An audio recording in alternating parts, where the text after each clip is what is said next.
You're building a shed. It's sort of shed. Does this mean that Dan will now become part of the British military industrial complex? Yes, probably. Um, uh, I've come up with a concept for the new assault rifle. It's going to be great. And in no way have we just bunched together one prototype in a shed to bid for the contract. No. Because we only do that for sniper rifles. We've put together an entire 10 prototypes.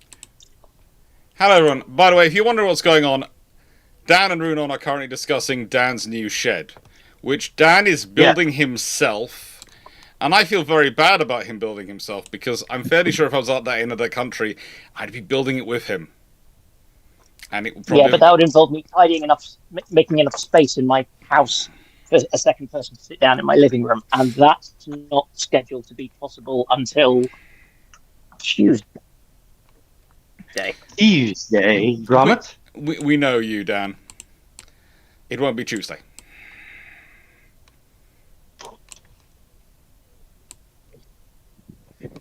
No, I have people. Are you saying that Dan and I are kindred spirits in that regard?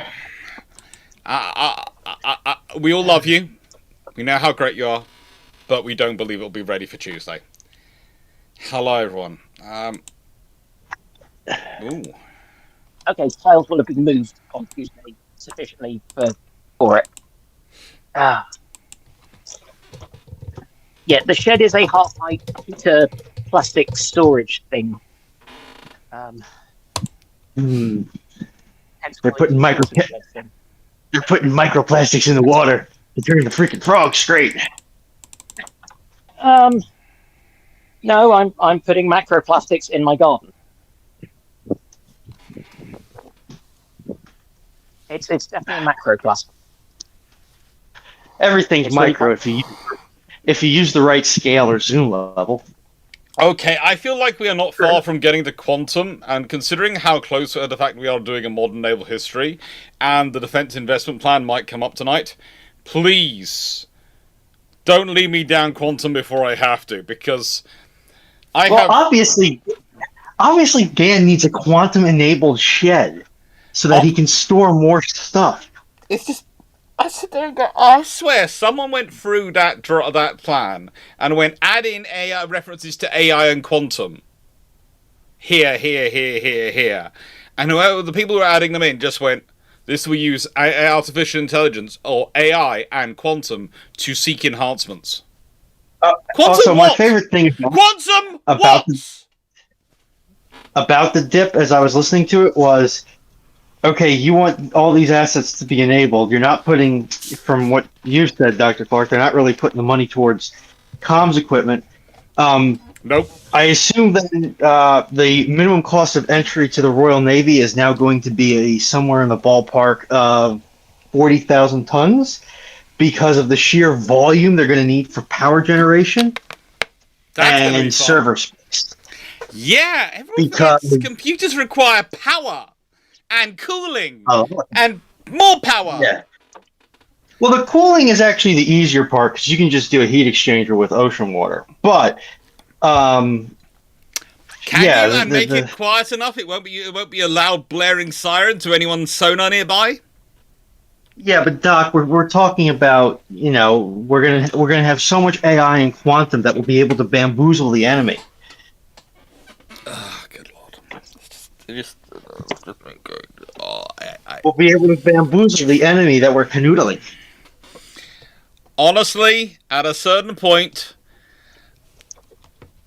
I have to admit, when I was reading it on Wednesday morning, I read it on Tuesday, and I thought, oh god, and I went, I'm gonna go for a walk, a late night walk along the coast. And I'm gonna go for an early morning swim. And I'm gonna read it again, and it'll be better. And it won't be as bad as I think it is. Then I picked it up Wednesday morning, and within... It got worse? 20 minutes, I was just going, oh, good lord.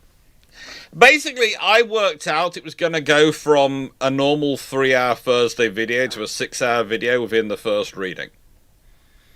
And it very nearly went to let's see how long this video will be video, but I decided to cut down on the bits I was going to talk about. I made it sure it was 6 hours worth. Come on, Doc. We got stronger bladders than that. It could have very easily been 12 hours. Do it. Do it. No. Do it. Because honestly, I was worried about people losing the will to live. Because there are so many things in this document. I still have it next to me. There are so many things in this document which are circulatory. And it's like someone very nicely came to me and went, well, you know, what about Istari? The satellite program. I went, it's not mentioned here. Istari was talked about as a program back in October 2025, right? Istari was going to be the next generation of reconnaissance satellites. Not mentioned at all. In something which is supposed to be intelligence information enabled, everything dependent upon AI information, all the things being gathered, they didn't mention Istari or anything like that once. Even the comms satellites, Skynet, they literally only mentioned to reference to the fact that Skynet 6 is not getting narrowband transmission systems. Which, why would you? I would. Narrowband, of course, improves its communication capabilities. Yes, it's a choice not to go there, but still.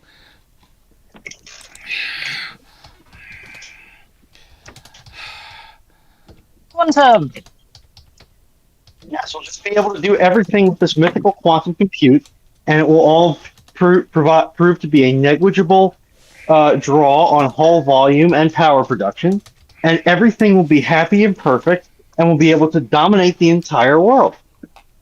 What's the problem? And here's the thing. By the way, narrowband communications are things like ultra-high frequency, L-band, S-band. They are some of the most reliable communication systems you can put on a satellite. To be getting rid of them from a satellite is actually lowering that satellite's data communication capability. It's expensive.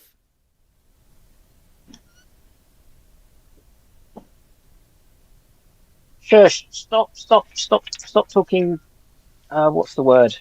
Sense about all of this. No one wants to hear it. Sackroy, I'm happy to talk about that, but if you add it as a question so I can get to it, I don't lose it in the chat. Someone will message you as a question, message you to sort of the question system. Can somebody powder monkey that individual? Yeah, Steve's popped in. Send them straight to the gulag.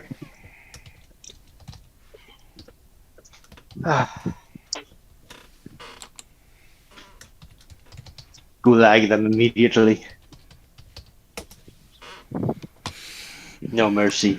I have powder monkeyed everyone. Also, other thing, I would love to have suggestions in the chat today, and I was going to throw this open to the panel as a beginning. I have just been sent my analytics by YouTube, which had come through, and apparently I do above average for chat level in my lives of this as a channel this size. For people chatting to me and asking questions. Good. I apparently do below average for super chats. I don't think there's ever a universe in which YouTube is going to tell you you're doing above average when it comes to revenue that they get a cut of.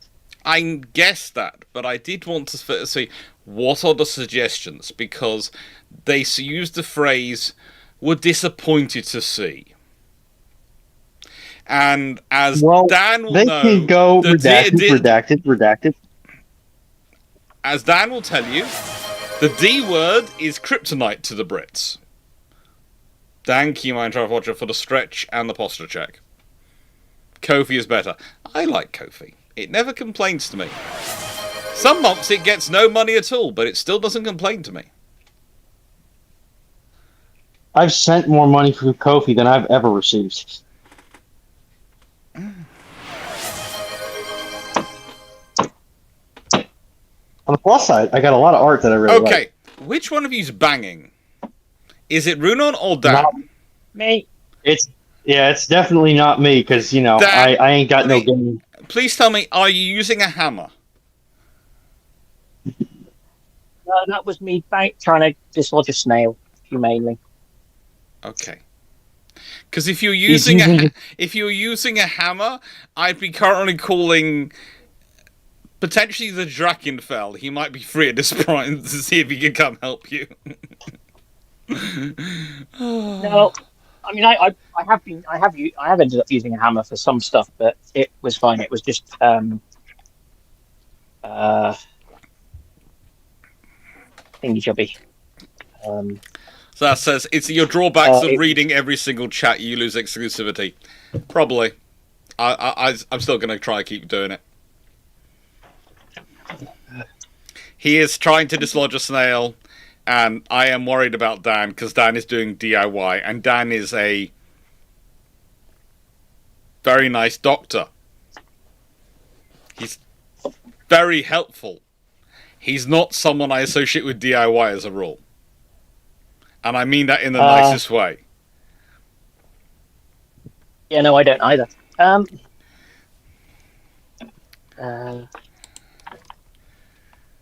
are you supposed to do that? Shouldn't make any sense. So, appropriately, we do start off with a question for Dan. Is the shed nuclear proof? No. No. Well, I mean, to some extent. On the basis that it doesn't take very much to stop an alpha particle. In terms of anything much more than that, it's made of plastic. Although I probably could fill it with water, and that might make it a bit more nuclear proof. Is the shed AI and quantum enabled? Of course.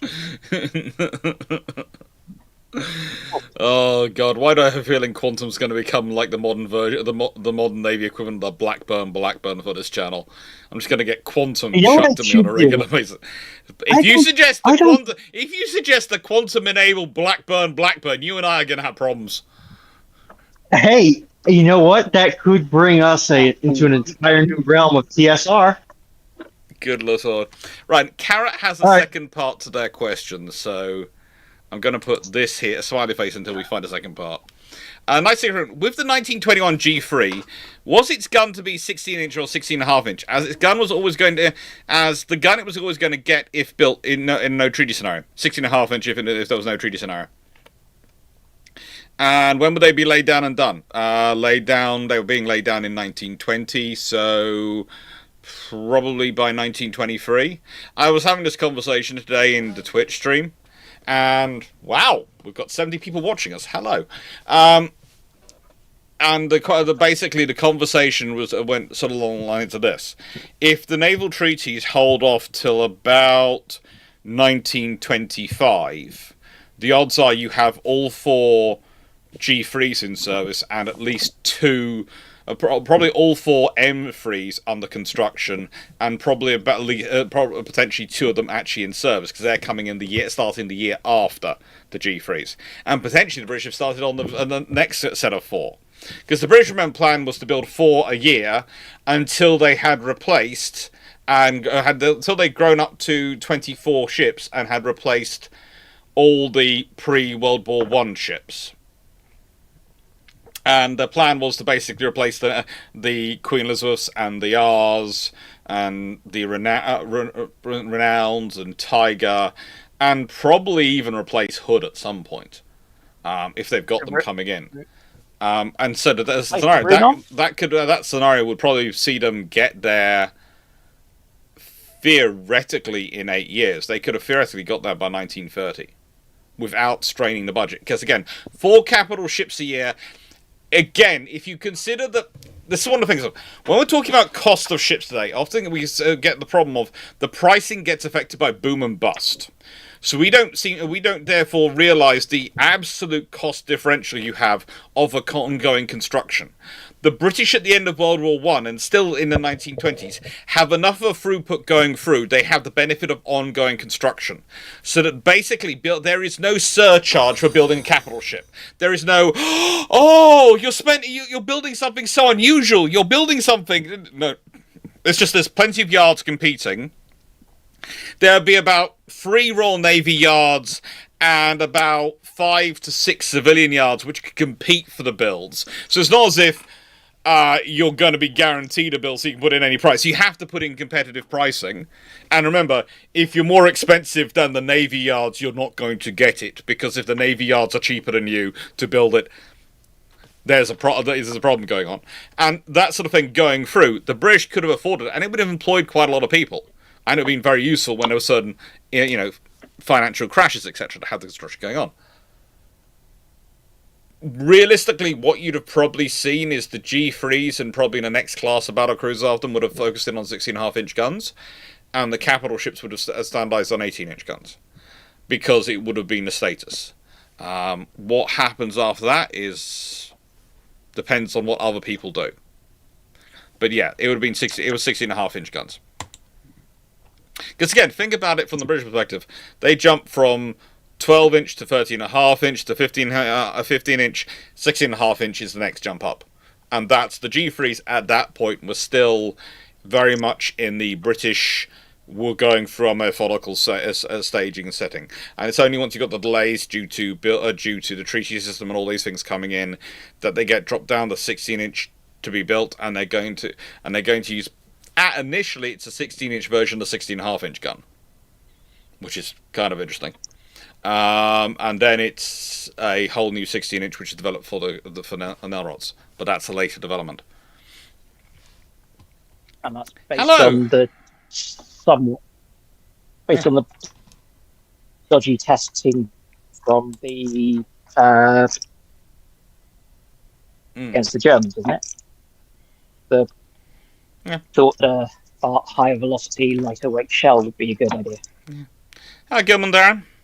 And hello, everyone else who's chatting away with Roop, and we've got all sorts of interesting people.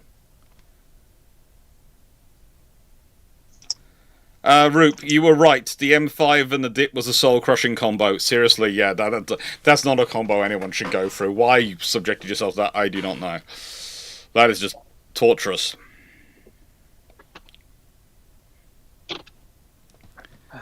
Yeah. Basically, if the adverts are becoming too frequent, tell me, and I'll have an argument on YouTube, because it does like to muck around with my ads. It does like to. I don't like it mucking around my ads, but I don't win the argument all the time. I have to sometimes go back and refight the argument. Right then. Yeah, basically, the Royal Navy wanted 3 battle squadrons, so they could have a battle squadron sitting in the Indian Ocean, battle squadron sitting in the Mediterranean, and a battle squadron sitting in the home fleet. And that's why they're doing all the work around Cape Town, and basically they're working out the Indian Ocean squadron is basically going to spend its time going between Cape Town, I think it's Bombay, and Sydney, and it's going to be wandering around that area. Volunteer per order Sullivan. Of the Royal Navy's 4 experimental carriers, which would bring the most benefit to Navy for having an extensive rebuild in the earlier 30s? An extensive rebuild is probably in the 30s. Experimental carriers. Your choices are Eagle, Hermes, Argus, or Furious. Argus is a non-starter. Hermes, you could do an extensive rebuild, but honestly, it is a light cruiser hull and a light cruiser build. Eagle is a converted battleship hull, and there's a limit to what you can do with that. So you're probably left with poor Furious, but the thing is, she's already been rebuilt so often, you really don't want to do that to that poor ship.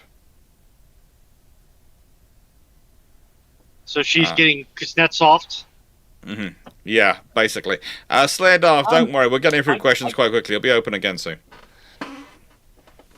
I mean, I don't think it's fair to say Eagle was Kuznetsov. I think it's more that I just have visions of kind of... No, Furious was Kuznetsov. Furious. Because Furious has been modeled, has been refitted and chopped and changed around so often. Yeah, but it's more. It makes me think of a kind of kind of the person who is mostly prosthetics, who they're going, I can fight on, so long as there is blood. Okay, Yeah. well, probably coolant in my veins. Well, the polytubing.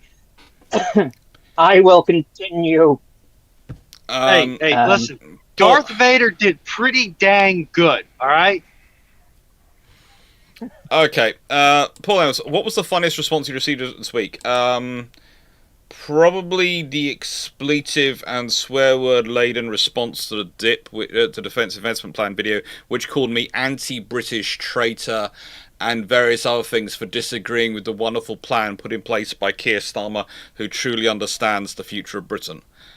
Wait, Keir Starmer actually has active fanboys? Apparently, judging by that thing. I didn't think I was personally that rude about Keir Starmer in that the DIP video. I thought I basically was quite polite. I'm actually a Keir Starmer fan. I think it's a bad thing. I'm just gobsmacked that he has active fanboys. Oh. Well, but for some reason, this person decided to write a comment to me, which was, I think I ended up doing a calculation because I ended up copying across the Microsoft Word, finding out how many words it was in it, and realizing that it had a swear word every third word, or other expletive. And so, out of all 300 words, 100 of them were swear words. I only received one. Here's a question. Was it good swearing? Was it high quality swearing? No, it really wasn't. Honestly, I was swearing that senior enlisted would look at and go, "Oh, you're so cute." No, it was literally, honestly, I think I know Royal Marine NCOs who would be personally insulted that person was trying to swear. There was one who actually wondered if it was an AI chatbot. I mean, it's not impossible. Because it was so badly constructed, the swear words. It's alive! The one thing it did have was it did seem to be, actually, I went back on its channel and they'd done some videos on their channel, and if their videos are to be believed, and it's the same person on all the videos, they are British. They just seem to have a really, really interesting relationship with British politics, and it doesn't seem to matter which party is in power as the government. They love them, and everything they do is correct, judging by their videos. So they like the taste of boot. I have no idea, but every single one of their videos is no. Sadly enough, I don't think it was ironic. Every single one of the videos, doesn't matter who's in power, the government is right, the government is amazing. And I'm sitting there going, I've worked with British politics. Yeah, the thing is, I've lived here my whole life. I've worked with quite a few of these parties over the time. They all have good points and bad points. There were even, as I said, there are some. One of the things I've been talking about large and uncrewed surface vessels for a long time for fleets and for navies. Do I agree with the policy they're implementing to get them? No. Do I agree with procuring them? Yes. And that's the point. I honestly don't think their current procurement plan is going to work. I don't think between 1.3 and 1.5 billion, their own defence investment plan could make up how much they're spending on it over 4 years, is going to generate that kind of system. And when someone turned around to me and go, well, look, the British government were right about the £250 million Type 31s. They procured them for £250 million. My response to that was, A, the acknowledged price is now closer to £400 million per unit, and B, we know that Babcock took a £140 million write-down on the project.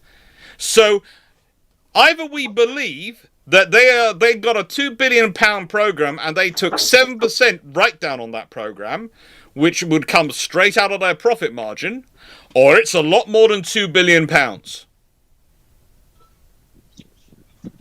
And considering the way they've chopped and changed and mucked around with that procurement, my betting is they're getting more than $2 billion out of building those 5 ships.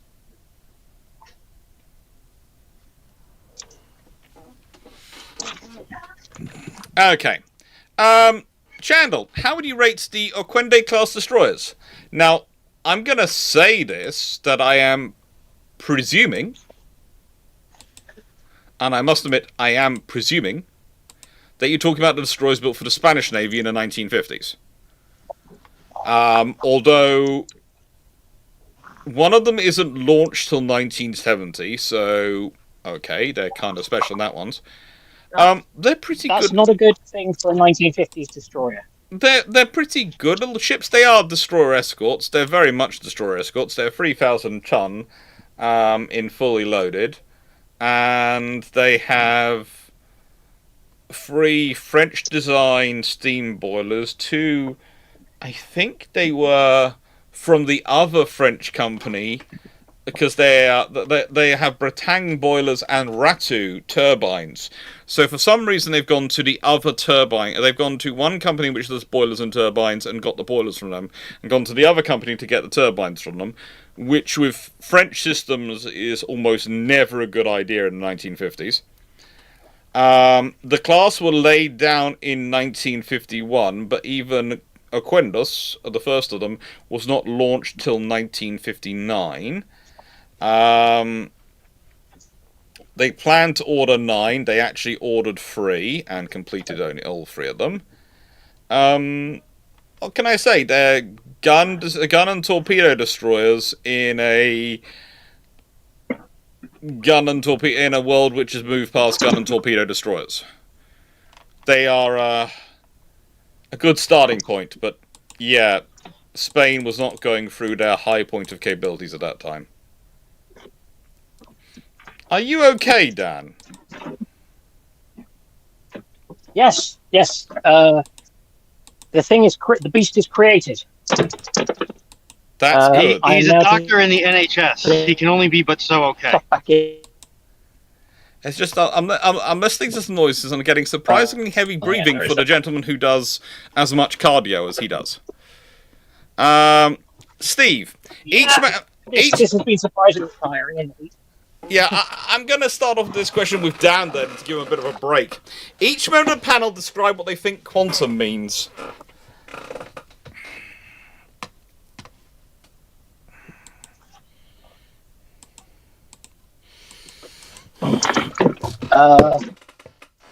Bond stuff. Well, they killed Bond off, isn't it? Quantum of Solace and stuff. So it's got to be cool. No? Runon? Is that not how it works? My not quite neurotypical keister is going to say it's the currently experimental state of computing where instead of a 1 and 0 making up a bit, you have a 1, 0, and neither option in your bits. And therefore you have 30% more compute power in a chip or something like that. But I'm also going to give the meme answer of I'm currently looking to get myself a bottle of Baja Blast as a substitute for Nuka-Cola Quantum to drink while we do this Bruships, because they are both a unsettling blue. You muppet, there is a turn lane right here for those who are turning right, left, yeah, right. And there's a literal whole exit ramp, you muppet. Appropriate for Runon, she's currently trying to tell off other road users. Anyone else in the panel want to have a chat about the person who knows how to drive a passenger vehicle. Okay, I'm hoping it means quantum computing, because that just about makes sense. That just about makes sense to be focusing in on quantum computing. But there really isn't... The British government have kept talking about quantum technologies for a while. There's supposed to be some quantum comms gear and all these things. But I would like to point out that they first started talking about these systems about 10 years ago, and so far, absolutely nothing has appeared. So I'm hoping they mean quantum computing. Yeah. Do we think they're talking about quantum link armor like was found on the Sun Crusher? I don't think so, but Runon, you're breaking up every other word at the moment, so I think you're in a bad signal spot. That's fine. I expected that. Yeah. Carrot, I've now got both your points. When comparing first-hand accounts, how do you decide which is more credible? For example, I read a first-hand account of an unrepentant Swedish Wafon SS NTO written in 1947, and comparing it to accounts written by the generals later, there are broad discrepancies. Okay, so usually what I will do is I will ask what's their personal view, their view on it. If we're talking about a large overview of a battle and of what's happening on a wider scale, I'm tempted usually to trust the general who was getting the information afterwards. If I'm talking about an individual action, i.e. what was going on an individual street, or an individual storming of a building, or what was happening in a small localized spot within a battle, I'll trust the people who were there, but I will cross-reference their accounts with other sources. So there's usually that sort of thing. You put each account in context, and that's how you decide whether to trust it. There's Karen, there's a theory around kind of a primacy of proximity to events in terms of timing, but at the same time, you can have a problem that if you're a junior officer too close, if you're a junior person too close, you will have seen what you saw, but your chance of you having seen everything are slim to none. Well, yeah, and this is the point I made last week when I was talking about other things. Was talking about if you have people who are veterans who become journalists or politicians afterwards. There are the ones who go away and then study all the areas they weren't involved in and become really, really good, and they are really high-quality experts to have in those positions. And there are the ones who go away and go, because of my experience, I know everything, even if I didn't interact with these bits. And it's the same with when we're talking about events. We've got people's accounts of them. What's the portion of it they had actually interaction with, and that's where they have their own personal knowledge. But again, always do a compare and contrast with other sources on the subject, because again, the classic example I give is the Falklands War, and I was lucky enough a few years ago to read through some of the notes taken by NCOs when they were talking through with their units what was going back, what had happened on their way back to the UK. So when they are on the ships which are heading home, they're talking through their units. One of the reasons why the Royal Marines, it was felt afterwards, suffered less from PTSD was they got the time to decompress on the ship and talk through things. And, you know, you'd have things like the guy would be going, oh, I wish I'd helped out my friend and I provided him with cover fire because he's now injured, and if I'd done that, and then someone else would turn around and go, you were blazing away, mate. Your gun was going non-stop. You couldn't have done more if you tried. And they'd completely forgotten they'd been firing their gun and giving their mate cover. And that's something which would have become probably would have become a stressor and a cause of PTSD down the line, because they think they let down their friend, and that will build up, and that's kind of emotion it's going through. And because they were having these conversations on the ship, being sort of led through by the NCOs and junior officers, you know, sort of encouraged, but not sort of counselling sessions, because they're not counsel therapists there, they're just talking amongst themselves.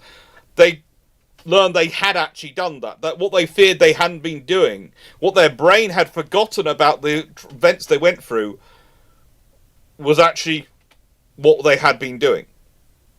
They processed it before it went into long-term memory. Yeah. Because the dominant thing for them from that experience was that their friend was injured.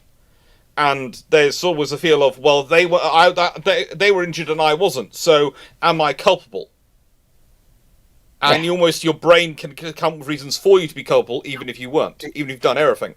I should have done X, Y, or Z. Yeah.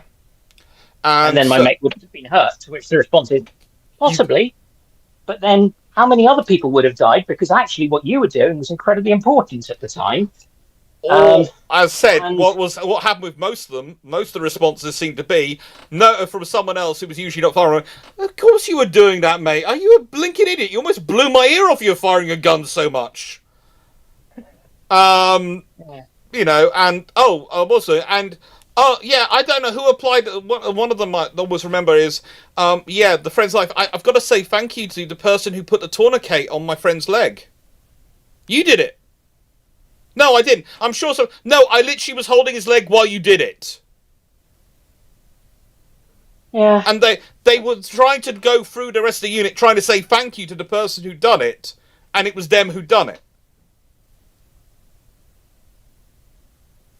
And that's some of the experiences you had, and you sort of go through and go, yeah, well, the important thing was their friend was injured. That was what they were caring about. And that's why we insisted on having those basically sessions where we bring the people back and we'd stick them in Cyprus for a few days before we actually brought them home to try and decompress them. That was basically the idea, was turn Cyprus into a version of the cruise liner Canberra. Because the other thing with that is that their training takes over. Mm-hmm. You know, putting the tourniquet on, providing cover and fire, all those things. They have been trained to do that on somewhere between literal and almost literal autopilot. So they're not aware that they were doing it because it's so automatic for them to have done it that. Yeah. Does that make sense? Yeah. Knights Heron, why would the Director of Naval Construction use this standing call and Naval Constructor Stanley Goodall making bets over the G3 speed? Because they made bets over everything they did in terms of speed of ships, and a few other things. And honestly, it depended on how good their calculations were of the hull hydrodynamics. And considering how good they were on Nelson and Rodney, and those come from the same dynamic calculations, the odds are they were actually underestimating the G3's speed. Because that hull was a very, very sweet hull. Well, I mean, it was. Which means actually, Goodall would have won the bet. Which means, I think the normal bet was something like a pint at the first round at the pub or something like that. I think it was a really, really extortionate bet, you know. It's kind of like the family bets my family has with each other, where basically it's the bragging rights that matter, not anything else. It's about the winning, not the prize. Yes. Yeah,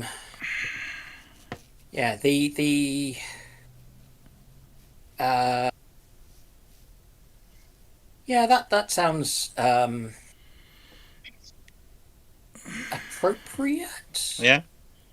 But yeah, I mean, it's why would they bet on it? Because it's something fun to bet on. Yes. And it's a motivator. Yeah, it's we are very good at when we are kind of reward and goal driven. Nice. So £1 if the DNC won, £5 if the DNC lost. Yeah, I think that's what they wrote in. It's not a lot of money. Again, it's a sort of thing. Back then that was a decent chunk of change. That was a decent chunk. It wasn't a lot of money for them though. The amount of money they had at the time.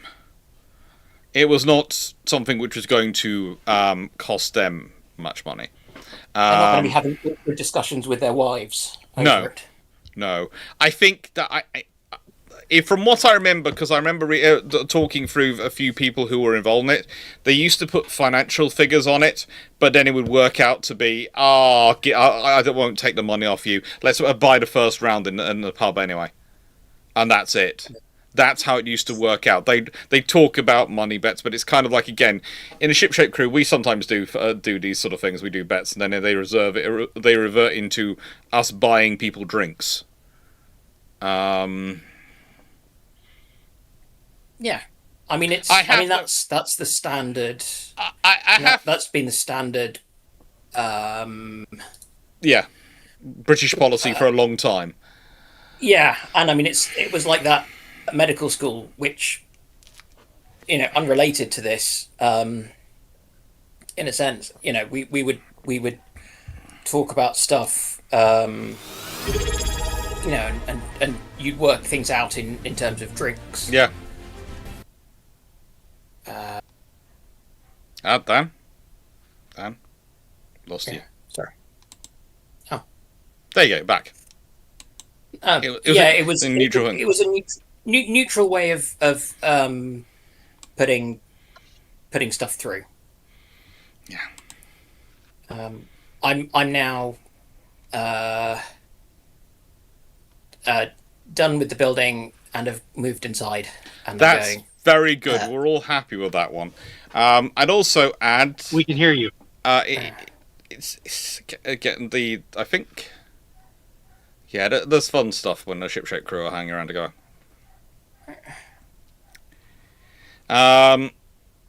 Now, Roop 2629. Hey Alex, just finished the dip video on my way back to Dartmouth. Do you think the Type 91 will be designed and be useful as a force multiplier for the Type 45 before the class retire? Well, seeing as I'm realistically reckoning the Type 45s aren't going to retire before the 2040s. I don't think that happens. I just don't. In the nicest way, they're not due to be replaced till the late for the replacements to start building till the late 2030s. There's no, the government might go, they'll be out of service in 2035. But as I said before, going out of service in 2035 is 2 general elections away. Goodness knows how many governments away. And we're also talking about a government which is supposed to be increasing defence funding to 3.5%. Which, if done today, in today's money, would be £100 billion a year. Currently, we're funding £74 billion a year. We have roughly a £20 billion shortfall in our what we have committed to buy and what we're actually spending. So that tells you everything you need to know. Basically, we are committed to buy pretty much what we should be buying.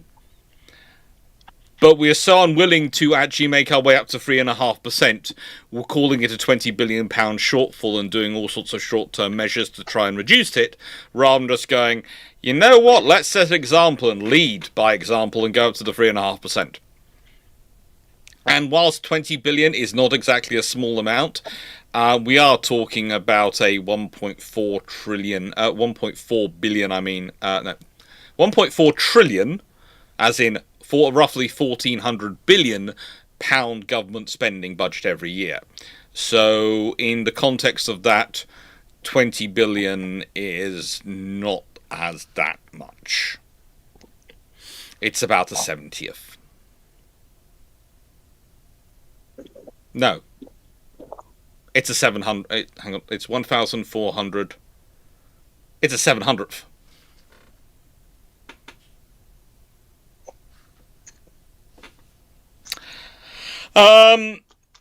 So yeah, I think though if they do manage to get them in, and again it will require a lot more money than 1.3 billion to get them in to get anything forward in the next 4 years, and then they'll require more funding in after the next general election, and they'll have to keep funding it. If they get in service, they will be a force multiplier for the Type 45s. I'm sure they will be. And honestly, that's what I'm more comfortable with. I am more comfortable with them being force multiplier to a destroyer-sized vessel which is capable of doing the stuff on its own than I am the idea of them being basically the key asset on a vessel which isn't able to do the stuff on its own. And the variants for the CCV keep changing dramatically. I have seen designs which look like they're roughly 12,000 tons and are all singing, all dancing destroyers, and I have no idea why they're not called destroyers. And I have seen designs where they're trying to push it down to 5,000 tons and it's got barely anything in there. And for people who want a thermal reference, the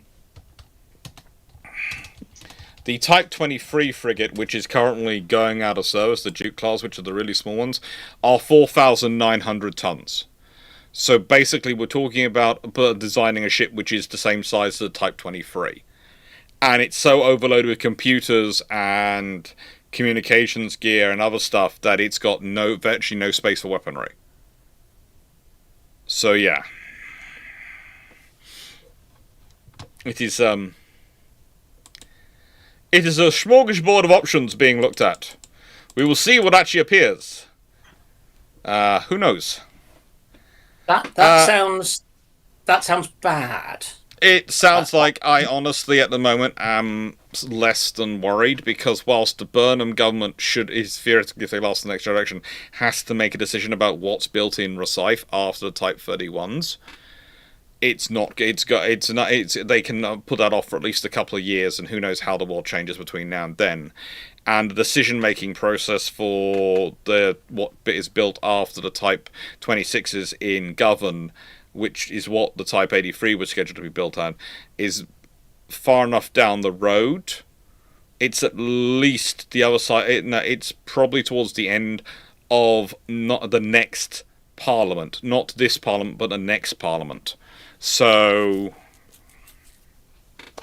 yeah. Yeah. This is the problem with these election cycles and things. Mm-hmm. It would all be better if everyone would just, agree to my proposal to, rule for life. Yeah. I promise to be a benevolent dictator, mostly. Shaniamon7341, it's a server rack on a raft. Yes, modern warships, as I keep telling people, are basically floating server farms. If you want to see the sheer amount of computers and power supply for those computers and coolant for those computers that is built in, that takes up a goodly chunk of a modern warship. Some days we're talking power supply takes up roughly a third of the whole space, and the remaining 2/3 you divide into roughly 4 equal parts between crew, supplies, computers, and weapons. But can it run Doom? Well, the other thing is, this is my point when we start talking about including things like having uncrewed assets to run these objects. I don't mind that. That's, as I said, I've talked about large USVs being part of the formation for a long time. But the more independent you want to make them, the more redundancy you're going to have to build into all their computer systems, all their systems on board, to have basically multiple versions of it. So whereas on a warship you might have 2 systems, because the crew can repair one, you probably need to have 3 systems on an uncrewed asset, if not 4, to guarantee it's still got the capability of that to keep going if something happens to it. Wait. Is this crude as in CREWED? Yes. Oh, I was thinking it was crude as in CRUDE and thought it was just going to be a warship going around swearing at people. No, what I find fun, I mean this in the nicest way, the auto spell check system keeps changing uncrewed to unscrewed. So there are comments where people are complaining on my channel about unscrewed ships. There are comments on Twitter and on Twitch which are about unscrewed vessels. And I know what they're meaning, and I never pointed out. I would never point it out to their face and just go. Are you sure about that? I will always respond and chat away if I need to respond. But it does make me laugh. It does make me laugh a bit because all these ships are apparently unscrewed. In which case, hopefully they have thrusters because then they ain't going anywhere. So They're using hydromagnetic propulsion. Paul Amos, to the panel, what's your view on the dip? Mine was in a whole 6-hour-long video, so I'm going to leave mine off, but I'm going to let my colleagues talk about it. We've got a colleague from America, and we've got a colleague from the NHS. They're making the same mistake that every single large entity in the world is doing right now. They're over-investing on miracle technology that has had its downsides either completely suppressed in the case of LLMs and AI, or has not even been found yet in the case of quantum compute. Yeah, and don't get me started on drones. Which require a huge amount of communications. And they're assuming that what made it into the sales brochure is going to be a great enough advantage to offset both the more conventionally tooled adversaries and the disadvantages that those technologies inherit, i.e. either a much higher communications load or the fact that you're going to basically have if you're going to build a ship around these technologies, you're going to be building a power plant at sea that happens to float, move under its own power, and occasionally fires lethal munitions at somebody else. It's like the old joke about the U.S. military is really just a logistics organization that occasionally kills people. This is going to be a power plant that occasionally kills people. Yeah, and the joke I make about the uncrewed assets is they're not going to be able to do the diplomacy part of naval warfare, are they? I.e., the peacetime stuff. So they're going to be very useful in wartime. In peacetime, they're probably going to be best used to be just sitting alongside. Oh, and for the ability to spool them up very, very quickly in times of war, these are the uncrewed assets. You're going to have to bribe, and I do mean bribe, TSMC and Samsung an exorbitant amount of money to get them to put their high-end 7 nanometer and smaller fabrication systems in the UK so that you can have control over them and can maybe get enough production rate to build these chipsets. It's going to be fun. It's going to be fun. I think that releasing it just as we've got a lame duck prime minister means that it's essentially at best it's a draft that Burnham can then see what people have pointed out are the stupid bits and get rid of. Mm-hmm. And that's a best case scenario for it. It's basically been a way of go. I don't know what's been holding it up. I'm guessing it's probably been internal politics and people arguing. But it's that now they've managed to release it into the wild. They can get feedback, but they can also almost instantly scale back on it. Mm-hmm. And kind of not feel quite so bound to it. Yeah. If that makes sense. Oh, they're going to have fun. They're going to have a lot of fun. Timu, should the Royal Navy go back to using flag signals since there is no good investments in communications kit? Well, honestly, the Royal Navy still does use signal lamps and still does do communications like that. I'm not sure. It's going to be interesting to see with signal lamps whether we can actually turn that into a system which can be used by drones as well. Because that's a really laser link. Well, yeah, laser link, but we use signal lamps. Yeah, and I'm just saying that all laser link is just a really tiny. It's a super modern signal lamp. Yeah.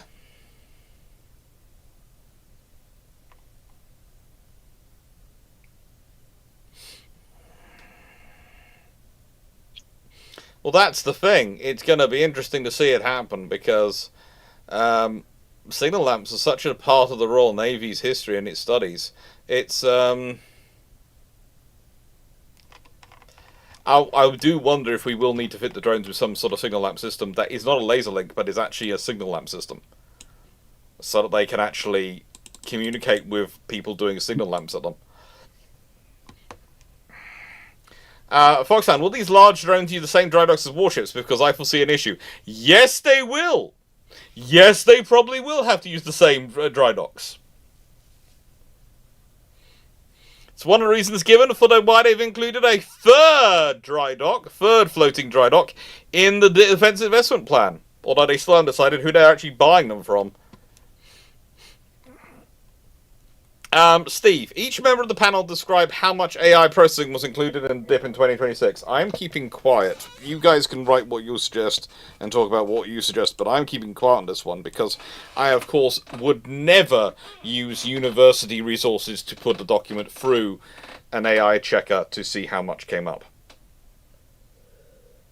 Probably more than there should be, but not as much as you may have hoped.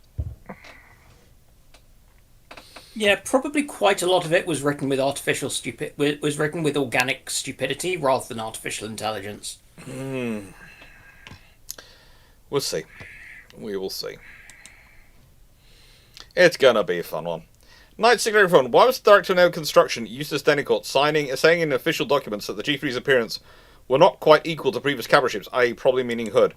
Because they were all worried about positioning of the third turret. They all felt, whilst it was a sensible position from the point of view of armour distribution and capabilities in terms of fire control, it looked weird. And this is one of the reasons why I maintain, I think, as they were built, and especially considering the way the hull had already been laid out, I think that they already have changes which would have made them into an F3 design. Star design. I think they would have ended up being an F3 star design rather than the G3, with all 3 turrets forward. Because it looks better, and they'd have just moved the superstructure back, and they'd have put all the turrets forward, and they'd have raised C turret, kept B and A down. It was heavily on the cards for them to do that. And also the advantage of giving them a clear break between magazines and engines.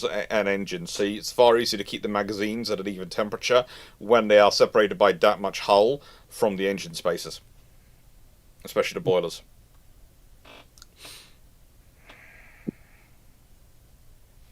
No, they still practice and use the Morse. We had an Raw Navy recruitment ad on Twitch. How appropriate. Yeah.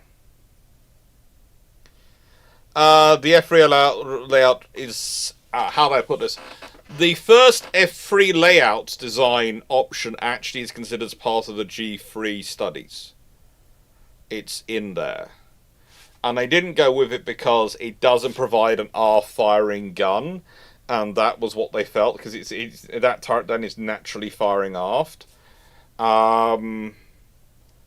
But realistically, as they looked at it, there's enough discussions that I have a strong suspicion that the G3s get modified as they're being built. It wouldn't be the first time, it wouldn't be the last time the Royal Navy did that sort of thing, something like that. Stafford, do any navies have plans for combining 5-inch 76mm and 40mm on the same ship with a VLS layout 98 to 128 as well? Have a look at the Italian Navy. They're the only ones who are really going to be an option for doing that. I think their plan currently involves 5-inch and 76mm. I'm not sure if it involves any 40mm. But their future destroyer plan. Yeah, this is the other thing. The Italians, the Japanese, the Americans, the South Koreans, the Indians... pretty much everyone else who's working on a current future destroyer program, even nations which are prepared to devote far larger percentage of their budget to it than we are currently going with the large destroyer and LUSV scenario, not whatever our government, the UK government's proposing. But there is always the possibility that they are all wrong, and the British government is uniquely right. I mean, crazy things have happened. That is a possibility. Look, I said it with a straight face, okay? I said it and I kept a straight face saying it.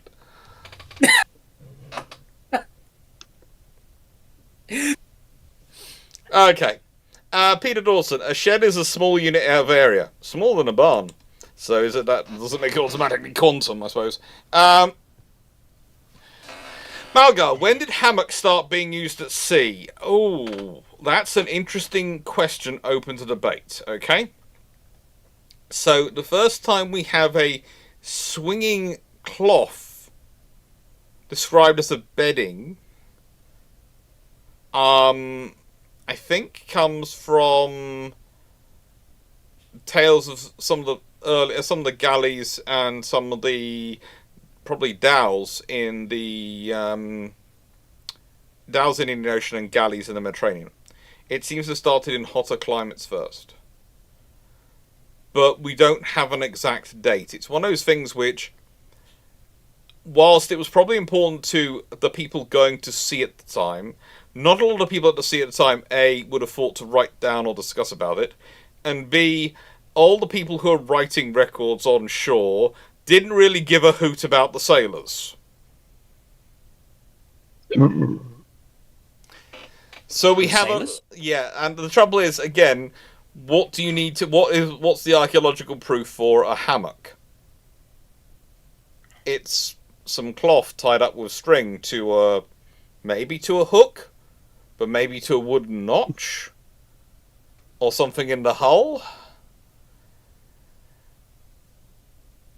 It's fun. Yeah, there is some stuff from Christopher Columbus. Does seem to be using them, and a few others, but it seems to be around from earlier than then. It seems to be around from earlier than then. So we're talking probably, possibly the early medieval era, but maybe. Again, it depends on what you're talking about in terms of the medieval era, because again, if we're talking about the medieval sailors in, how do I put this? So, you might have a fine feather bed put in if you were a rich merchant. If you're a poor common sailor, you probably can't afford anything. But you have to remember, quite a lot of sailors and people, especially in the Mediterranean, there are a lot of them who become effectively middle-class specialists. And middle classes are the ones who tend to want a bed, but can't pay the same amount of money and won't get allowed the same amount of space to stick up something like a feather bed, like the rich owners of the ship and the captain probably have. So we're talking about the junior officers, we're talking about basically the senior NCO types, especially on Venetian galleys and those sort of things.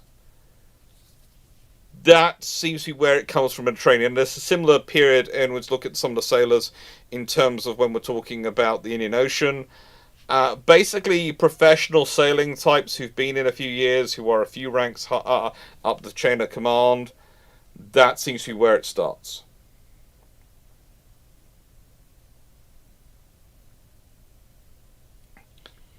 Shaman, don't call me crazy, but don't procurement plans come from the military and the government then chooses which bits they want to fund? Oh, I wish that was the case. No, these days it's an ongoing massive negotiation where they allow lots of people in. The example I would give, if you go to the back of the Defence Investment Plan, they like to show the stakeholders involved in the decision-making process. If I go right to the back of it. I was glad you weren't there when we did the defence medical bit, Dan. I think, honestly, you would have started screaming at me. Oh, here it is, yeah. And, so these are the key decision-making criteria in the Ministry of Defence. The military HQ is this one. These are all civilians. These are all different parts of the Ministry of Defence. So the military component only makes up a quarter of the decision-making functions in the Ministry of Defence. And this requires responsibilities of senior officers, officials, and military personnel. So whilst I'm sure military personnel are heard at all levels, they don't have the decision-making responsibility. And therefore, because they don't, if once you've made the decisions, then it's the decisions which are put forward to cabinet to fund. It's fun. Dan, please do not turn to the pages of the high 70s of the 70s in the dip and start looking at the medical stuff of it. I don't want you crying on live Discord. Do it, Dan. Please. You have a shed now. That means you have the power. No, I can't bring myself to depress myself that much. PDP-11 processor 42. If the UK is leaving the giant leap in money until the last year in 2034, what is the impact on AUKUS subtiming? That's getting funding. That's one of the areas which is getting funding. If you look at the Defence Investment Plan, primarily because, and as I explained in the DIP video, because the British government has a habit of leaving basically you need to you can do as the French do, and you can fund your nuclear program consistently over a 20-year period. Or you can do as the British do, which is try and fund it on the cheap for 16 years, then realise you still need it, so then have to fund everything in about 4 years. And have to put all sorts of extra. So, at the moment, the nuclear section of the Defence Investment Plan and the section of the British government funding over the next 4 years accounts for, out of the 297.7 billion that's going to be spent on defence over the next 4 years, Sounds a lot of money. Should be about 400 billion for it to be our 3.5%. Over the next 4 years. The about 60 something billion of that is being spent on nuclear and nuclear submarines and those things. Although, because the 12 F-35As are going to be part of the NATO nuclear response, they have been moved to that funding pool as well. So the decision to procure 12 35As had the beautiful thing of moving the F-35A procurement of the next 27 F-35s from being a purely air program, an air funding project, to being a joint air and nuclear funding project.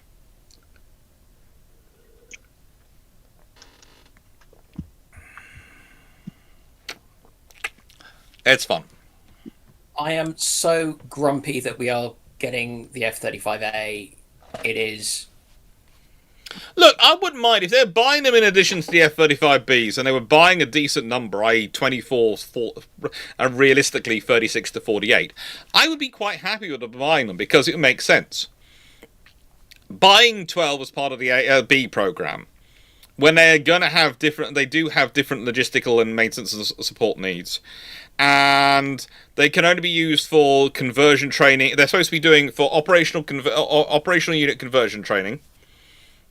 Training people to fly F-35s, but they're not going to be able to fly. They're going to be converted to flying the A's, and then they're going to go off in the B's, which are Avistal aircraft, so are slightly different to fly than the A type.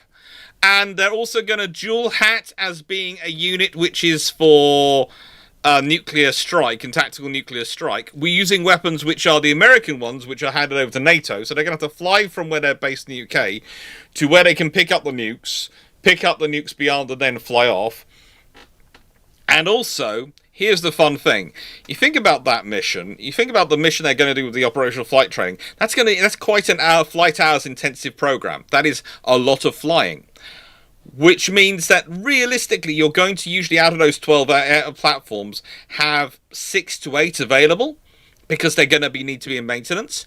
Which means you probably only have about 6 available to call to go and do a nuclear strike.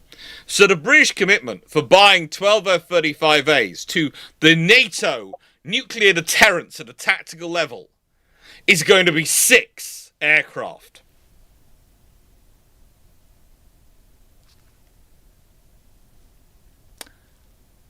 Maybe as little as 4 if it's in a bad week. So, everyone judge how useful we think 6 aircraft are actually going to be in the real. For all this effort that you're costing, and time you're taking, and stuff you're disrupting, and the fact you're going to have 12 airframes, which can only be used for that mission, which can't fit into the general pool of airframes, which can also be used to generate the airframes for the carriers and for other missions.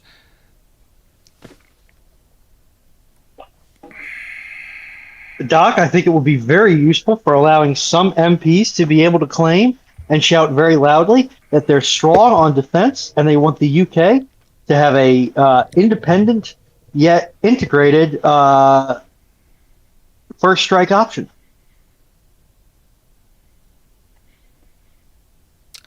Runon, it's very good you're out of range of 4-5 at this current time. But am I wrong? Am I wrong?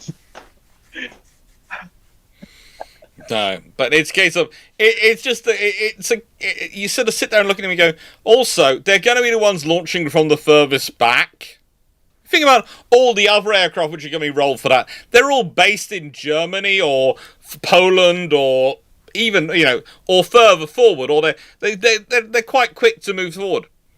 Netherlands, etc. They're going to be based most of the way across the UK. They're going to have to fly across the North Sea, pick up the... Let's just...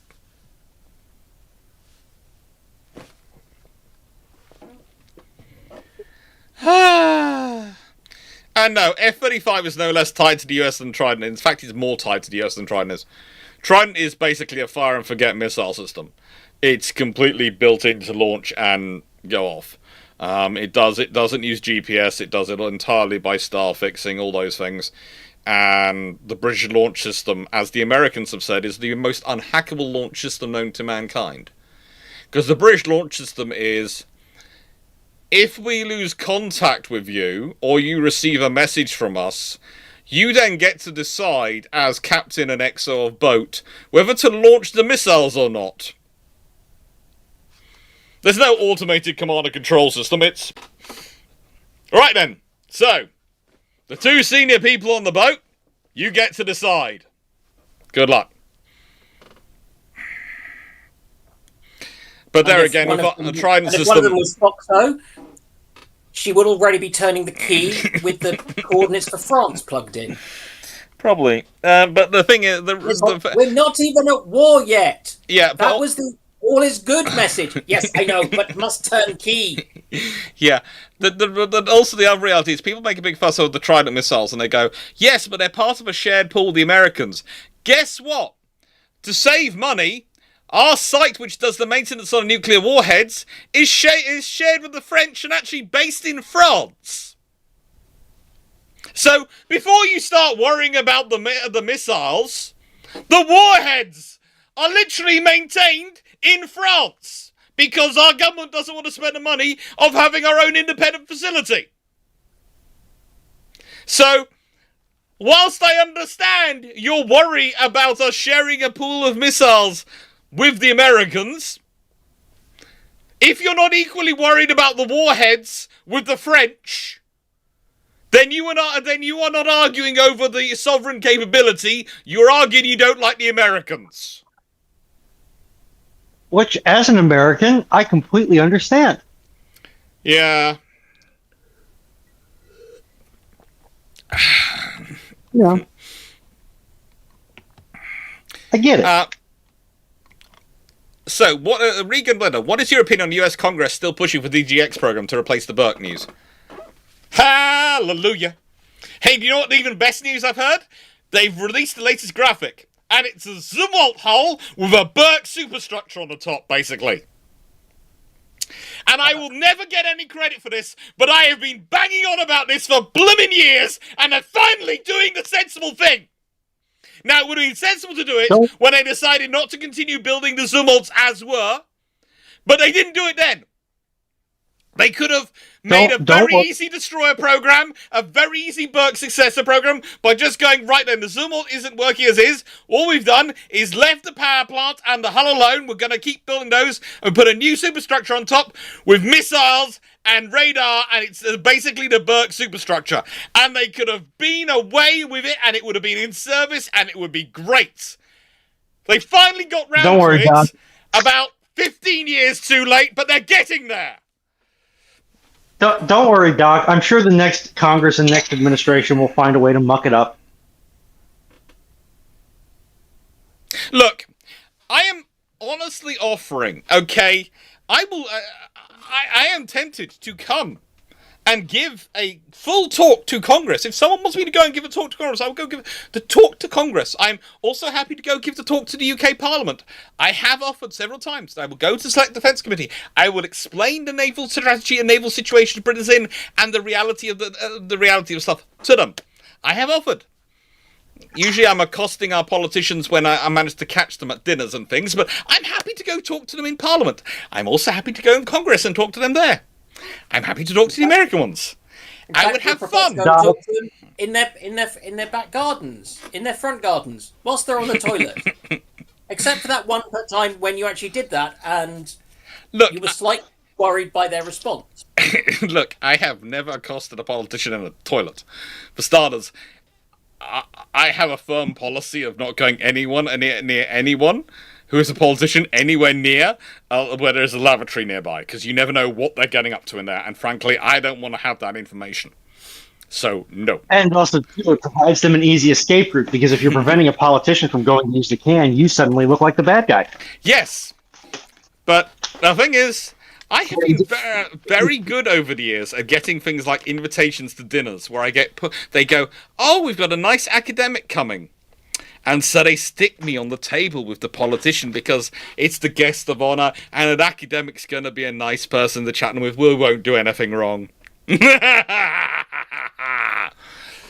Doc, have you considered that you might be evil? Look, I am a perfectly polite and nice person capable of doing very urbane, polite conversation. And I'm capable of wrapping full lessons of naval history into discussions about, I don't know, the beef Wellington. And how Wellington would have made a horrible naval commander. No, how Wellington depended upon the Navy for his campaigns in Spain and Portugal, and how it was naval supplies and how it's naval logistics which made it possible. And really, it's the sea lines of communication and control of the sea, command of the sea, which matters, not sea denial. I can turn anything to naval. I can turn anything to a naval.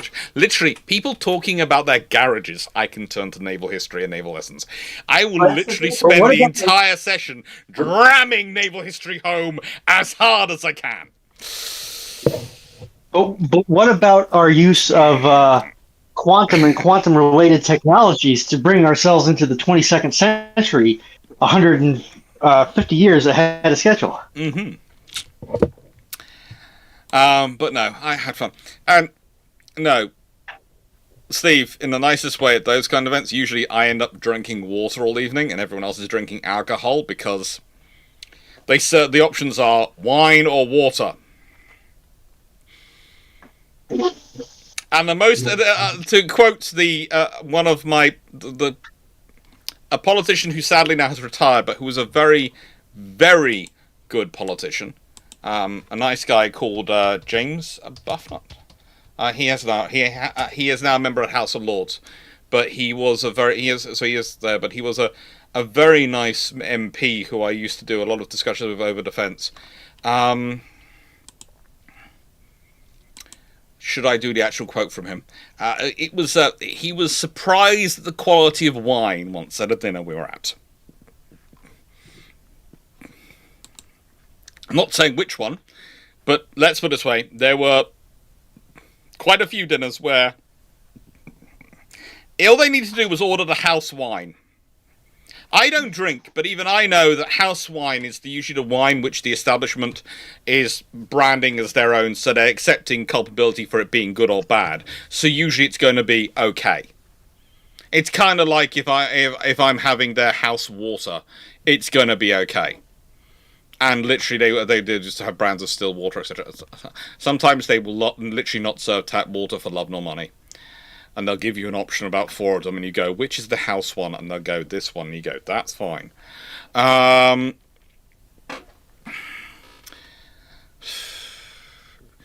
I have been to those events.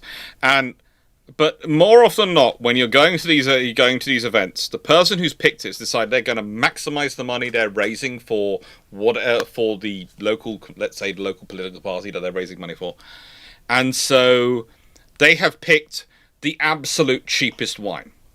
I have to admit, when I ran events like that, I always used to go for the house wine, and I used to find that because people enjoyed the wine more, they would bid more, because they drink more, so they bid more at the auction at the end, which would mean I'd make more than the money back that I was costing me of getting the better wine.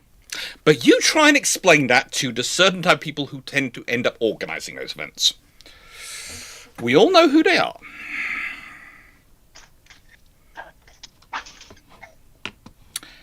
Right then.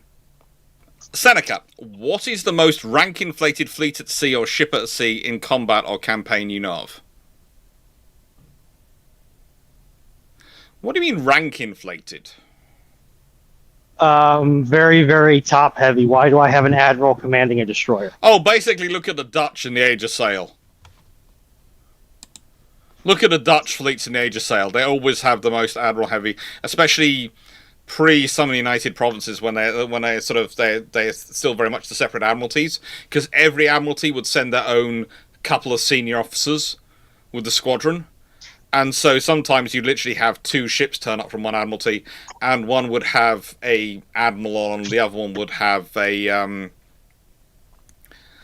the sheriff by night. Oh, Hot. I'm remembering the title. The Shubinact. So yeah, they basically sometimes the Dutch fleet in that period could be very, very interesting. Paul Amos, what would Dr. Dan think of a health version of the dip? Would it be helpful?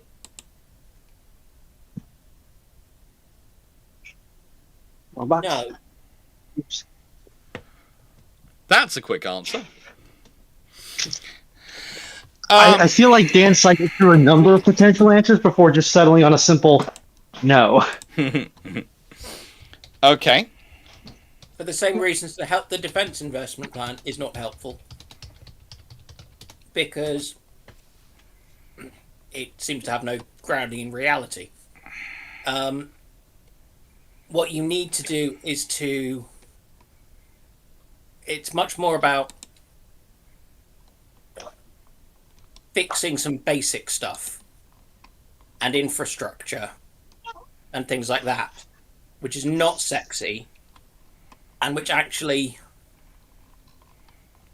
to some extent, politicians probably want to bury because it costs a lot of money just to either keep things where they are or maybe make them a tiny bit better. Mm-hmm. Because actually not doing that, everything is going to get worse, which it is. But that saying that kind of thing doesn't sound good. Now, I have to say, I have found something which is pretty cool in my notes about the unicorn mast. So before I answer the next question, or rather the next question plus one, I'm going to put something into the chat. And I found this in my notes because I looked up when I saw it come up. I'll look up the I remember I got something interesting, quite cool on when I'd first seen the details about unicorn mast coming through.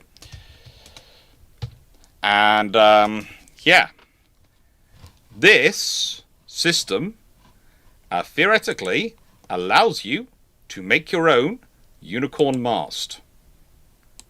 So you can theoretically print it out on card and make your own mast.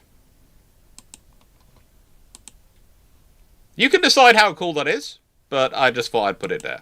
Okay?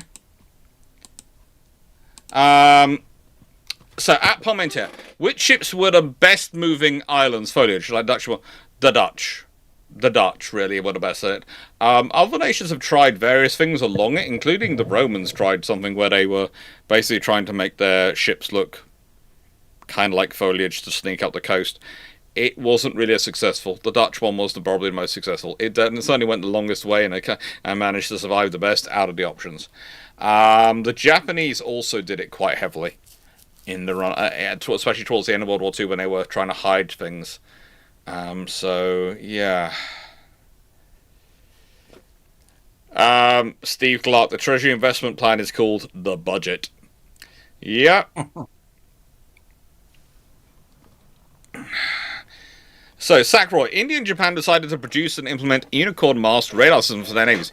Could you elaborate on a particular radar the and its capabilities? So, it's a unicorn mast is actually an integrated mast system.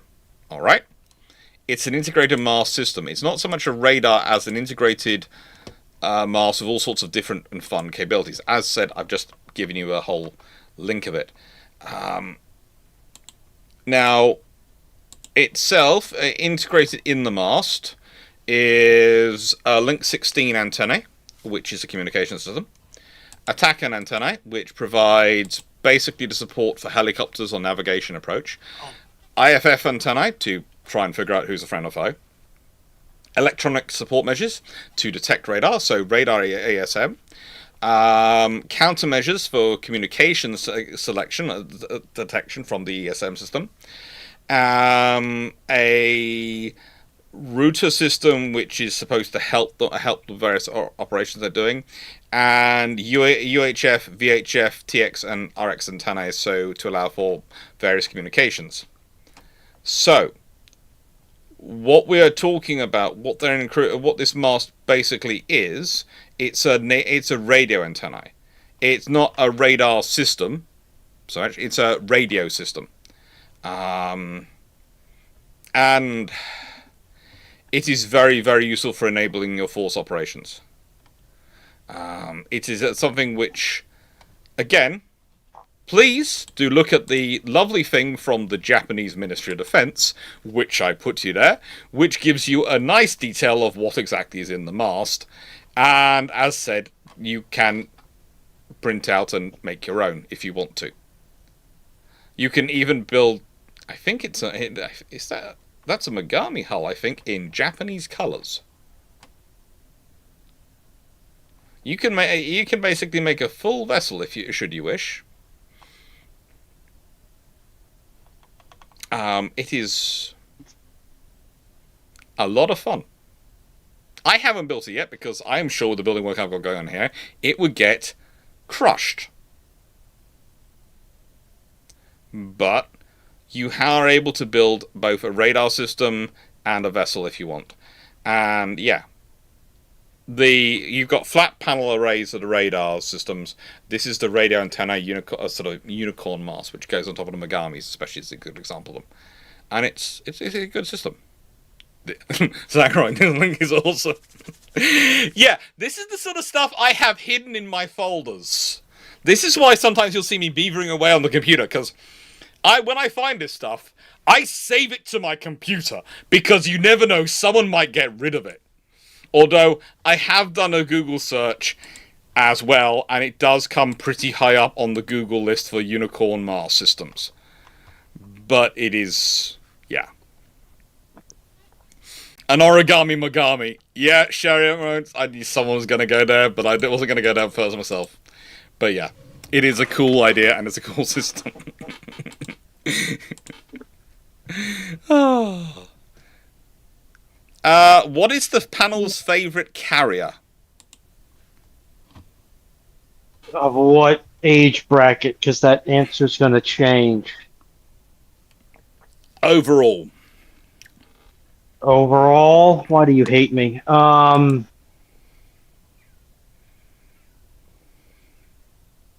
going to say CV6. Mm-hmm.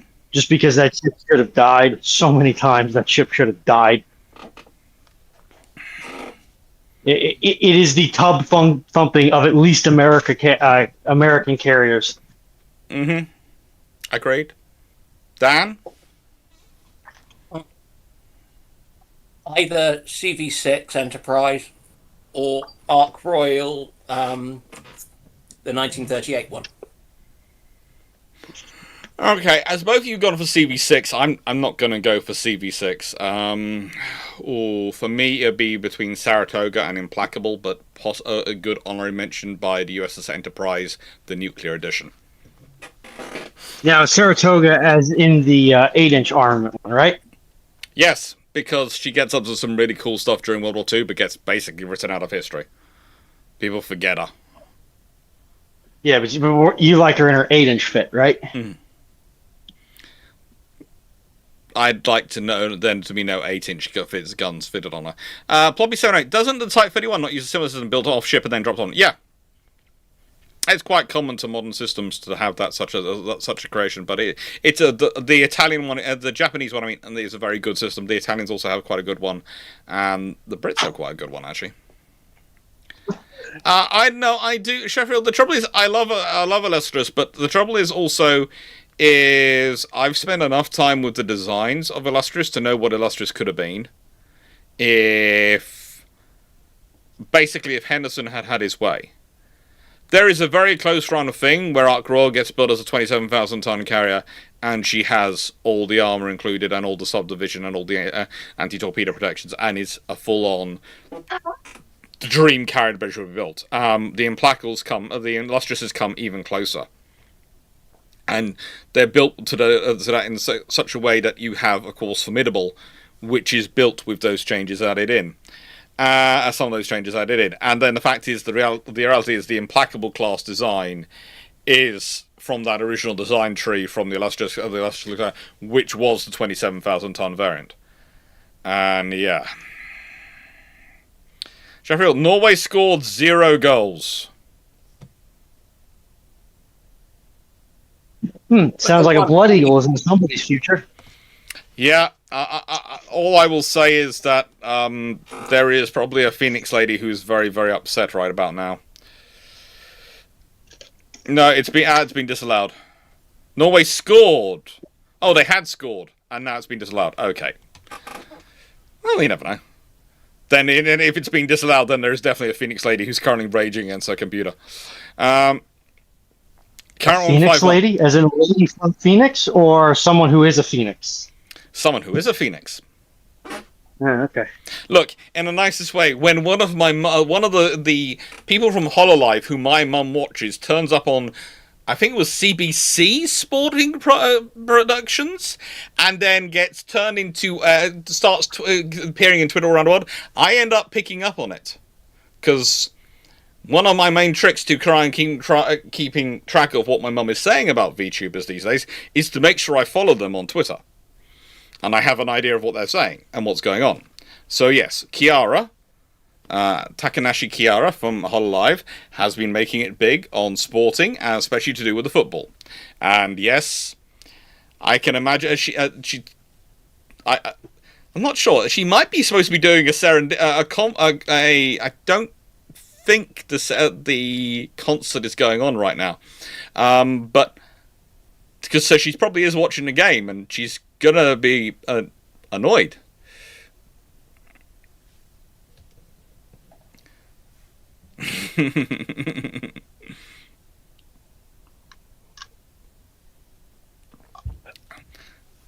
Foxo's building a pier-side warehouse on our Minecraft server. Okay, all right, we're going to be very careful about that. What's she going to be storing it? Karen, if you put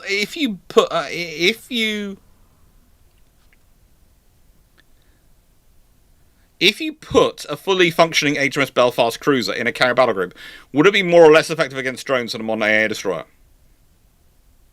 Fully functioning as in the 1960s versions, with all the 40mm and other things on it. In terms of short-range air defense against drones, it would be fairly useful. As said, the problem really is in modern destroyers and modern frigates in terms of the drone warfare is that we've got, to an extent, so focused on the stealth part of the deniability onion, we've forgotten that occasionally the ships just need to just use firepower to get through. What I call heavy stealth. If your enemy is dead, they cannot reveal your position, other than in their absence of existence. That's Russian stealth, Doctor. Russian stealth. No, it's heavy stealth. Yes, it's Russian stealth. No, the Russian stealth tends to leave survivors that tell the position. Proper heavy stealth doesn't.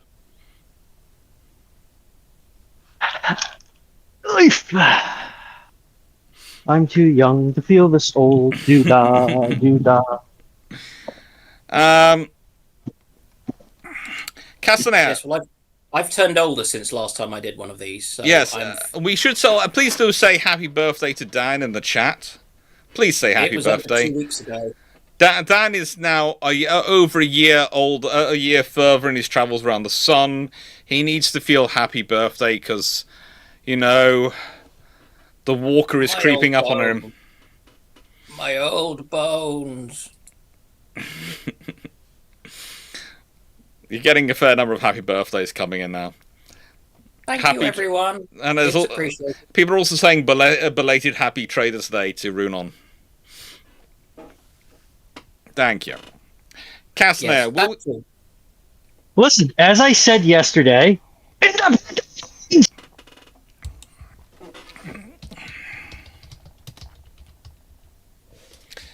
so, Castaner, will we have an episode after Congress passes the NDAA?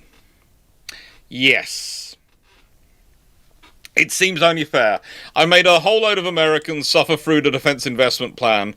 So when the next National Defense Authorization Act comes out, I will I will go through it, And if you want, at some point, if people would like me to, I will go through the NDAs. Oh, good lord, they produce one every year. So I'll go through them for the last 10 years at some point if people want me to.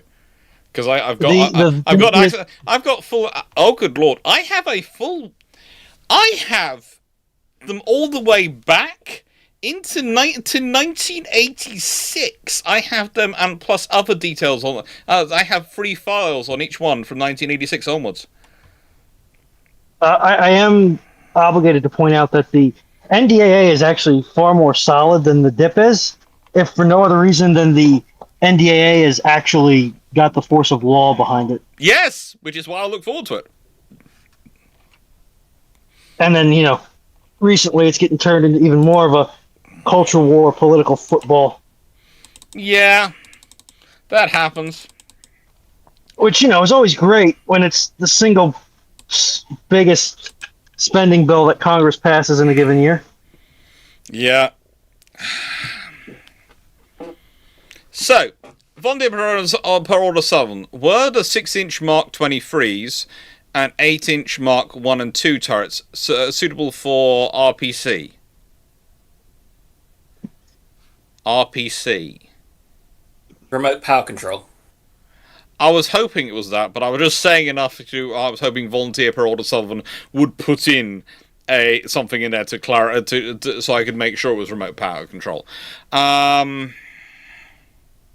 Not really, but considering the space in them and the volume of the systems they have in them that you could replace with some very small components these days, you could actually do that quite easy. You could actually do quite a lot.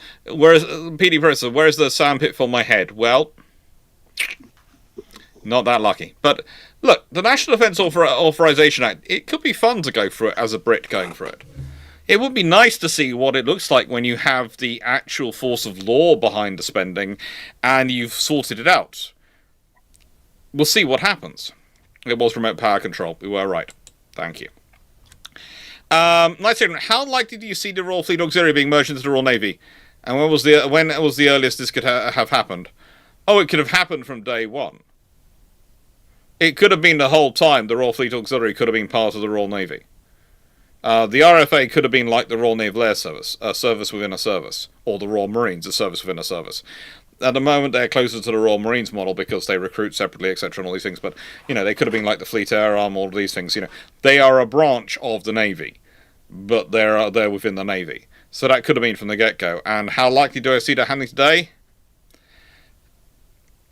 I think it's going to be an interesting question because the point I raised during the Defence Investment Plan was that one of the ways you could get around having a command ship to get the LUSVs, the large uncrewed surface vessels, in and out of the combat zone to have them go back for refit, to be reloaded, if they need to go out of the combat zone to be reloaded, is they actually become the escort of the Royal Fleet Auxiliary, which is going in and out anyway. And that way you've got the RFA escorted, and also you've got them going in and out. If you do that, though, you will then have to significantly enhance the combat capabilities of the Royal Fleet Auxiliary to be able to sustain and support and work in that scenario with them. And you'd have to put on a much more of a naval crew than you have currently. And that's basically going to navalize them. The reason we currently leave them civilian is it increases the number of ports they can go into, especially the fuel one, to go and pick up fuel. They can technically pop in and out of neutral harbours. Technically. Because they are technically a civilian ship. Which is why they are left as unarmed and weak as they are often. But, this is the scenario we could see coming up. At Parmentier, what ships would you recommend to navies like Belgium, past, present, and future, if possible? Oh, good lord! Any. Yeah, honestly, Belgium needed some destroyers. Needed a decent destroyer force. That's basically their limits. They need a decent destroyer force. In the 1920s and 30s, they could possibly make the case for having cruisers, but destroyers and monitors were what they needed. And these days, they are building frigates, but they are that they're making them so overtly weak. It's almost a case of why are you bothering? They're doing a joint program with the Dutch, and honestly, they'd have probably been better buying off-the-shelf Megamis from the Japanese and asking the Japanese to strip out half the weapons systems. It would cost them less than what they're currently doing, because they're basically doing a custom build with the Dutch. The Dutch want it decently armed, the Belgians don't want to pay for it to be decently armed, and it's almost a case of, you're paying all this money for development costs, realistically, you should not never got involved in it.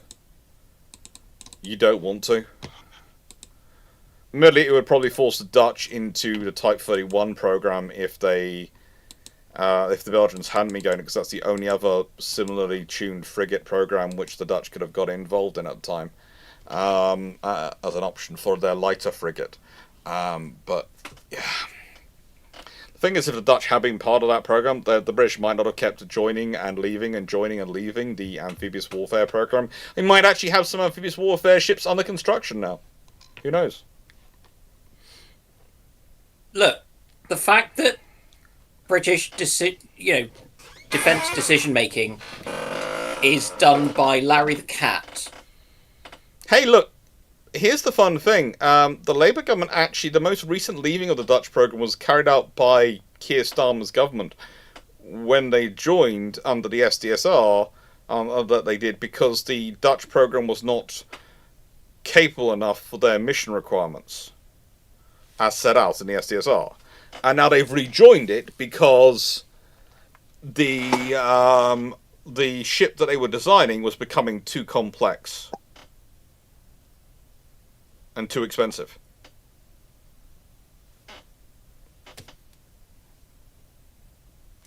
Welcome to my world. The SDR left it, the DIP rejoins it. Like I said, the decision making is being made by a cat. We want to be in. Are they? We want to be out. We want to be in. Is payment up front and in full being demanded this time? No. To be honest, the Dutch didn't even... I've heard one story I've heard from the Dutch was that they didn't even realise they were rejoining it till about 24 or 48 hours before the DIP was released, and they were told that the British told them they wanted to rejoin it. Actually, no. The people rang up presuming the section of the government which was supposed to tell the Dutch they were rejoining it, had told the Dutch they'd rejoined it, and they wanted to talk to them about the information so they could put it in the DIP, and that's when the Dutch found out. It's one of the stories I've heard. I'm not sure how true that is, because I've only heard it from one source, and it is a Dutch gentleman who does occasionally like to try and wind me up. But considering how stressed most of the people in the British government seem to have been around the DIP at the time, there is a possibility. I haven't opened the queue. I haven't opened the queue yet, have I, Slayer Darth? Have not opened it at all yet. Give it time. Wait for the orange thing to change. Wait for this to flash to open, because that will happen when Discord has confirmed it's working. Okay? Wait to put the questions in until Discord has told me it's working. Not when it says when I type open in something. Y'all need to calm down. Yeah. Okay. There we go. Questions are now open. You know, especially because you got ban the man Steve over there getting ready to ban. He's already done it. He's issued yellow cards already. He's issuing yellow cards. He's had it. He's up to it. It's gone. It's happening. Steve has his yellow cards out. Volunteer Parole Summer. Could the Swiftsure and Ceylon class cruisers be equipped with Mark 24 remote power control turrets? Theoretically, they could have been. But that would have required... I think it's not just reworking of the barbettes, but also reworking of some of the power supply positions. But it's not impossible because they've got space and hardpoints in the hull. Okay. Which one of you's building stuff now? That's me. Actually, I might have something to send to you for your 3D printer. Because mine still hasn't arrived, and I might need something done. Well, that would require me to get dates for Falklands, which Yes. haven't jumped out yet. Which So, requires someone to, AK Darius, to send me a message, yeah or nay, about Greenwich. And yeah, I have messaged him. So we'll get it soon. We'll get it all sorted. Ay, caramba. Or I will just die crying. Or cry trying. I'm not sure what.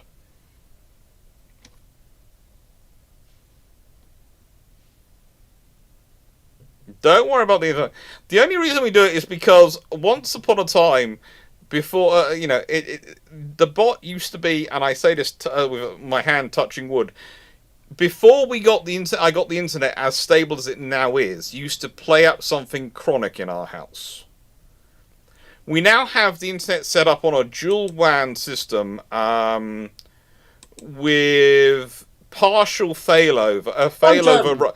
Usually it's running failover during the days when I'm doing these lives, but it runs a shared WAN system when I'm not normally. Okay, so basically it gives us the equivalent of 3.5 gigs upload and download, which is more than enough for our house normally. But when I've got one of these lives running, basically the one line goes on to, okay, if the main line goes down, it fails over onto this one. If this one then goes down, it fails over back over to the other one. And it keeps it constant. And it seems to be working pretty well now. I just have to... Well, in a month where, as is quite usual in the summer, please note, this is not me whinging about anything, this is me just the reality of YouTube, okay? So, the advertising revenue drops off massively in the summer months. It does. And to be honest, my channel is memberships and super chats, super thanks dependent anyway. That creates far more money for me than the advertising revenue ever does. So it's basically your kindness and your support which does all these things. But it does mean in the some months I go, ooh, I'm a little bit light this month. I need to think about what I'm doing for the channel, because stuff like the IT stuff, etc. Because I tend to sort of mix budgets, because I tend to overspec stuff to make sure it's going to support the streaming. And so, yeah. This month I've got to buy a whole load of Wi-Fi stuff to fix to make sure the Wi-Fi network works perfectly. And I'm going already. Ouch. Ouch. Ouch. Ouch. Because for those who don't know, Asus Wi-Fi, which supports the dual WAN Wi-Fi system and dual WAN Wi-Fi, is whilst it is in a sort of to get equivalent to Ubiquity, you have to pay a little bit more. But the thing is, Ubiquity systems to get a dual WAN setup, dual wide area network setup, is not really something Ubiquity really does at this precise time. So you have to go through the Asus system. And so to get something which is Ubiquity equivalent in terms of capability for home Wi-Fi and Asus, it's a case of ouch.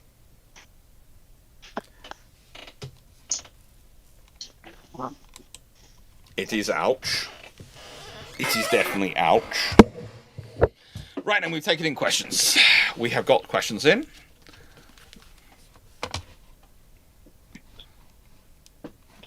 Is it Ouchicus Maximus? Not quite. Ubiquity is like access points. Ubiquity is a really good Wi-Fi system, and is probably the best Wi-Fi networking system for homes currently on the market. But the thing is, Ubiquity's networking system Thank you, Nelson.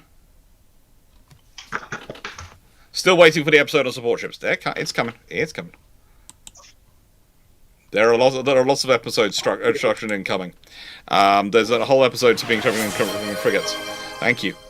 But you know, Ubiquity is the best for home networking, but it doesn't do. Realistically, Ubiquity doesn't have the intermediate for home office. Ubiquity is very good for home, very good for office, not really good for someone who's seeking basically to set their home up as a home office scenario. I didn't even know Asus had the networking yet. And Asus have very good routers and very good. I have a full Asus system and Asus Wi-Fi mesh. Yeah. It's sitting there, and it's just in a position where I can't show it to you, but I'll show it to you at some point. But it's a little square box, and it works really, really well, and they mesh really well. I too am running off of Asus routers, and they're pretty good. Yeah. The mesh system works fairly well once it beds itself in. Yeah, once it's all happy, the mesh system works great, but setting the mesh system up is a experience. Paul MS, what would Dr. Dan do to improve the NHS and associated military healthcare? To significantly improve it, would you start again, or can you manipulate what we currently have? Oh, you can manipulate what we've got.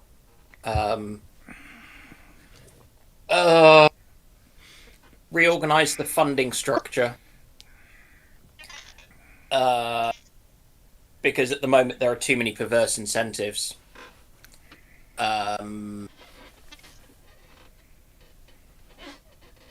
Recognize that there are things which have knock-ons to healthcare that may not seem obvious but are important. So, social care being the classic, and actually invest properly in your social care stuff as well. Those are probably the main things. Seneca Nero, I'm currently playing Ultimate Admiral Age of Sail, and somehow my ship line is going 30.4 knots. In good news, you have managed to undercover turbo wind. In bad news, rocks ahead.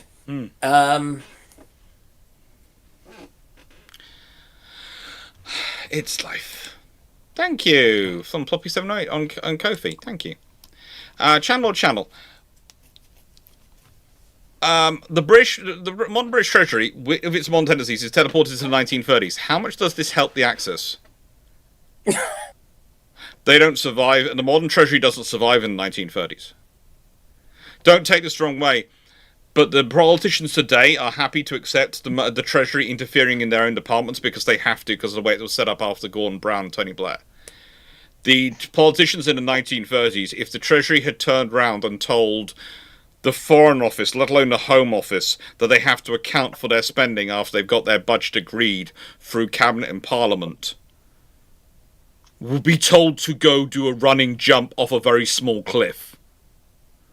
If you put it into the if you consider at some points in that period, 1920s sort of period and earlier, you're talking about some of the ministers who are in charge of these offices are people who would not be bothered by literally taking someone out for a day of shooting at foxhounds and having an accident with their shotgun. The modern Treasury does not survive in that period. The Treasury, if you go and look at the Treasury in the 1930s, it is a lot smaller organization. Ah, yes, the Dick Cheney obstacle removal method.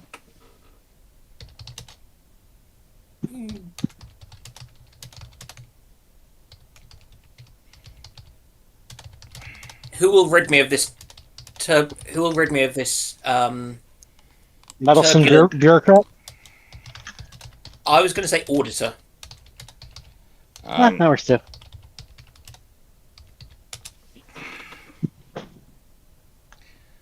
Yeah, in the 1930s, the Treasury employed 300 people. Today, it has nearly There is a debate whether they have 3,000 or 4,000 staff, because of the way they have subsections working for them. So you're talking the Treasury of the 1930s was a tenth of the size of today. So shouldn't somebody force the Treasury to account for their personnel numbers? No. You know, good for the goose, good for the gander, that kind of thing. Mm-hmm. And also, there's also the fact that the average paycheck for Treasury... also, Treasury now includes things like basically sections of HRMC and all those things. Yeah, it's just fun. It is fun what they've included in there, what they have to deal with.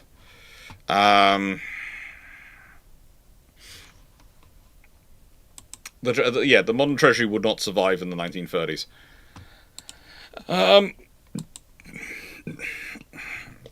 1981. If the British had built 8 more Type 23 Dukes as planned, so there are 24, and those last 8 would be sold off in the late 2000s, early 2010s. No.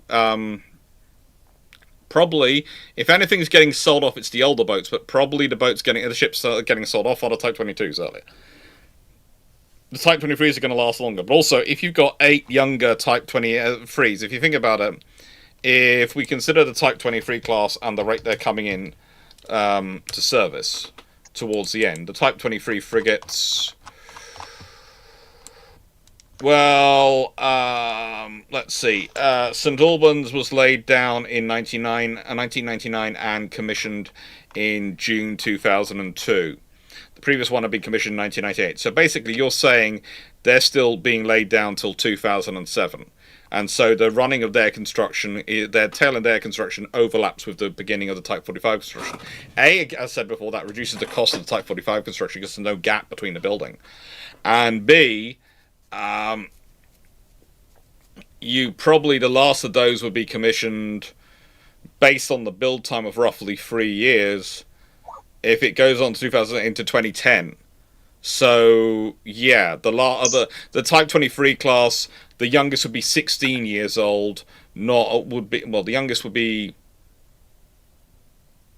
18 years old versus 26 years old. That's a difference in terms of their availability.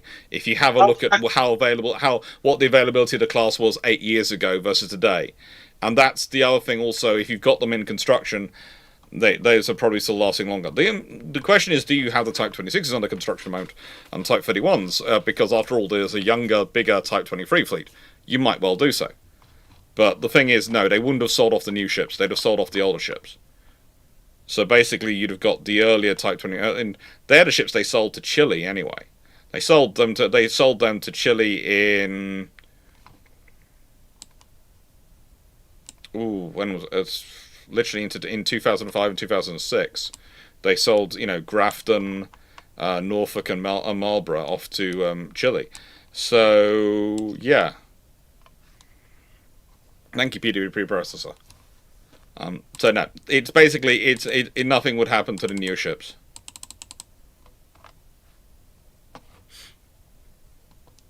Take care. Yeah, take care, Channel Lord.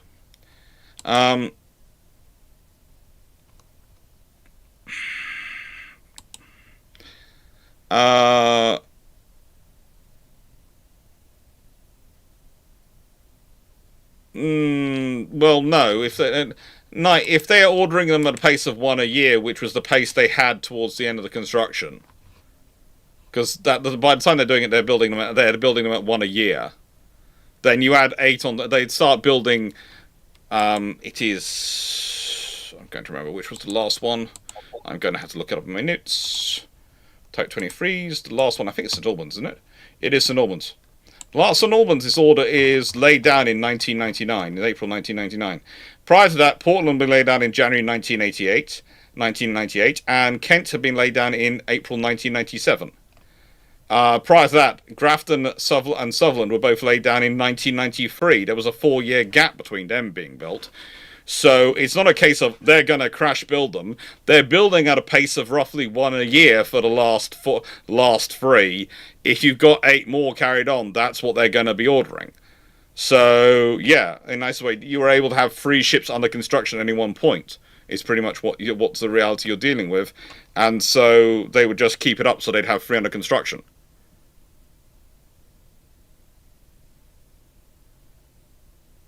It would be 2007 night, because 8 is 2000, 2001, 2001, 2002, 2003, 2004, 2005, 2006, 2007. So it'd be 2007.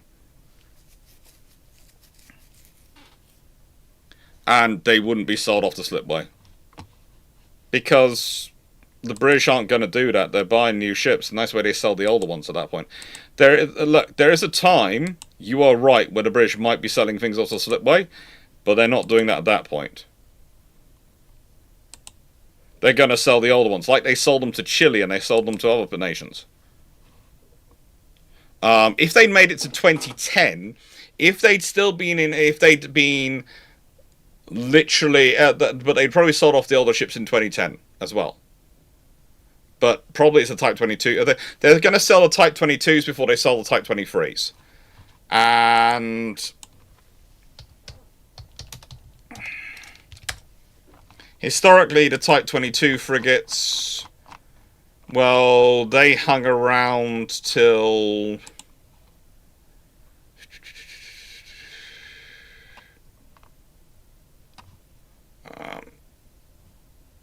20 into the 2010s. Yeah, Chatham's not decommissioned until 2011. So yeah, it would be the 22s which went before the 23s.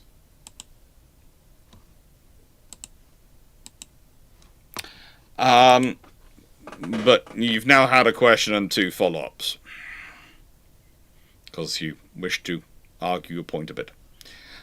Steve, what is the minimum capability that modern European navies should consider for an OPV?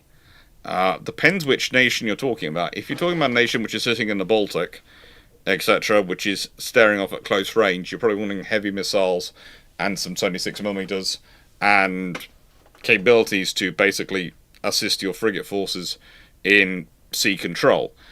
If you're talking about someone like Britain and France, which are looking at having OPV wander out to the Caribbean and do patrol duties in areas like that, then you're probably looking at something slightly less heavily armed, but designed for longer range and longer time periods of cruising. So something which is basically, if you're talking about an OPV, if you're looking at the Baltics, if you're looking at certain areas of the Mediterranean, you're talking about deployment times of less than a week. If you're talking about stuffing which is looking at possibly going to the Caribbean, possibly going to the Far East, possibly wandering out around the world, you're talking about times at sea of 3 to 4 weeks. And that's going to affect what you build into that hull. Okay? This is one of the reasons why, for the British, the jump up between requirements for an OPV and something that is like the Type 31s, like frigates, is not that far a distance. It's basically you're adding on better weapons. Gentlemen, probably better getting a shore battery of anti-ship missiles than not putting OPVs in Baltics. Yes and no. You probably still want surface-to-air missiles and guns. Having some anti-ship missiles on your ships is probably useful to have. It's not much deck space for a very useful capability, as it can also be used land attack. And you have to remember, the problem for the Baltic nations is that they're not just doing a sea denial mission. They have to do a sea control mission. Okay? And the reason, especially for NATO powers, they have to do that, because the Baltic, is the supply route. It is the lines of communication to the Baltic states, to Finland, etc. To get supplies to them, you have to go through the Baltic. That is where the bulk of your supplies can go. So you have to do a sea control mission. This is one of the interesting things which keeps coming up with the whole Sweden buying frigates debate. People go, well, Ukraine says they're not. Well, I'm not convinced someone from Ukraine said that, but if they did, they're talking about, they're buying systems for a sea denial mission. That's all well and good. And they're doing that system, the system they're buying, the drones, they're doing Sea Denial very well. They're basically mobile mines. That's fine. But Sea Denial is not Sea Control. Sea Control allows you to make use of the sea. And if you're escorting a convoy of merchant ships and supply ships, etc., getting supplies through, you need the frigates. You need the ships with them which have the firepower to try to give them defense. Yes, you're going to probably be depending a lot upon friendly air cover and airborne early warning, etc., to give you assistance for that and to provide the outer layers of your protection, but you're going to need the frigates with them. And to an extent, the OPVs can add into that in terms of capability.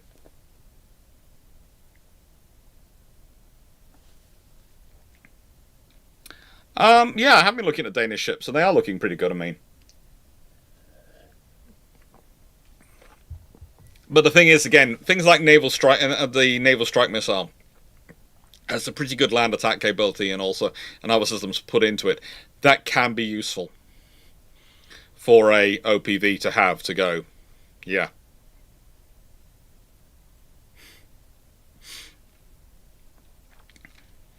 Ploppy, 7-8, and this is another one of which I think Dan would be quite useful. One.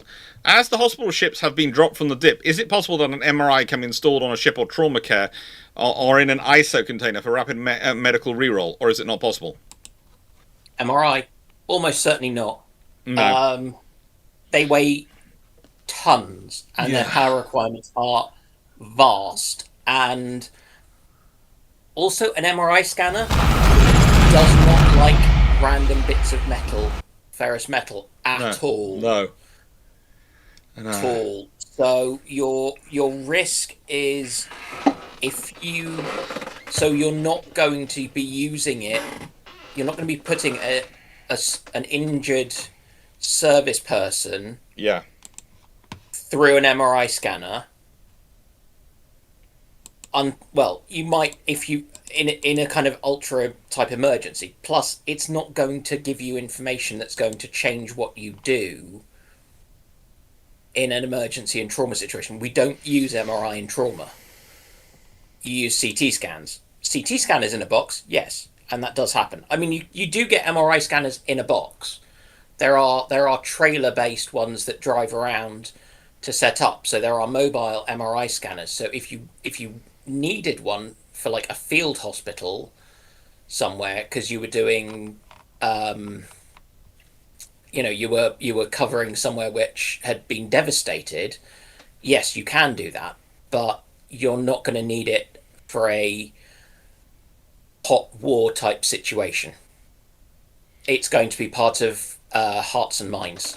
Yeah, and I would also add, remember the pod system we looked at the Future Leaders, Navy Leaders Conference? Yeah. You really like the pod system. Yeah. I mean, I think the pod system should be, frankly, being used.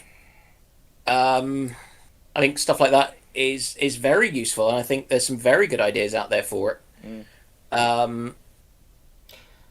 And like the idea of I remember you spent ages at that display. You literally, that section of the conference you kept wandering over to because you were finding it so interesting how they'd arranged the stuff.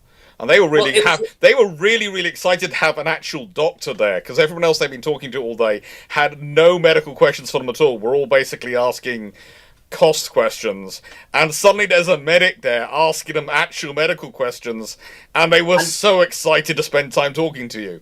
And going, do you have any idea how often the operating theatres at my hospital go down because the air circulation system doesn't work? Yeah. You could make a moderate mint expanding theatre, covering when theatres go down. Yes. From the NHS, and then you've got a capability, and you're proving it in. It's a bit like the idea of using the little remote piloted vehicles, submersibles, to look at wrecks.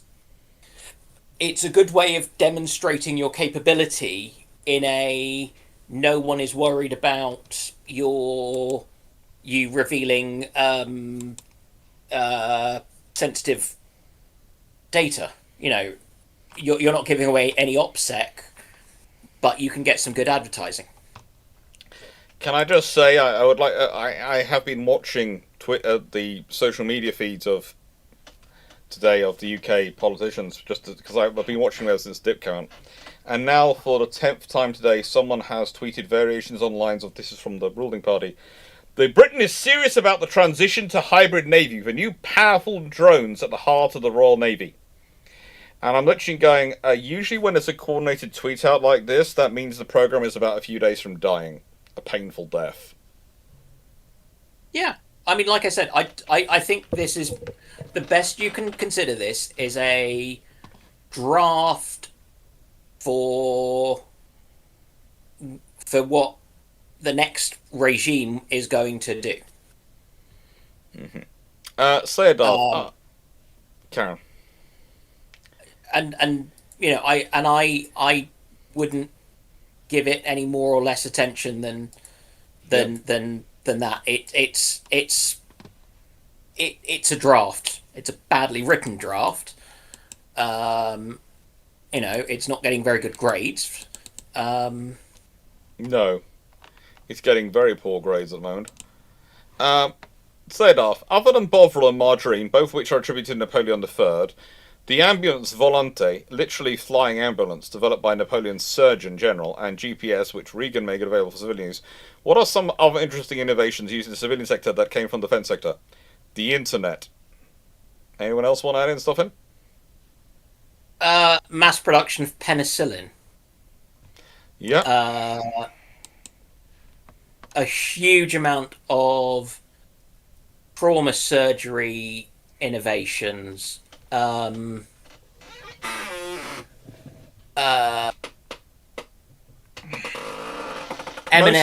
A large chunk of modern communications protocols and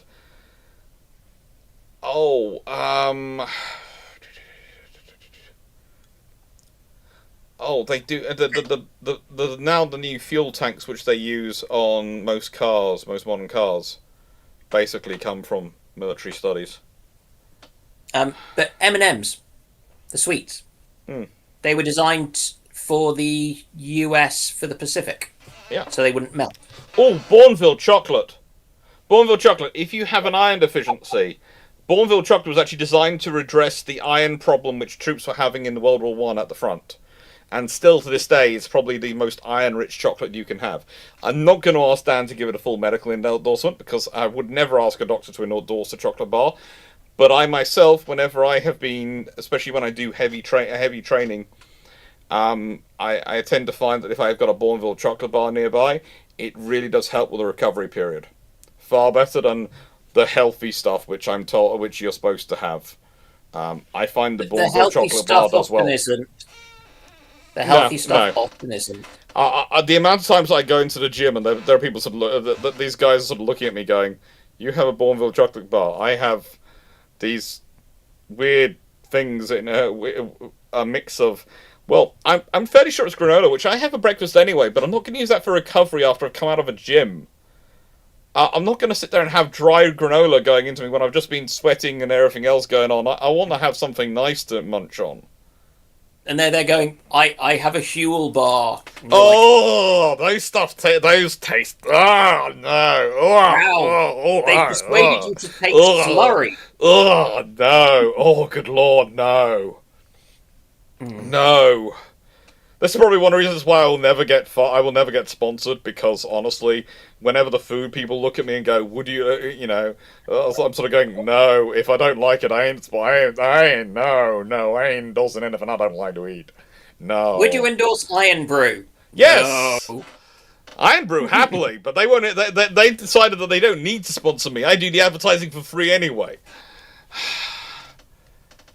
Factor actually makes some decent chow. What? Okay, I'll believe you. That's just... Well, it's not bad. Yeah, some of them. It's better than an MRE. Not that that's a ringing endorsement, but it is better than an MRE. That's in the nicest way. As I've told you before, unless you're saying it's better than the Italian or potentially the French MRE, I don't want to hear about it. That is a good MRE. Everything else is just food. It is only an MRE if it comes from... I don't know where it would come from, actually. I don't know where... Satan's butt crack. Karen, if I want to answer back you... of somebody's cupboard. Potentially. Carrot 151. Which hull do you think would make the best modern ideal class? Probably the Zoom ones. That's about the fastest modern hull we've got at the moment. Lions. How high would the late Duke of Edinburgh have climbed in the Royal Navy if King George VI had lived longer and allowed him to maintain a mostly normal naval career? I would be not surprised at all if he got well up to the rank of admirals and potentially even First Sea Lord. Potentially. If the King George VI lives long enough. Potentially.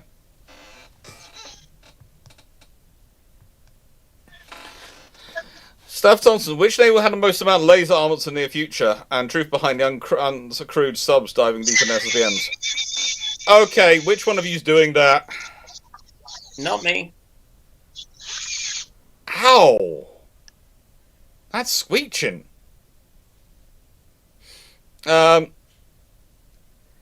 Which navy will have the most amount of laser arms? So I'm presuming it was Runon, and I'm presuming she was doing something with... Well, I thought she might be sharpening knives. And that noise. Drill. Drill. Yeah. Staff Thompson, which navy will have the most amount of laser armaments in the near future and the truth behind the uncrewed subs diving deeper than SSBNs? If they are built of the right materials, they are smaller and more compact, they can dive deeper than SSBNs. Do you have any control of them down at that? No, you're entirely hoping they function on their computer system. Because signals, they're... Unless you have access to the communication systems which actually use the Earth as the radio antennae. I think that's...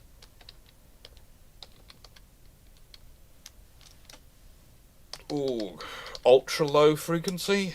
Or is that ULF or... Yeah, I think it's ULF. Or, no, it could actually be, it's ELF, extremely low frequency.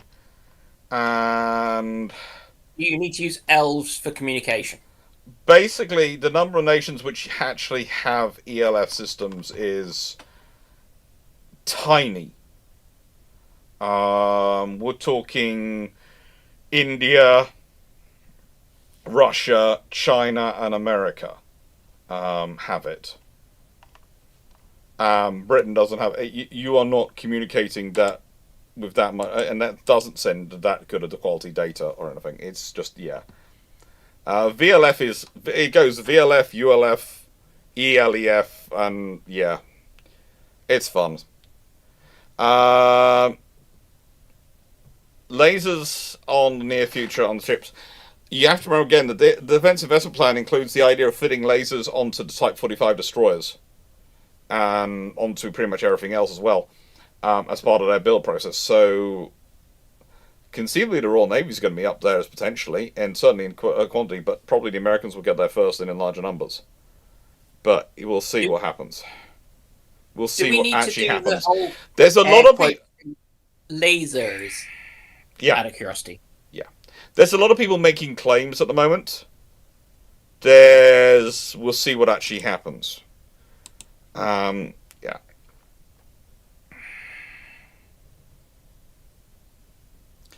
What fleet in history was, in your opinion, the most competent fleet at sea in history?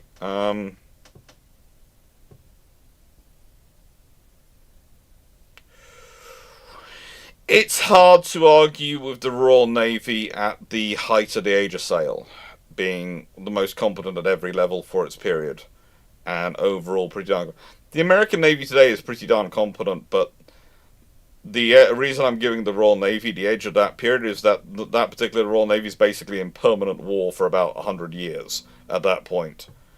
There's competency you get through training and through constant hard work, and there's competency you get through basically constant warfare for 100 years, so much so that it goes that pretty much every generation of officers has not only had the effect and the, how do I put this, the selection process, of the Darwinian selection process known as the C, but also enemy action, that does breed a certain level of competence and qualification at every level, which is hard to beat and hard to replicate without it.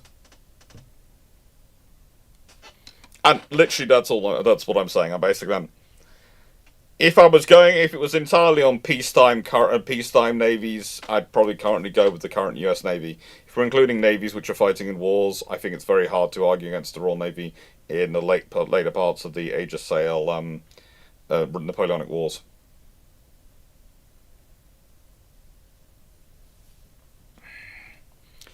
De Brock. If practical aerial refueling had been available at the beginning of World War II, how would the various bombing campaigns have changed? The Brits would have gone for the German oil fields, and they would have not stopped until those oil fields stopped working. The Germans would have probably tried to bomb the central of the Soviet Union to try and take out their factories.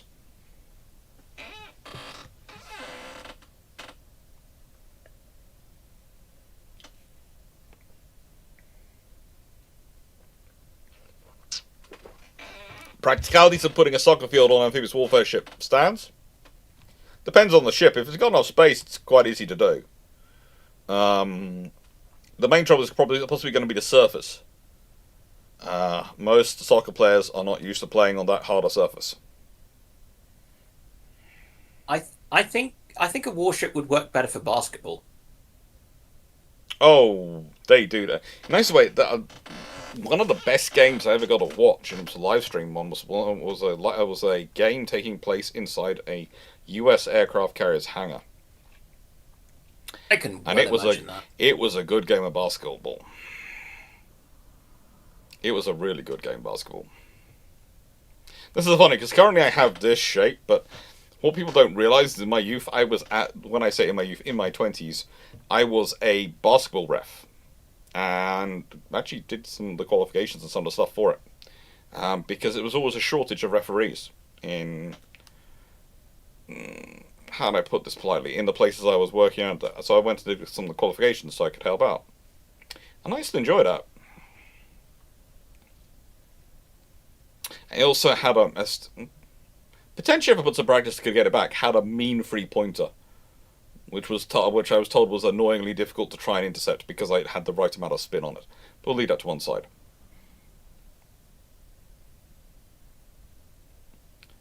Diego, aren't the antenna systems for ELF act vulnerable because they are so huge? Yeah, they're vulnerable, but they're also usually stuck in out-of-the-way places. They literally do that one job, and you put some defenses with them, and pretty much they're usually in the middle of the country, so... because they can be put anywhere in the country. They usually put in a space where, frankly, if you're going to get it, you're going to have to fight through a frigging lot of stuff to get to it. So it's not going to be a case of, I'm going to send a single cruise missile or an individual bomber aircraft to take this out. It's I'm going to have to launch a massive tactical mission to get rid of this, or I'm going to have to launch a ballistic missile with a nuclear warhead. The American ones are in the Blue Ridge and West Virginia. Nope. They're not. Or are those the very low frequencies, not the ELS? They're very low frequency. They're not extremely low frequency. That's a massive land-based installation. I find myself wondering if things like Jodrell Bank could do part of the job. Zedoff, the reason I couldn't referee a British sport like cricket is because I loathe cricket with the passion of 1,000 suns, because I used to be made to do cricket at school, and I absolutely hated it, because in simple ways,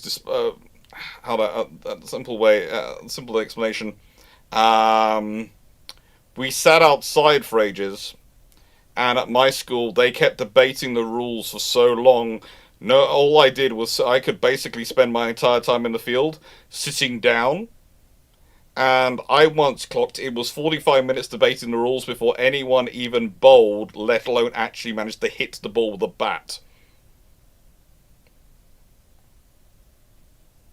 And after it had been bowled, and it hit, and I caught the ball, there was then another 45 minutes of debate because my feet had left the ground to catch the ball. So therefore, was it considered an instant out because my feet hadn't been on the ground when I caught the ball?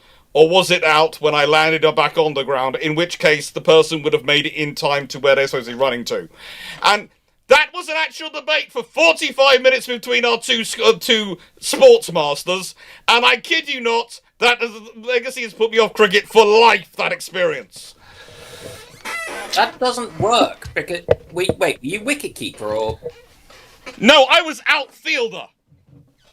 If you catch somebody, they're out.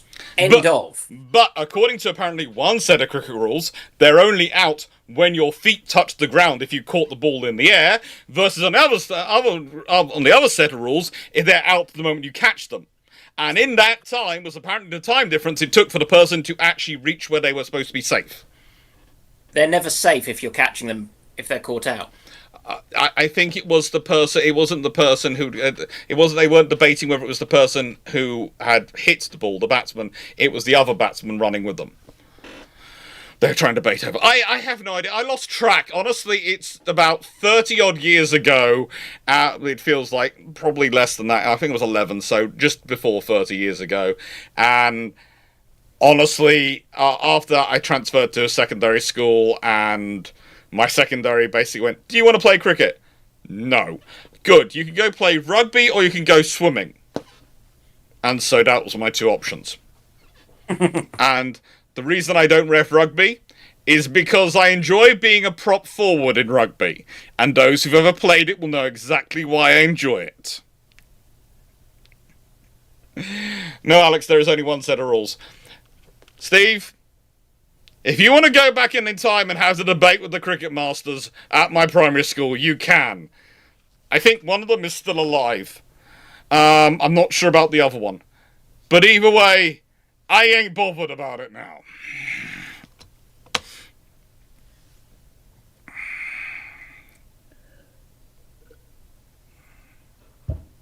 I mean, cricket's boring, I get, for most people. But at least it's less boring than baseball.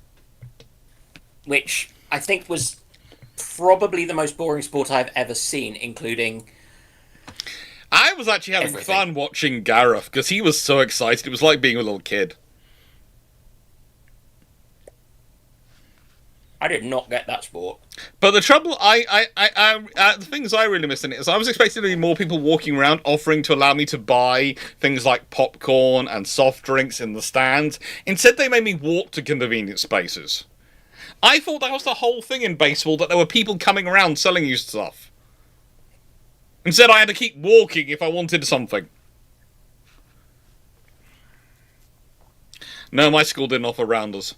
That was considered a girls' school thing. But I've played a lot of rounders in my time. But yeah, I found the one baseball game that I went to, possibly the most boring waste of an hour plus of my life, not counting travel time. Knights Errant, and with Azur Lane's G3 Duncan, she is said to take heavy inspiration from spies like James Bond, but isn't a battlecruiser job meant to be seen everywhere, as someone like James Bond ain't to be seen? Have you ever watched a James Bond movie? Okay? Spies like James Bond means the people who go in and confront the enemy to their face and play a game of poker with them. And then walk out the room. Spies like James Bond's portrayed as being are more akin to presence deterrence assets than they are espionage assets.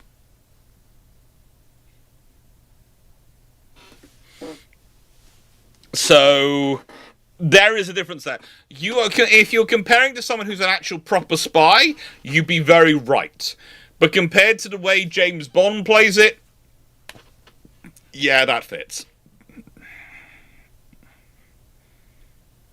So even if you look at the James Bond books, in a Casino Royale book, his cover is that he's sort of a playboy businessman from Jamaica. Yeah, it's kind of in your face. Whereas you think spies, if they're actually trying to sneak in, would be someone who'd be less noticeable. Again, James Bond kind of does in-your-face stealth. He's a prominent banker, not a waiter staff. He is a playboy, a millionaire playboy from Jamaica, not just a quiet, normal businessman who's stopping in for a night of gambling as they're in town. He's SOE, not MI6. Yeah.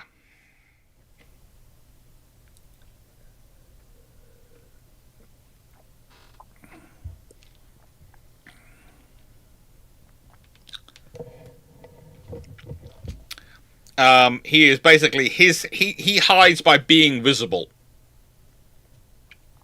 He hides by being so prominent you can't accost him. He doesn't hide by disappearing. And again, the G3s are very much meant to be seen.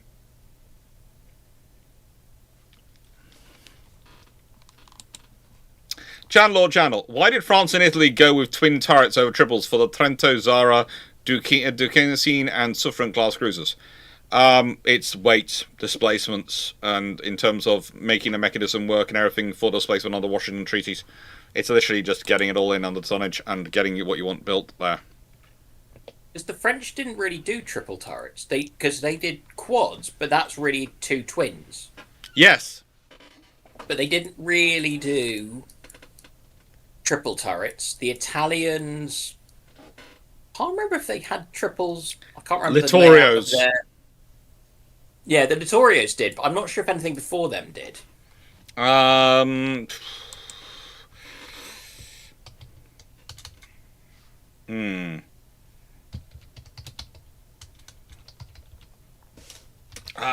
Let's see.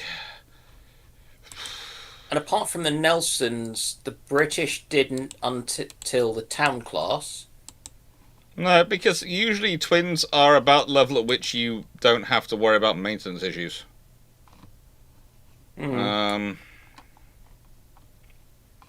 the Italians mostly kept the twins as well. Yeah. And battleships are kind of different. Yeah. They've got space. Yeah. Castaneda, Bond will be a distraction while the La Casa Nostra does a black tie job. Basically, the battle cruiser was supposed to be the, oh, look at me, while the cruiser goes and does the naughty stuff around the corner. Basically, while you're all staring at the beautiful G3 cruiser going, a G3 battle cruiser going, hello everyone, I'm here. I am the British Empire. We have come to see what you're doing. There is a town class cruiser around the corner going, right mate, we're up against the wall. You really gonna keep playing this game? You're gonna keep playing this game? And whilst everyone's looking at beautiful G3 going, aren't they beautiful? They're magnificent. They're gentlemen. They're beautiful. They're wonderful. The G3 is sitting there going, Brighton, you talking? You talking? You talking? You talking? You talking? And the person's going, What? You got the wrong guy! Put me down! Please! I am just a humble onion seller! I know what you say! That is what the scenario is. The British were quite clear with their battle cruisers what they were for. They were for, hello, look at me everyone. Aren't I beautiful? Aren't I powerful? Aren't I gorgeous? Don't my lines flow? It's the cruisers which are going, so, we appear to be having a conversation. Why do you have a hammer? Well, you see, I want to have a conversation with you and your fingers. That's the different scenario. Well, the town class is there going... So and in war, it's kind of the G3 is there going, look at me. I am wonderful. I represent British naval power. Our insurance rates don't need to go up that much. Everyone will have confidence in us. Whilst the town classes are going round going, yoink, you're mine. And the tribal class are going, hello! We brought our entire collection of knives! We are the corgi that turns up with 60 throwing knives and 2 submachine guns. And you're still not quite sure how our paws use it. But we do. Yes. And, oh, you thought you had a foreign... You thought you had a merchant fleet. No. But ours just got significantly bigger. Seneca, you're having a lot of ads today. Let me just check the monetization rules. It should be on no more than every 25 minutes. They are different from every single viewer, but they should be no more than one in every 25-minute period.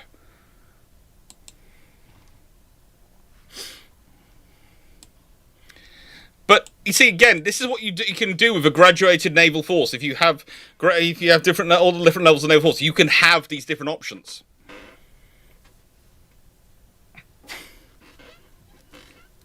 As Elaine's Duncan has a Tommy gun and also probably the throwing knives.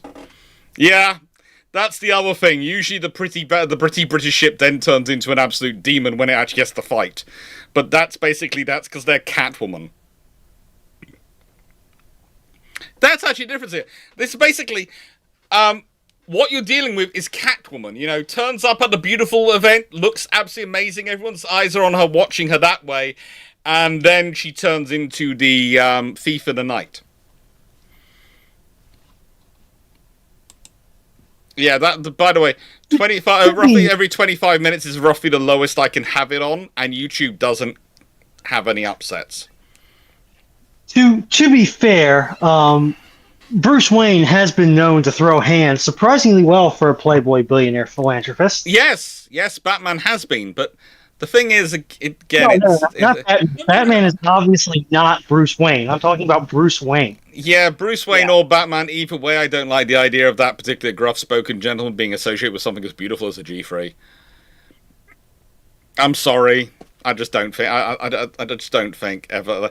You know, I'm still remembering George Clooney's Batman, and that's forever going to disappoint me.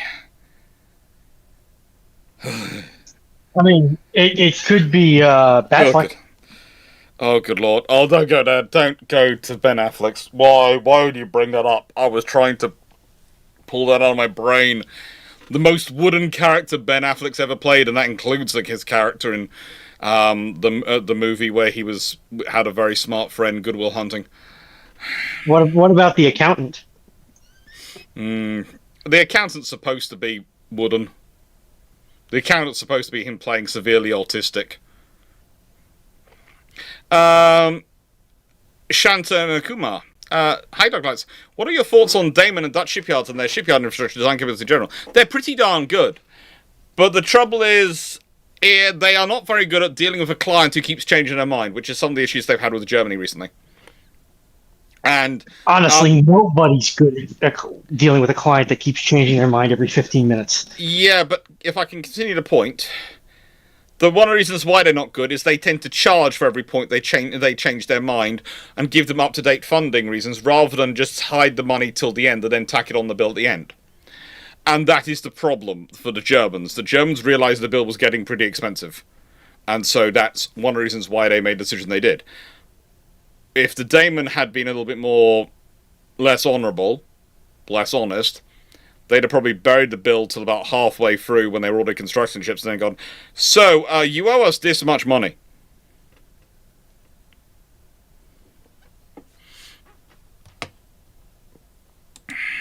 But they're pretty good. They have some interesting designs. I'm still not sure that the British government are actually going to go ahead with this joint Dutch amphibious ship. I really don't think it. I'm not sure it's going to happen because the British have been in and out so often it's getting obscene. And one of the problems again is it's got to be basically built in a British yard, especially with the current discussions we have internally in UK politics. Ordering ships abroad at the moment is basically political suicide. Before you even get to a general election, it's going to be political suicide in Parliament. And this is one of the reasons why there are Norwegian ships supposed to be ordered for supporting the mine warfare, and I've been told they can't be ordered until either there is yard space found in the UK to build them, or until there has already been sufficient significant orders made in British yards that they are part of that ordering programme, and the government can turn around and go, that's because all our yards are busy doing other stuff and we need those in now. There are issues.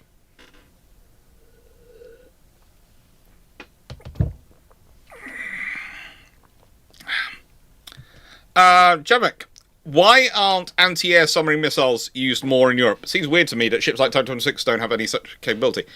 Actually, the Type 26 are supposed to be getting ASRock, I think. But the reason they haven't been used a lot traditionally in Europe is because we rely on our helicopters being quite significantly independent, and they're supposed to be carrying the weapons themselves and keeping them far away. But basically, ASRock is there also as, I would say, when it came in and it's sort of its scenario. Yeah, there is the potential, because of their Mark 41 VLS systems, for them to carry ASRock as well. That has been included as a potential, but hasn't been gone down the funding route. So it's a potential they could have, but it's not yet been defined as whether they will or will not. The reality is, it's another of those victims of the wars of choice scenario. The idea was we didn't need it because the whole reason for them was basically if the helicopter runs out of torpedoes, it can maintain contact and can call in torpedoes from the mothership, from the ship from the home ship it's launching from. The allies, the Europeans usually had the idea, oh, we'll be operating in multiple ships, so we will have multiple helicopters, so we'll just call in another helicopter. But it is starting to come back in. It's basically, navies which have been concentrating more on warfighting capability tend to have decided that it's going to be something sensible to have VLS in and have capability. But then that requires you to carry more VLS cells. And one of the other problems European nations have is that, let's be honest, a lot of their ships are kind of light on the VLS cells. I mean, the other option, I guess, would be to just lob a load of the 5-inch rounds at them. Stafford Thompson, potentially, if we've bought those shells, which we haven't yet. Stafford Thompson, what will happen? The Defiant class being built, or the RN getting the amphibious ships to launch the F-35?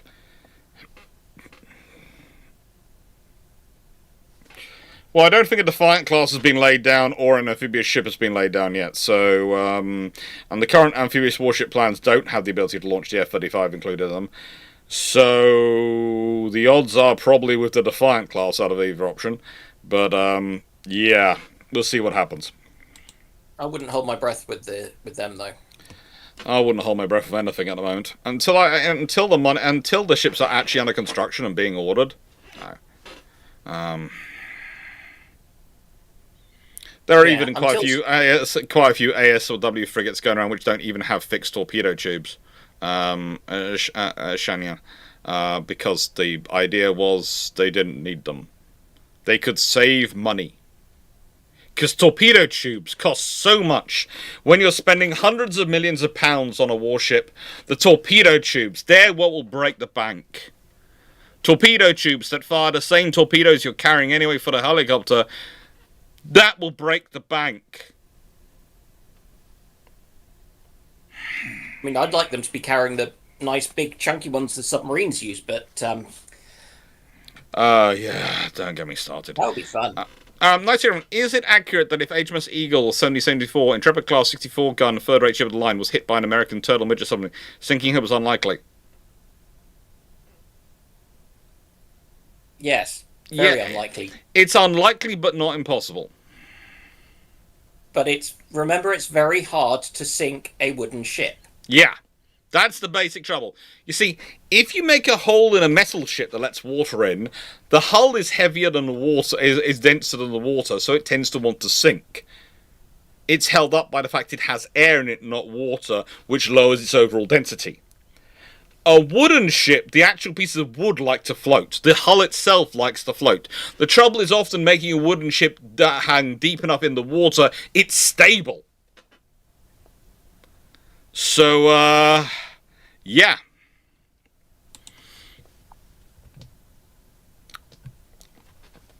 But if you can set an explosive charge or something off in a magazine, then you potentially could blow it up. Yeah, I mean, they're not well protected against underwater damage, but also the chances of that thing actually working were very low. I was going to go with not very high. Glass half full versus glass half empty. Paul Amos, do you see dual-barrel deck guns becoming more prevalent in future destroyers? It's going to depend how serious the threats of conflict get and how serious our political class becomes at interpreting them. at the moment there is still quite a large number of the British and European political class who are not that way inclined.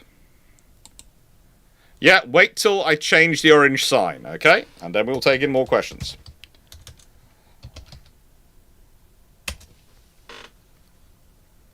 So wait till the orange sign changes. Okay, and questions live, and I will be back in a second because I just heard a knocking on my door.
In good news, our freezer is full. In even better news, that means I've been given an ice cream. Woohoo! Alright.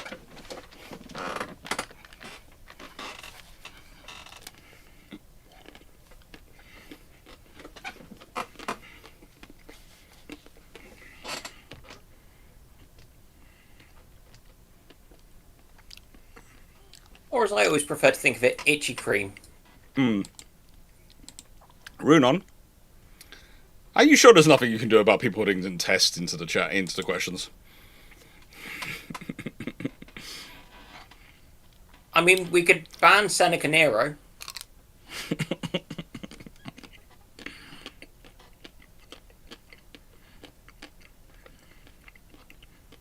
I mean, I know it's my response to everything, but it's a bit like, Foxo and nuking France. Or certain members of the American administration and tax cuts. I know it's you, Steve, who puts in test. And I do know why you do it. Just sometimes we have a lot of tests coming. 5 more. Okay. Chingy from Australia. Pending examples of strike missile boats, corvettes. What about an air defense boat these days? A cheap SAM site on the water to protect harbours. What would be the minimum stats? Well, the trouble is, to make it work, you probably need radar. And radar is never cheap. Decent radar for air defense is never cheap, nor not power hungry. So this is why you end up with something which is probably in the order of 2,500 to 3,000 tons. Carries a fairly decent missile load, probably of something like CAM or ASM or something like that. And probably has a radar which would normally be fitted on a frigate. And probably a couple of 76mm guns as well. Or you're better off having a land-based thing, like Land Scepter or whatever they're calling it. Well, you can have what they call they called a Sky Saber or something. I think it is. You can have it, and it's useful to have. But there is an advantage to having a sea. If you have a large enough port facility, there's an advantage to having a sea-based one that can float around and sit around in the port, because it will have everything included, and it can go and sit on the seaward side of the port.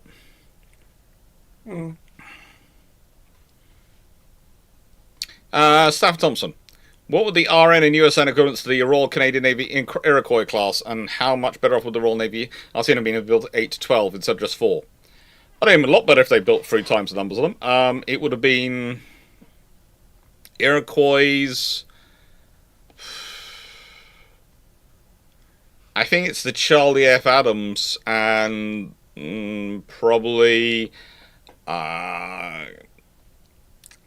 It's going to be a debate. I think the counties are a bit late, so I think it's probably going to be the Darings. From memory.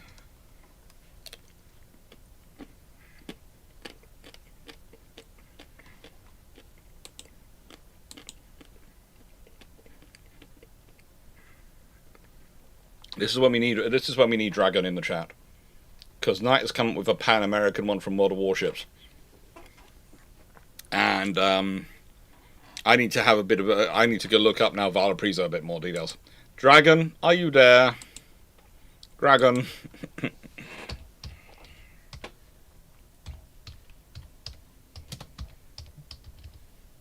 mean, question one is it a real ship or is it vapor? Is it a paper ship?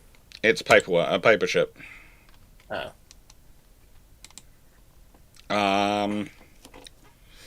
It looks like it's based on a British design. It's based on Vanguard, so yeah, it would have had the 5.25s. Unless they opted to buy American.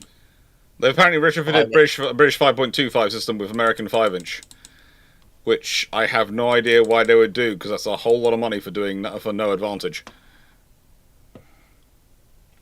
Logistics? The Americans might. Yeah, the 5-inch 54 could fit in, but I'm not really sure it's much of an advantage. Howard Gungeon, 30 Blackburn Buccaneer appear at RAF Marston, April 1940. How will you use them? Do they have crews who know how to operate them? Even if they don't, they could probably learn how to use quite quickly. You probably want to take them apart, have a look at their gen engines, at least one or two of them. But otherwise, and try and get some parts to maintain them and rebuild them. Yeah. But otherwise, you've now got an aircraft which is going to basically functionally be able to ignore German air defense. Yeah, I'm also thinking the radar may enable you to basically have an AWACS for airborne interception. Not really. Their radar's not that great. It's going to be better than anything available at the time for overland. Yeah, remember, overland for the Battle of Britain or in the Battle of France, we had basically nothing. Yeah.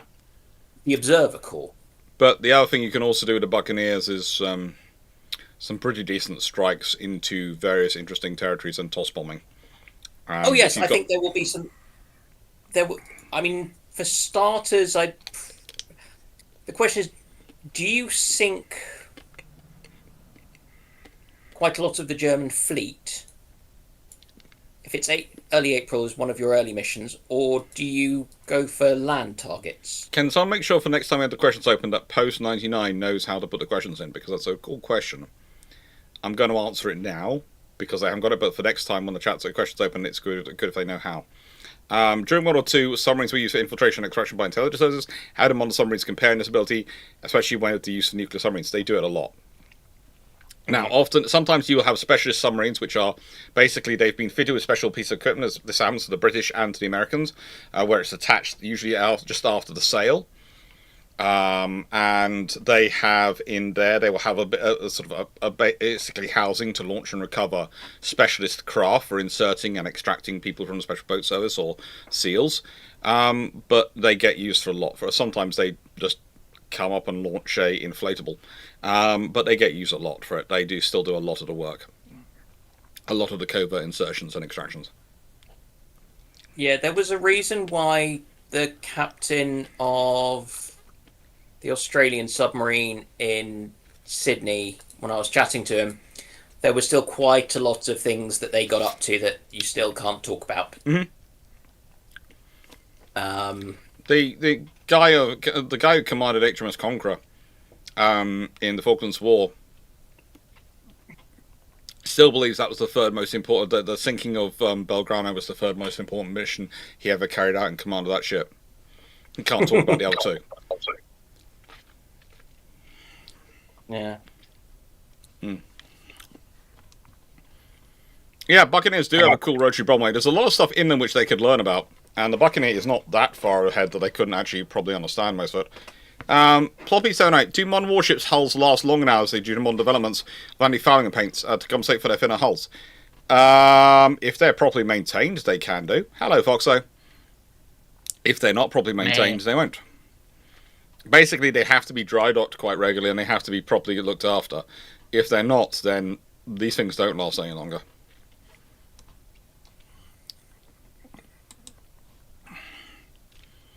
Should we go back to building them out of good English oak? Yeah, there's one of the Seawolves. It's the one named after Jimmy Carter, and it basically spent its entire life doing special forces operations. And it is one of the more interesting submarines in the U.S. Navy, and it is probably the submarine which winds up American presidents more than anything, because the amount of times they're probably hearing the Carter has done this service for us. The Carter has done this service for us. If you've got an ego as a president, and let's be honest, all politicians, and by definition, therefore, all presidents will have an ego.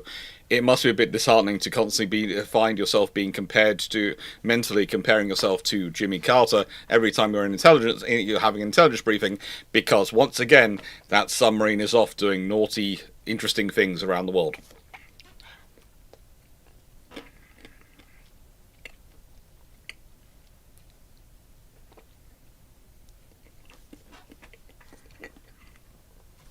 Carol 115. In a worst case scenario, sea levels rising, happening, flooding on London X, do we have any shipbuilding repair facilities that would survive? Tons. Most of them are in Scotland, and they're not going to be that great because they are not that much higher than London. In fact, there aren't many facilities which are that much higher than London, but there again, for no one is. Basically, if the sea levels rise to the point at which London is flooded, then a large proportion of the world world's coasts are also flooded, which includes quite a large amount of the shipyards. There is a real problem that for seagoing ships, the yards for some reason need to be kept fairly close to sea level. Now, some of them are, especially the construction ones, have things like, we're actually quite high out the water, and we have a ship lift which lifts the ships down, or things like that into the water. Basically, what most of us might call a variation on a dry dock. But yeah, it is fun.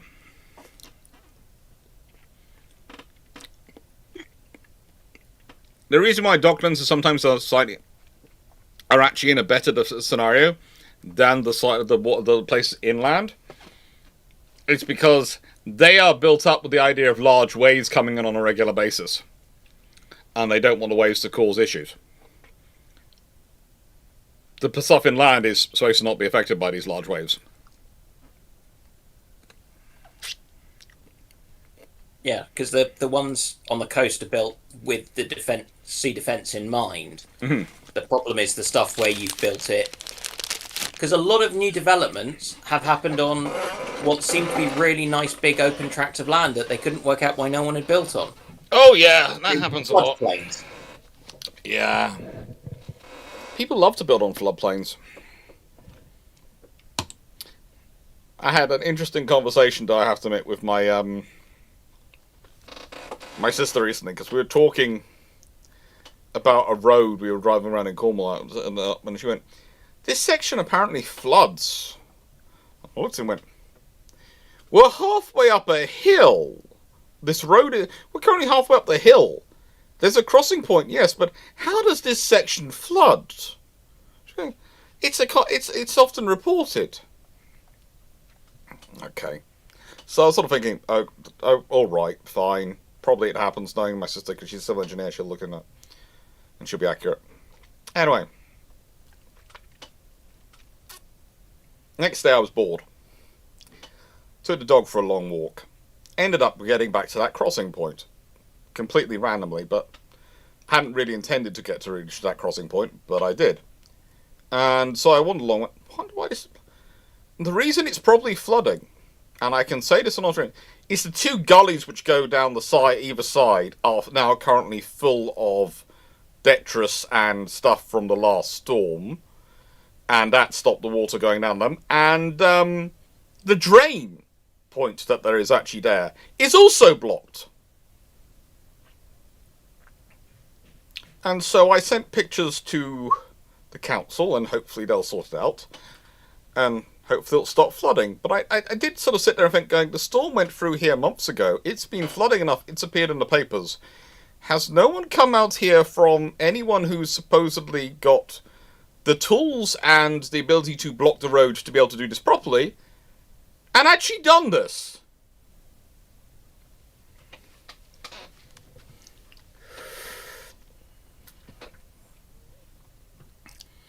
You were going with no. No. Secondly, what would your ideal Royal Navy composition be if spending and acquisition was where it should be? I would probably be looking at a destroyer force of about... let's see, we've got the 2 aircraft carriers. I probably want 3 LHDs, which have the ability to also launch F-35s as the amphibious force, so I usually would have at least a carrier and an LHD available. It's often usually another vessel in ready to call out.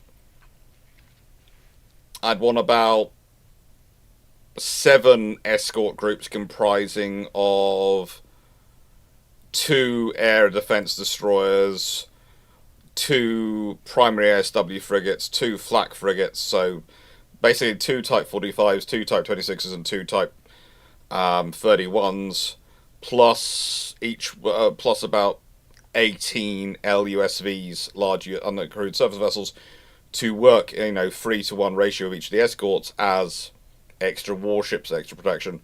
Plus, you need a supply ship, a solid storage ship, at least a couple of tankers, and an SSN for each carrier battle group or each battle group you're forming. And probably you probably need more SSNs than you have than just for that. So you probably need about 12 SSNs, despite the fact, well, at least probably 14 actually. To make sure you have 1 for each group and 1 for each other for missions you're going to do. I would want 7 to 8 SSBNs/SSGNs, and basically they'd all be built as SSBNs, but 3 to 4 of them would have SSGN stuff inserted into their system, so they could launch cruise missiles from their tubes rather than launching ballistic missiles. And the reason I would do that is that I would keep at least 1 of each at sea at the time, and that would also add a level of strategic ambiguity, as people wouldn't be quite sure which, because they're all the same class. Is that a ballistic missile submarine gone to sea? Is that a tactical missile submarine gone to sea? Who knows? But that's me, and probably a fair number of patrol ships, etc. All my warships would be chilled up good warships, but also would be capable of doing drone control. But they would have 3 LUSVs each. Yeah, it'd be fun. So not massive, but not also small. A very good quality power, basically.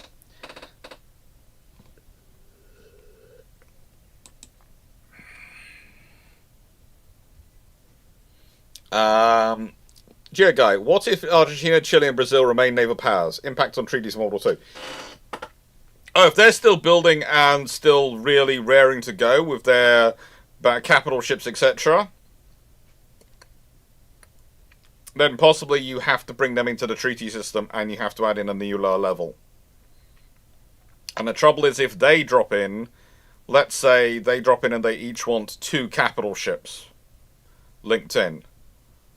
Well, the thing is, if they want 2, France and Italy are going to want more than they had. Japan is going to want more than it had, and Britain and America are going to have even more. And so that's you also might get a Britain scenario going, well, hang on. If they're included, what about Australia and Canada as independents? No, they're the British Empire, but no, they're just as independent. You claim leadership of Pan-America. America, don't you? You claim Pax Americana and everyone works together. And you find yourself running into some of the American rhetoric. It can be quite fun to see what happens, but honestly, the more powers you have involved in the treaties, the more likely you have the treaty system break down. And there's also the problem that if you have them in, even if they are naval powers, then it's harder and harder to keep Russia out. And that then becomes a big problem, because Japan will not accept to have anything less than a lot more than Russia, and Russia won't accept to have anything less than parity with Japan. So it would be, in a treaty system, it would be a nightmare. It'd be fun, though, to watch.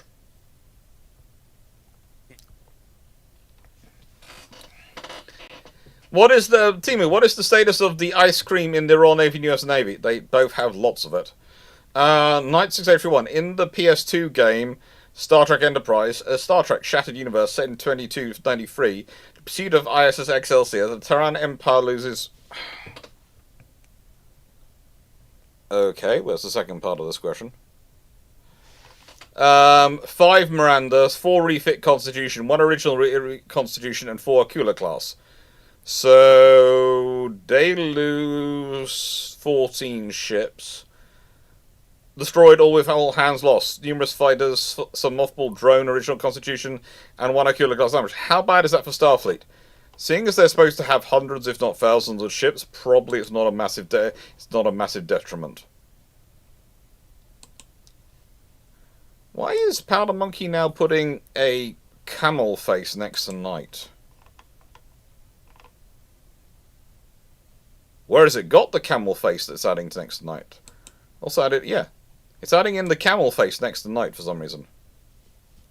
Why has Powder Monkey decided that Stafford has also got a camel... There's lots of camel faces turning up. Stafford Thompson, who built the best hydrofoil during after the RC and Brass D's, or was built decommission? The Americans had some really interesting hydrofoils for a short time, but basically everyone found the hydrofoils were a really cool idea, not a really practical or useful idea. They're really cool, they're not practical or useful.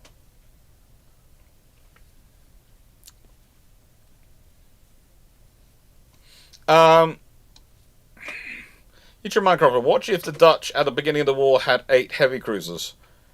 If they're all working fine and they manage to get away from the Netherlands, then there's going to be a very significant Dutch force involved in the Battle Atlantic, the Battle Mediterranean, and the Far East. And they're going to be significant. Probably 7 or 8. Question for Dan. Have naval medical facilities changed since the lessons from the trauma in Afghanistan?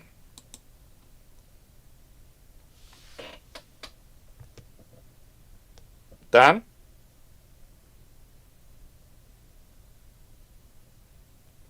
Dan? Sorry. Okay. I went to go and get ice cream. You went to... This is because I had ice cream in front of you. I planted the idea in your head. Yes. I wonder if Foxo's eating ice cream as well. What was the question? How the lessons of Afghanistan affected naval medical facilities?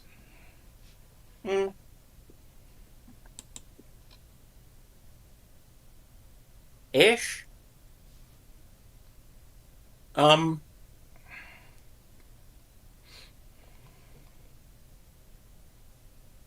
it's kind of modular, but I'm pretty sure the Navy component for the RN have been kind of working on kind of being able to kind of have use tents or a ship to base out of for a while.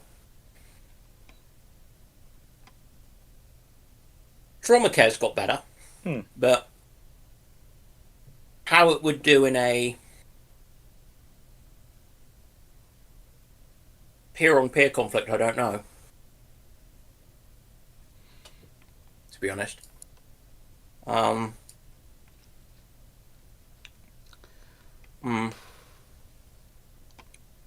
thing about naval facilities is usually they have advantages and they have stuff with them that you're not going to find in the field with the army. But they also have limits in that they are at the end of a supply chain. And when as I've said before, when a ship is hit, depending on which side of the bulkhead, you're going to be walking wounded or you're going to be no longer there.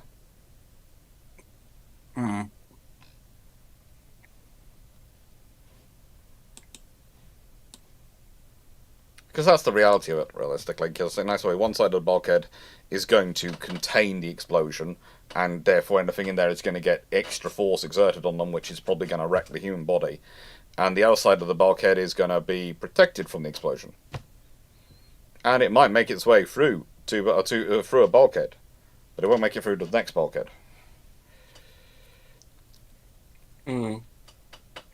Yeah,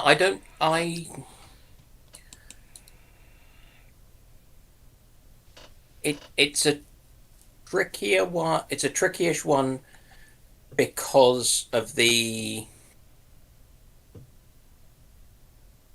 It's really just the nature of the problem. I think Steve is currently begging. Wait, please, until the big orange sign says questions open for when we get to the next questions. Yeah. Yeah, carry on. Sorry. Yeah. I've lost my train of thought completely. Sorry. It's just I noticed it came through from Steve, and I thought I'm going to highlight that for Steve because Steve is really trying. Stafford Thompson, the Trudeau legacy never starts as Pierre loses election. The RCN gets to keep Bonnie. How does it affect RCN doctrine to say? They might have replaced Bonnie with an LHD. That's the sort of thing they're going to replace it with. An LHD. And it'd be interesting to see what they do with that. Because if they get an LHD in Harriers, then that's a very different scenario than they have now. Questions are open. We're taking in questions.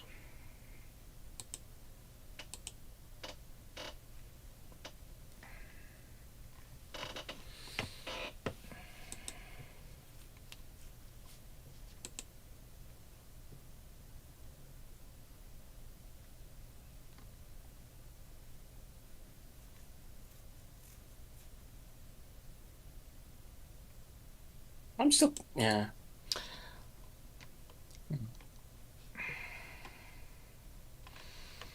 I'm now remembering. I'm currently there's the legacy of going to TwitchCon and having spent TwitchCon UK, TwitchCon Europe in Rotterdam. I have to admit, the experience has left me with one lasting legacy. Is that now when I see people tweet about how they do not have the energy to go through Artist Alley, I understand what they mean. Having seen Artist Alley at TwitchCon in Rotterdam, it was thronging with people. And Garius went in, and we didn't see him for about 45 minutes, an hour. And when we saw him again, he hadn't moved that far. There'd just been so many people, we couldn't actually physically see him. Did he come out a changed man? No, he didn't come out for another hour. He was waving at us and trying to get out of there. It was quite fun. Me and Killabin had fun watching him for a bit, and then just went, "Shall we go get some? Shall we get some food?" And actually, that's when we found the World of War, the Wargaming site, and just went and played there. They had lots of tanks, lots of tank games. Can't think why. It's almost like there's a world of them. Yeah. Yeah. There was also a very cool piracy game being advertised there as well, which every time though I went to queue up for every time I went to go back and talk to the guy there who wanted to chat with me, there was a massive queue of people. So in the end, I just gave my business card and went, "We'll talk when this is over." And I had a nice message from them, and we're having a bit of a chat. So we'll see what happens with that. But there could be a piracy game, another piracy game gonna get some playing on Twitch, because they'd like me to do a historian's view, and I went, well, if I'm going to do a historian's view of it, I'm going to stream it while I'm doing it, and these days, because that's what I do these days. And they went, yeah, that'd be fine.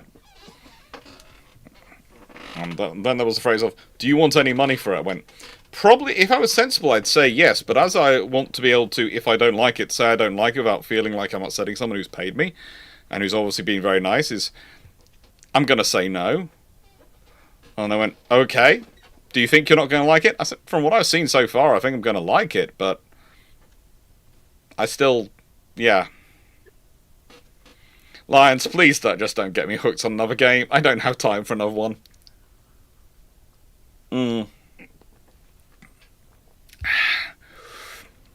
I really shouldn't tell you there is a game which is I have found recently, which is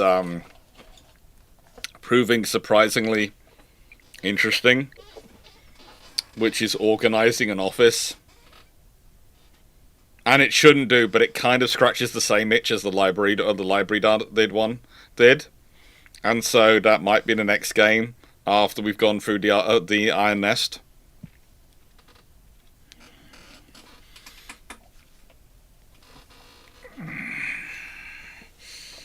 Just saying, just putting it out there. And we got Steve's test, and then we got Stafford's. Stafford, with super destroyers becoming de facto surface combatant, how long until the battle cruiser make a comeback as a USNR coordinate concept of BBG, or is that the new standard? I think you're always going to need something bigger as a task group leader, especially if you're looking at warfighting. I tried to explain this to people as a case of, let's put it this way, let's say we go to the USV approach. Then you have a choice. You either try and arm your crewed ship so it's comparable with the large uncrewed surface combatant, or you arm it so it's armed more than them, and it carries more. The odds are you go for more, because that makes sense. A, this is the crewed asset, so you need to be able to defend it, and B, it needs to be able to defend itself. And B, this is also the fallback asset that if the uncrewed assets run out of firepower, they are protected by.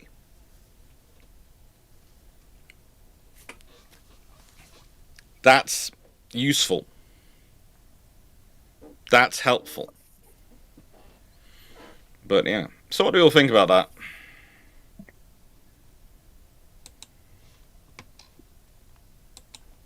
I think that the naming of ship types or whatever is utterly arbitrary. Mm-hmm. And call them whatever.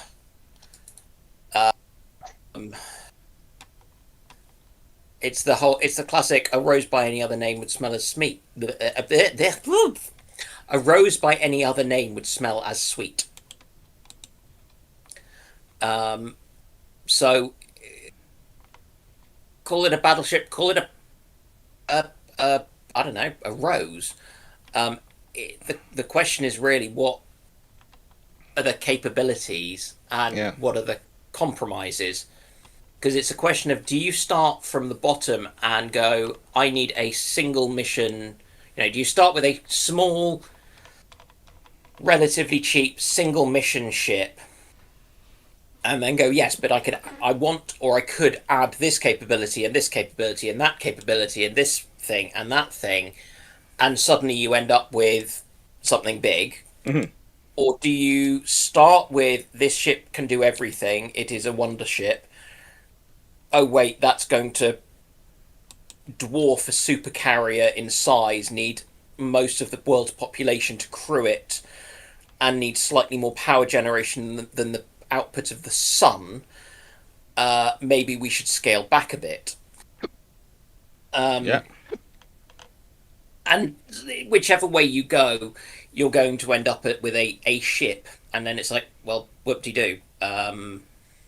You've got a ship. What you want to call it is a historical thing. So, you get some navies call everything a frigate, some navies call everything a destroyer. Some countries are allergic to using the term cruiser. Some countries call everything a frigate, despite it definitely not being a frigate. Yeah, it's take your pick. The naming of these sorts of classes needs to be useful for you. If it's politically expedient to call it something else, I really don't mind. So long as people don't think that that's the actual capabilities. Because, look at look at a destroyer from. They've not quite been around for 150 years, really, but look at a destroyer from 1900, from 1925, from 1950, from 1975, from 2000, and 2025 or 6. Yes. They're pretty different. They're all doing the screening role, but the screening role has expanded to include a far more greater threats. Yeah. And submarines, aircraft, Japanese torpedo boats. Yeah. I guess I will slightly go on Clarke's point of, while I do agree they are different, but they're also, due to the nature of how ships have got bigger over time, they're still doing the same roles. Just now that they're bigger frames with more capabilities, they've been expected to do more tasks. Like how planes got bigger, they were expected to do more. Sort of thing. I think I said the words, the screening role has changed because the threats, but they're still doing the screening role. Yeah, they're still screening the fleet. Yes.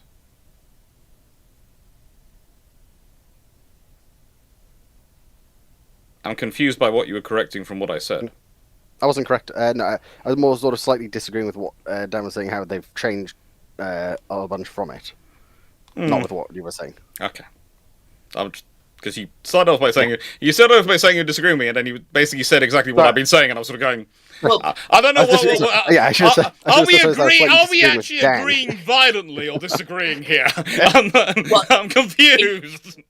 It's more that kind of something that's called a destroyer today potentially has a beam greater than the length of a destroyer in 1900. Yeah, but no, none of them are that. None of them are that fat. None of them are that fat. They're big, but none of them are quite that fat yet.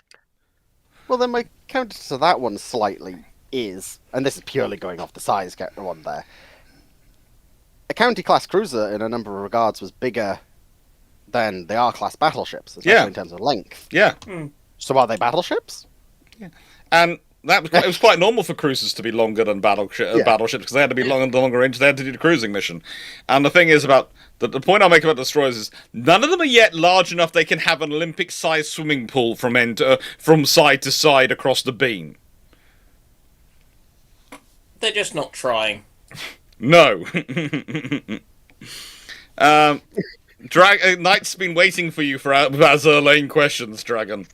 I know. I've actually been in the YouTube chat the entire time, just avoiding them. My presence. Yes. Okay. So, Shandakuma, any ideas about Royal Hansong DHV? They're a good company as far as I know. The only real reason I know about them when you mention them is they did Padstow lifeboat station, which is not far from where I live. And they did a really good job there, as far as I understand from the people who work there. So they're a good engineering consultancy firm, as far as I understand it. But it's Padstow Lifeboat Station is what I know from them. So I can't really claim to be massively expert on them because I've seen them around the consultancy and I've crossed paths with them a bit in that scenario. But the only real substance of their work I've had anything massive to do with has been a lifeboat station in the UK. So, yeah, they're good as far as I know from that. Zach Headley, how do you improve the Royal Navy's building program? Increase orders, buying next ship types.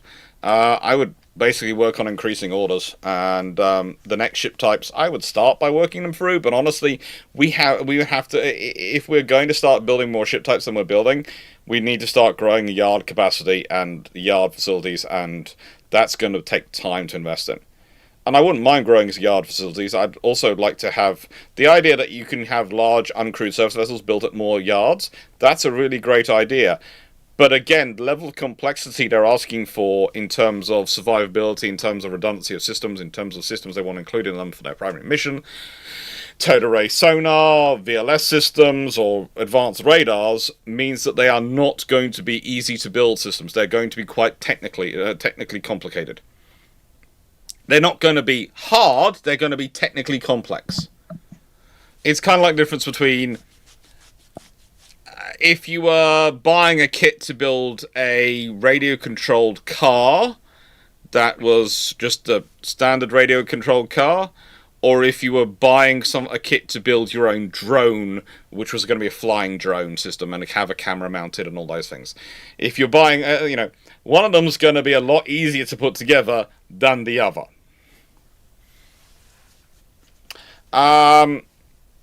Castanea, what kind of ships did the Philippine Navy have at its founding, and what type should it have in the near future? It had old destroyers, and it probably needs to keep working on a broad spectrum of ships and needs to have things from patrol ships up. It's heavily amphibious in nature because the Philippines are very much an island conglomeration, kind of like Indonesia. You need a lot of amphibious warfare capability. Timu, what would a ship called HMS Corgi be? Destroyer. In World War II. Today, I'm not sure if there's anything which is small enough and packs in enough potential for violence to be called a Corgi. A flower class frigate. Oh, sorry, a flower class got better from World War II. No, they're not fighty enough. They're fighty, but they're not. In a nice way, they're not a Corgi. What about a Black Swan?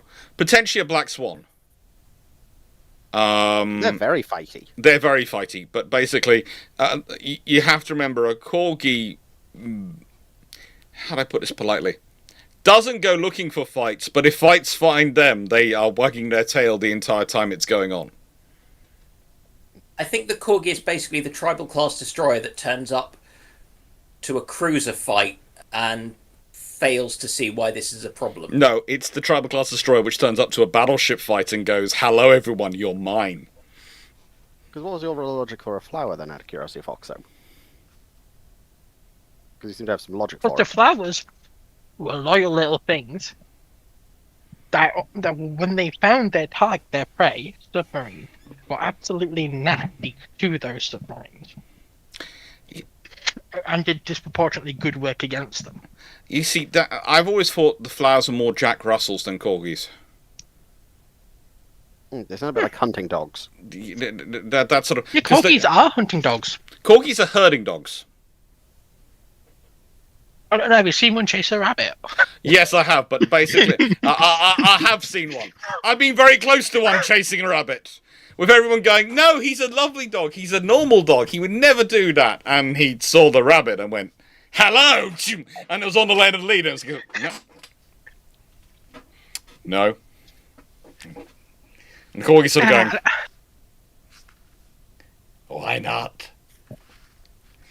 Because I'd have to clean you and decontaminate you before you went home. And currently, we're not even supposed to be on the beach, are we? You didn't, or none of you heard that. And if the little cousins are watching, you didn't hear that because he hasn't been to the beach. He hasn't been to the beach. No one has taken him down to the beach and the seaside. Hey, at least you got a dog that you can stop when it's on the leash and see some like a rabbit. Luckily, the standard. Stopping a 60-kilo greyhound when he spots rabbit. Luckily, the standard poodle looks at rabbits and goes, "They're not worth my time. They're not a big enough meal." Yeah. Yeah, it was If you don't want to go on adventures, don't get if you don't want to go on adventures, don't get greyhounds. Basically, You will be checking out those rabbits. poodle goes deer and above. Rabbits not food. They're too small. So poodle is basically sees deer. Yeah, and it's a case of, luckily, I do physically outweigh my dogs by a hefty margin, and I buy very thick leads that connect into multiple places on their harness and their collar. Because I buy leads which have 3 points of connection. So it's a case of, "I will hold you, and you will not go anywhere." "You shall not pass." And PSA for anyone watching: if you've got a hunting dog, any breed, don't use a collar. Use a harness. Yeah. Because it's an issue with people who rehome greyhounds is they try and keep a greyhound on a wog on a collar, not realizing the greyhounds can very easily slip collars Yeah, and go off at 30 mph after some of them seen that you don't even know is in the area. and they can also hurt their necks trying to get out of them. It's basically harness is better. Also, harness usually has a handle you can grab hold of with your other hand, and you can physically pick them up if you're like me, so that their back legs are the only ones on the floor. In which case, what they do is, while they're trying to pull off, they basically start going out, and then they find themselves vertical, and you go arm around their chest to support them on their arms, and go, "You're not going anywhere. Give up now." And so look at you and go, And if you're lucky, they'll give up. yeah, luckily, my poodle usually knows that I've got bonios in my pocket, so to be fair, he will give up because there's potentially a giant bonio coming his way, and he is a very sensible dog in that, as far as he's concerned, a giant bonio in the mouth is worth at least the potential of a deer over there. Lucky. It has to be the giant bonio, though. The small bonio is not enough. It has to be the giant. Yeah. My dog has standards. He is braggable, but he has standards.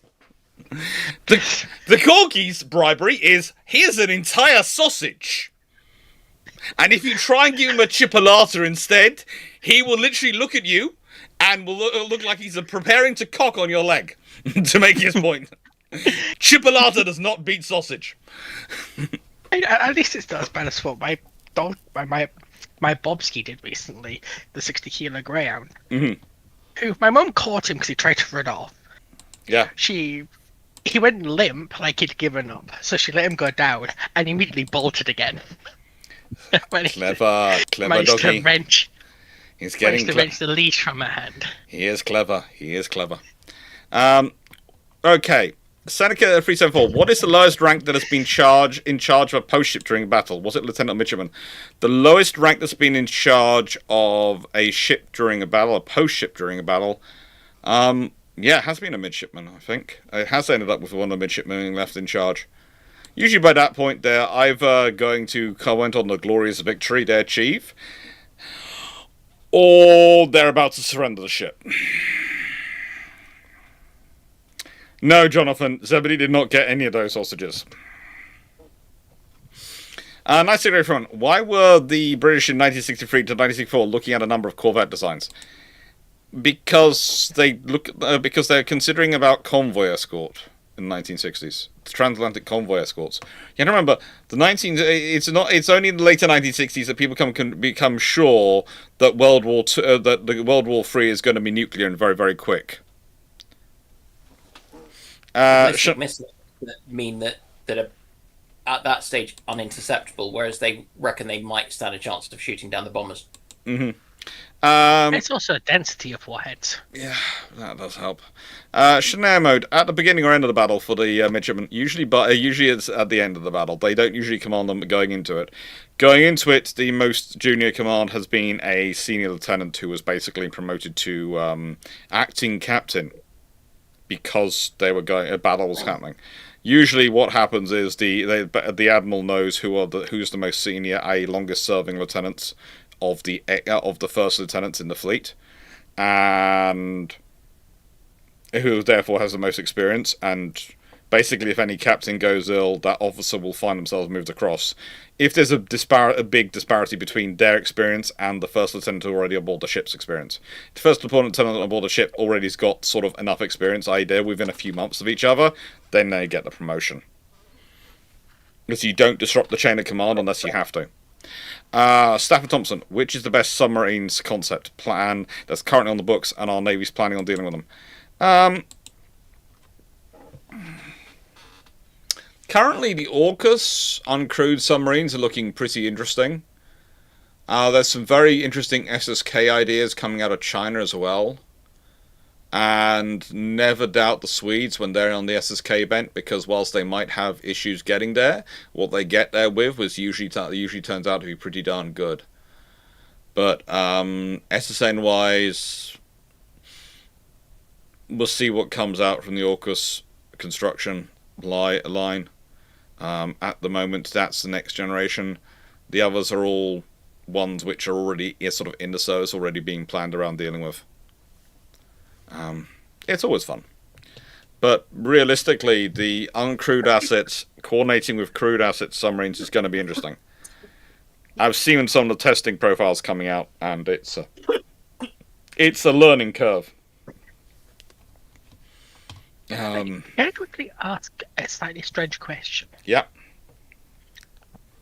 How hard is it to dye sailing canvas in the Age of Sail? And secondly, for how long at sea would canvas stay dyed if it was used for sails?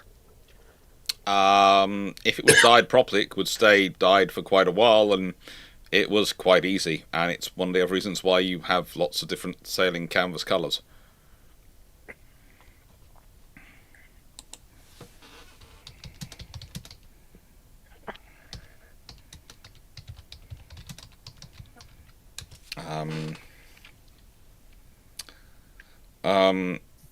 Basically, they used a whole lot of different dyes to do it, and they would sometimes actually have the canvas built in those colours in the first place. But yeah, they would do a lot of work on the canvas to give it colours, and it's kind of like ship hulls again. Ships were the idea that the fleets were these homogeneous colour blocks is complete and utter twaddle. Yeah, and so with the whole dyed canvas, was it used to identify ships for large-scale fleet battles?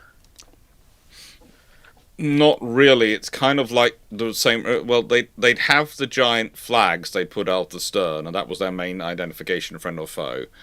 With the painting on the ships each being sort of slightly different, you didn't have a uniform paint scheme, and sometimes you could look very similar to each other's fleets. One sort of what some of your ships might look closer to the bulk of the enemy fleet than your fleet, and with painting of sails, etc. You could have done it, but that's not going to tend to last as long as, let's say, if you're in the ships that Nelson has in the Trafalgar campaign that have been sailing around for ages. Realistically, the biggest idiot of that campaign still was the admiral who came home before Trafalgar, but we'll leave that to one side.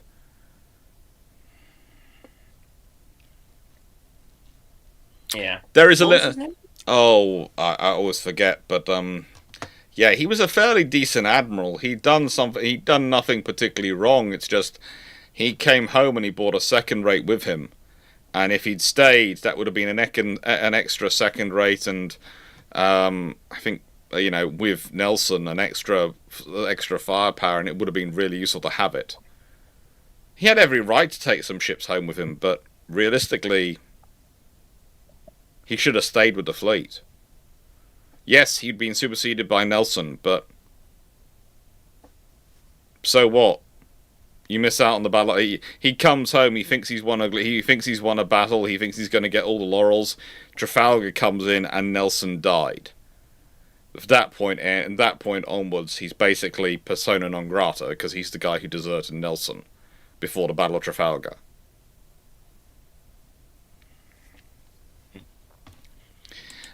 Steve, establishing level security requirements for a nation since 1990 seems to be globally a problem for politicians in Europe. How has Ukraine changed the strategic outlook? It hasn't really. It's changed the strategic outlook conversation. I would argue it hasn't changed the strategic outlook if you look at the pace and the actual reality. As again, we talked about this. The British are currently talking about funding. We're going to go up to 2.7% of GDP in this parliament. We're going up to 3% of GDP in the next parliament. And then we'll reach still 3.5% by 2035. And as I've said, the difference is 20 billion a year, roughly. Basically, we go from 74 to roughly 100 billion a year.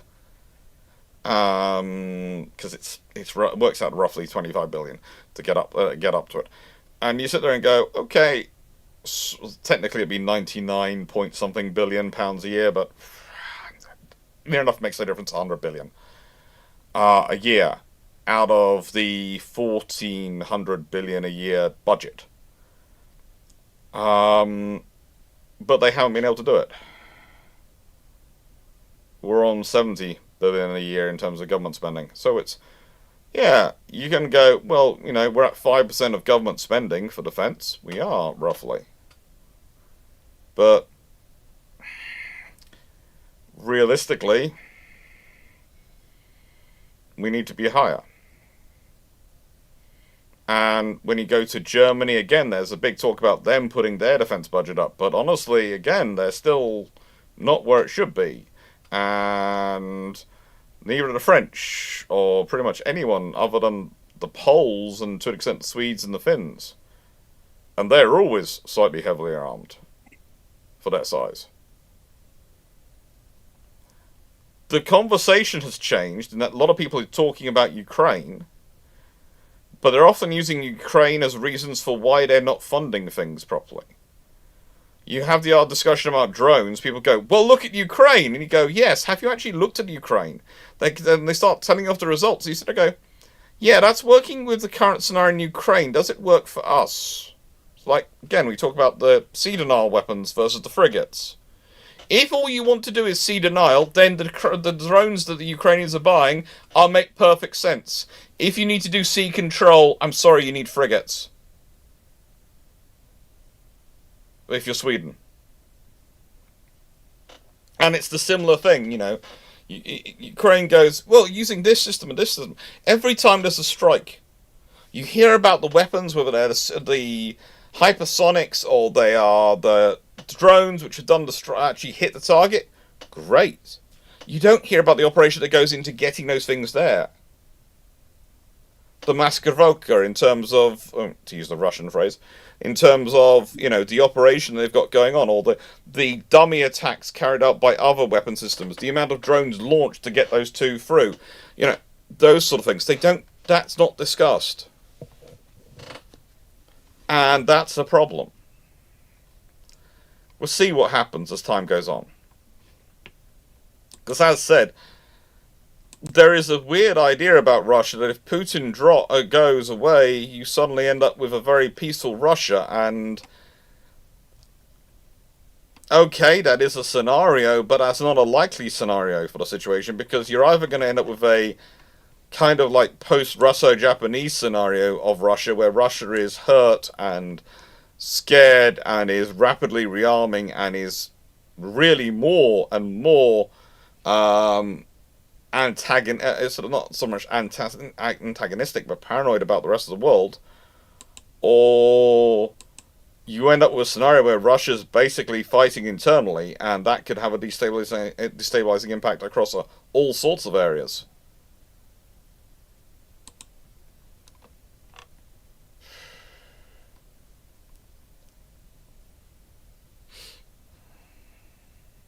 Phrases about Russian bear and wounded animals and things spring to mind. Yeah. Harold Goodgen, during the Falklands War, Royal Navy had 2 Lion class. How will it affect the war? Fire support becomes very interesting. 9 16-inch guns. 9 16-inch 45s firing at positions in the Falklands will be geographically reorganization. I will enable geographical reorganization to clear a path. The naval gunfire support will be interesting. Plus, the sheer quantity of 40mm and other firepower they might bring with them could sit in San Carlos Bay and go, so you want to get in here? You come in here? And the aircraft pops up over San Carlos Bay. Oh! I now know what it feels like to run into a wall comprised entirely of 40mm shells.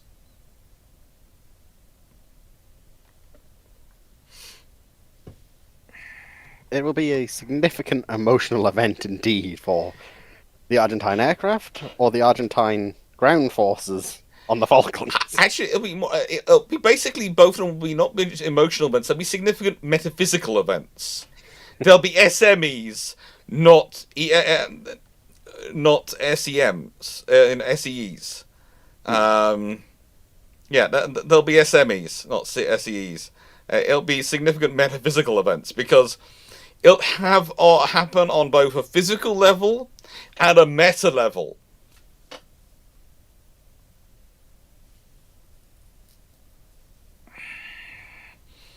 And then, of course, there's the fact that Michael Clarke would have a flagship to operate from, which would make his life a lot easier when it comes to command and control for the Amphibious Stars Group.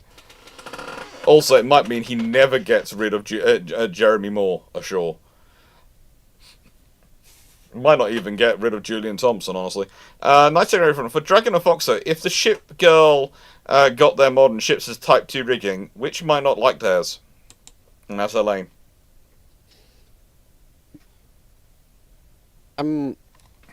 Wait, which might not like that. Well, considering Type 2 rigging doesn't necessarily have to update the ship to a newer model, as we see with Bismarck's Vi and Svetsky Soyuz. Mm-hmm. I don't see why any of them would dislike it, per se. It's overall an improvement of the whole characteristics, even ignoring any potential physical changes, which usually, so far has been agreed by all the ship girls, is an upgrade. Because usually they are made into slightly more mature and well-developed forms. Going up purely technology-wise, you've got better radars, better fire controls, better weaponry, better everything to be their purpose. So I don't really know who would... I guess, actually, the only one that would jump to mind might be Mikasa. And that's not even dislike, that's more... how do I use all of this? Because Mikasa is portrayed in Azure Lane to be... That was well-to-do person who's sort of not being able to keep up with technology. Like, oh, so those carriers I've heard so much about. That would have made spotting so much easier back in my day. Yep. Is one of her quotes. So she tries to keep up with it, but doesn't really quite able. Yeah. Yeah. I mean, probably because she's literally got a concrete bomb currently. Do you not think Karga might be a little bit miffed? Probably not. I mean, Sure. she was a battleship that turned into a fleet aircraft carrier, and now she's just a destroyer? Yeah, but we've got both battleship and aircraft carrier versions in game. She's now classified as a multi-role aircraft carrying cruiser. Wondrous term. But honestly, given the shenanigans that happened around a lot of the interwar carriers, that's probably just business as usual for them. Yeah. No, I'm not a carrier. I'm a multi-role heavy destroyer. Heavy aviation cruiser. Ara Wilson, what are your opinions on the Indian carrier program like the Vikrant and their future carrier concepts? They're pretty good, and honestly, it makes sense for India. And this is one of the things I found interesting when I did my recent video about the Indian officer, and I'm going to make sure I get his name correct, because every time I do it, I want to make sure I get it correct, because I tend to get his surname slightly wrong. So, Ramdas Katari. And as he pointed out, India has it sits astride a massive ocean commercial route, is dependent upon commercial routes, and has a massive ocean borders, and the sea is its strategic depth. Carriers make sense for India as both a tool of defense and a tool of sea control, which allows them to coordinate their sea lines of communication. The problem for India, I would argue, is that they also have a massive land borders which have constant threats on them which can distract attention away from their navy. So Navy constantly has to make the case for itself because it's got very noisy counterparts who have got noisy issues they are dealing with. Let's take the focus, especially the focus in the funding, etc., which can lead to programs going on longer and them taking longer to reach fruition. I would also argue that occasionally India has fallen for salesmanship, especially from the Soviet Union and / Russians, in terms of this system can certainly be done for you quickly for you. It can neither be done easily nor quickly. Nor certainly, it took long enough. But I think once they get into their own indigenous program, really gets off the ground, and the indigenous carrier program really starts going, and I really like some of the ideas they've had for them. I think we will see interesting things coming from India.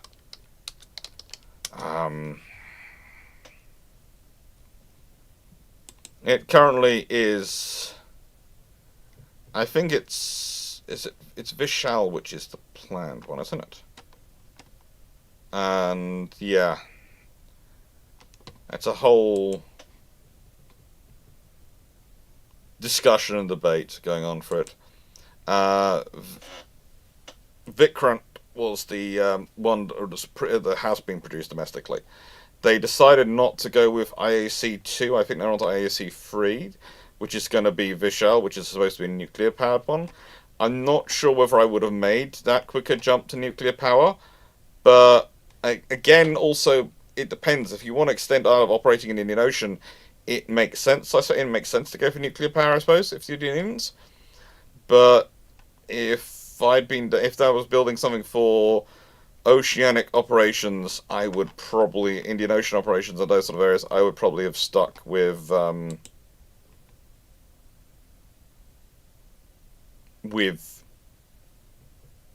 conventionally powered, gas electric, as they've got Kogag system. What's their oil security like? Dependent upon imports. So there is also that reason they go nuclear power, but it's a big jump. But there again, they're doing a lot of effort on these things. I think there's also quite a big prestige thing for them with it, which I don't think's a bad thing. But they are very.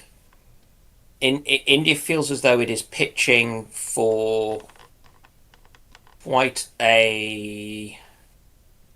India is the only nation I can see which is really pitching to grow from regional power to global power. They're not pitching to grow to superpower. They are pitching to grow to global power, and that's they're relying on the Navy for it, and they're developing it. But we'll see what happens with it. Yeah, I mean, honestly, I think it as a Brit, I think it's a good thing. I think it's only going to be positive from our side point of view. So cool. Let's see. The Avatar 6181. Yes, this is a fault to what I said earlier. Again, you've mentioned that you'd like the Royal Navy Dock 3 LHDs to serve as amphibious warfare ships and additional F-35 platforms. Would you select the Italian Trieste? I would base it off the Trieste, but I go for a slightly enlarged Trieste with a slightly bigger hangar and able to accommodate more aircraft, because the Trieste, whilst it is lovely, is a little bit small in terms of its air group in terms of space in the hangar for maintenance for what the British normally do, because the British normally do looking at deployments 8,000 miles down to the Falklands, where there's going to be no local support, so there's no spaces there, or doing round the world deployments. As a rule, the British do more often than their Italian counterparts. Also, it's also slightly better to be slightly longer when you're dealing with the North Atlantic. The Trieste is a very good design for the Italians. It's really, really good design. I would modify it a little bit. Not much, but a little bit for the British needs.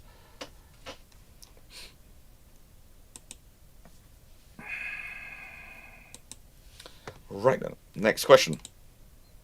YouTube Micro Watcher. What if the Danish in 1930 started building and finished 4 heavy cruisers and 8 light cruisers similar to the Town class? 4 heavy cruisers similar to the Counties and 8 light cruisers. Well, then they have a very interesting cruiser force and potentially at that point, if potentially people are going to be more worried about their fleet if they fall. So there's going to be a lot of effort put into making sure if they fall, they go to the right place. You could have more of a free Danish navy in that scenario.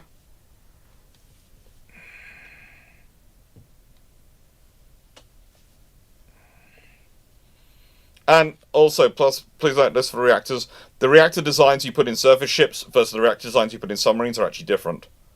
You use different reactor designs for them because, let's put it this way, the operating circumstances of them lead them towards slightly different styles of reactor. So if you go and look, the reactor system, which is designed for the American carrier program, is different from the reactor system which goes in the submarine program. And it will be the same again for the Indians. And that's one of the issues they are having with it, man, because they can't. They've got a very good submarine reactor program going.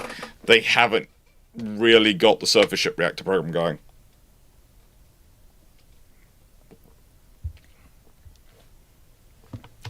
Stafford Thompson, with the USN revising the Summerland hull, what are the odds of them taking the French Stumbleholm hull for their frigate as Legend runs into issues for a uniform fleet style? Doubtful they'll go for the FDI. The frigate intervention, doubtful they would. It doesn't fit their needs enough, and they would have to completely rebuild it to operate on American systems. It is really not. This is okay. You're basically running the same problem as the FREM. Oh, we've got this. We bought this from these people. We want to put in our own systems. Okay, you want to put in your own systems? Lovely. That means you're going to have to change stuff around to accommodate those systems. Oh, really? Yeah, and that's... Go see the Constellation class. Nice. Would Admiral Duncan, presuming you mean the G3, consider the Type 45, Type 14 and G3 as a worthy ship to bear his name? Yes. Duncan would. Admiral Duncan would like them. I think the only problem he might have with is the Type 14, but he'd be happy with the Type 45 and the G3. I think Admiral Duncan would personally if he was alive, would probably have been gone around Parliament and gone, why are there so few guns on my ship, or VLS cells? But yeah, he would have been fun. All right. More. Inky Joe, we're just about open questions, but I will answer your question. Do you think India 45,000 ton carriers are too small?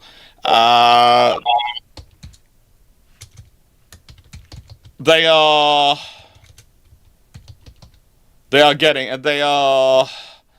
how do I put this? They're not a super carrier. The Chinese aren't yet operating super carriers. 65,000 tons probably should be what you'd be aiming for, but for working up your fleet, they're perfectly fine at the moment. And please wait till the orange sign is up and has changed to open before you stick in anything. Right then. There you go. Questions are now live.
Okay, first question to come in.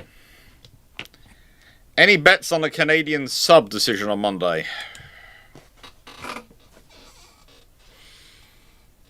I think if the Canadians are going on the stats, costs, and capabilities of the subs, I would hope they go for Korea. If they're going on the fact that Mark Carney is a Europhile, they'll be going for the German, so the German wins. But realistically, they're not going to be disappointed with either submarine, considering what they've asked for. I just think SSKs maybe aren't the best fit for what they need them to do. Do you think they possibly need to get some new SSKs, partly as a bridge to getting an SSN? Because even if they say yes to an SSN, that's going to take a long time. Yeah.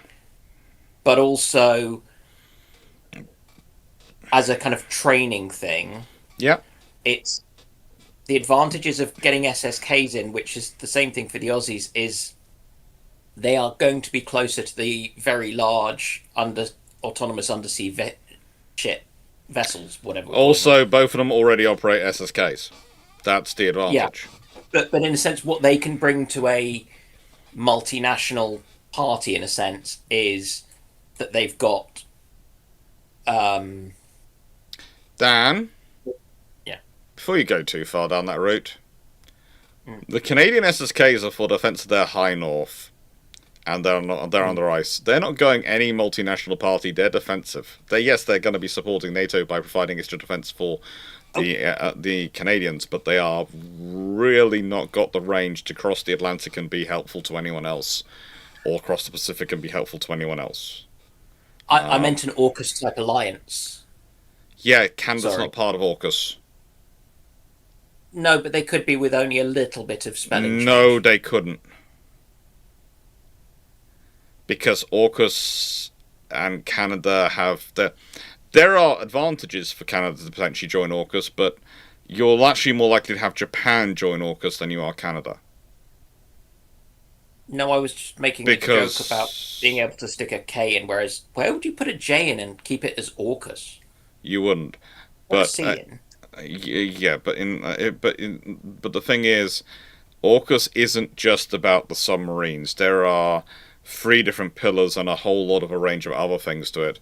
And you have to remember that as it was originally conceived, it was potentially going to have Canada in it. Potentially, there's always an option it would have been the Five Eyes group in it, and a continuation of Five Eyes. But New Zealand was a non-starter because they don't want that kind of level of equipment. And Canada also doesn't really want that level to do the level of funding that requires that level of equipment. And we've got enough issues with the UK and its funding issues, but yeah, compared to some of the Canadian funding models and issues, it's a fun one, but yeah. Canada will... I would say Germany would claim they are a leading submarine technology center. They are leading submarine development, and they are. But I would say if Canada wants them in a goodly time, there are enough build programs going through Germany at the moment, and enough issues in terms of in the German construction that Korea has an advantage.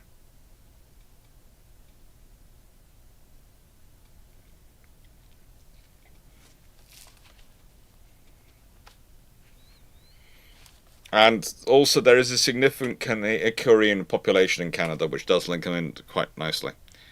We'll see what happens. But it's, yeah, Canada and AUKUS would be issues. There are potentials there, but at the moment, to deal with the uncrewed submarines, for example, right? So for uncrewed submarine systems, you need to enhance your comm systems quite significantly to be able to support them, right? Canada's submarine communication systems, last I checked, they are okay with communicating crewed submarines when they're on the surface or close to the surface and able to communicate that way. With uncrewed submarines, that presents more of a difficulty. Yeah.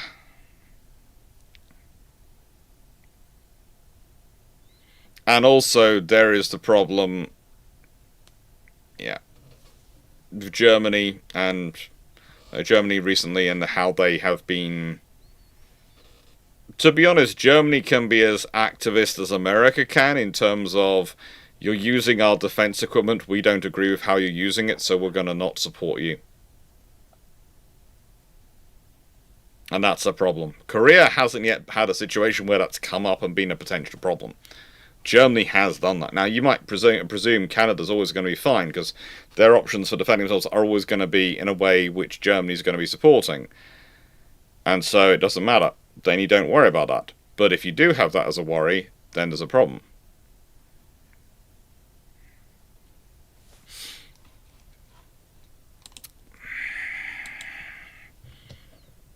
Okay. I'm just having visions of the sorts of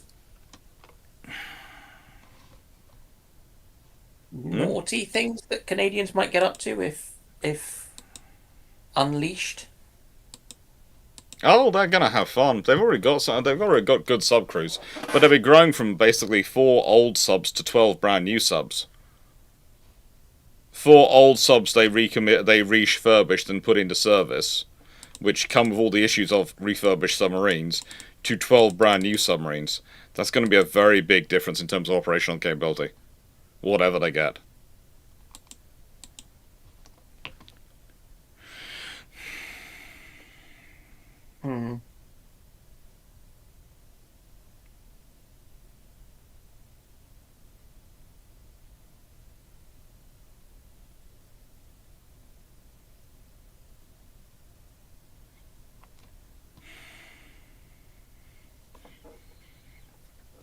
Sadu, I'm not sure what you're going on about, but I think you're upset about some of the Canadian Navy procurement. Stafford, how would a modern version of Hunt the Bismarck go, and would they make similar distance as the contemporary did, or would it be sunk before leaving North Sea? There is probably satellites and P-8s or other maritime patrol aircraft involved with long-range radars. Yeah. That's probably not going that well. How do they get attacked? Well, the trouble is the F-35s the British F-35s don't carry anything other than realistically dumb bombs to do the attacking with. Don't know if the Eurofighter. I don't think. Do the British Typhoons actually fit an anti-ship missile? I don't think they do, but before I say they don't, I want to check. Do British Typhoons carry anti-ship missiles?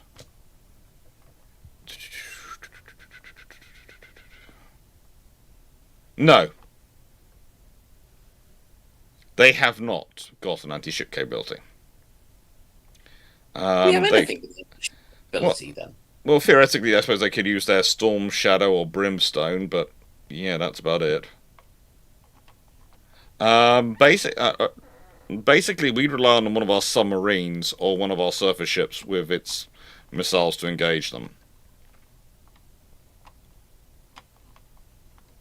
This is the fun thing: the amount of modern aircraft. You can tell the legacy of the wars of choice. It's end of history doctrine, because the amount of systems which just they didn't pay for the extra stuff. Floppy 78 confirming, yeah, thank you. But, the amount of aircraft which came into service which go, yeah, this is our latest strike aircraft. Can it do anti-ship? Nah. Why? Well, we're not going to fight another war at sea. We're just going to be bombing people in the middle of desert countries, aren't we? That's all we're going to do. We're not going to actually have to fight a war. And you sit there and go, A, the people who are bombing the people in the desert country would like to have an argument with you for saying they weren't going to be fighting a war. It felt very warlike for their experience.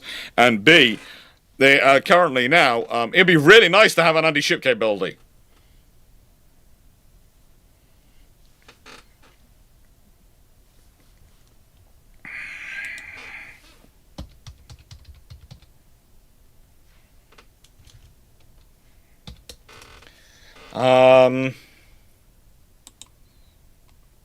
Yeah, basically, don't take this the wrong way, Lions, but that's based on, the Larasum is based off the JASSAM, and we have Storm Shadow, so we wouldn't put that on it because we already paid for one. So that's the thing, is you need, as I said, Storm Shadow is basically the only thing which can be used as anti-ship capability.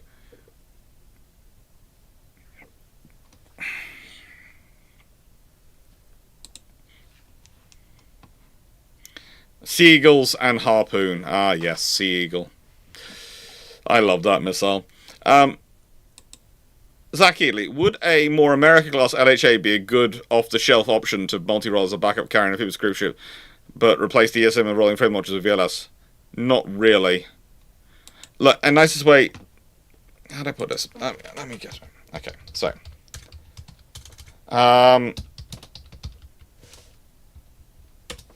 So, the America-class amphibious assault ship has a crew of over 1,000.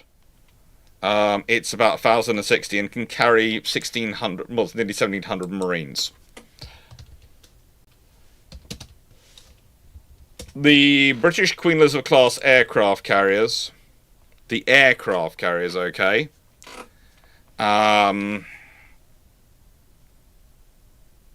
have a crew of under 700, not including their air element. American crewing and American design their ships crewing-wise is not a good fit, which is why so few nations actually use... They either use adapted American designs, where they've been heavily modified, like the Japanese equivalent to the Ali Burks, or the Korean equivalent to the Ali Burks, where they modified them to their sort of crewing sort of standards of their work, in 6%. Or they are used by nations which are buying them sort of second-hand or doing modifications that way. And where usually personnel are cheaper. So the thing is, the America class, it's a nice size ship, but honestly, the Trieste is a better fit for the UK in that sort of scenario.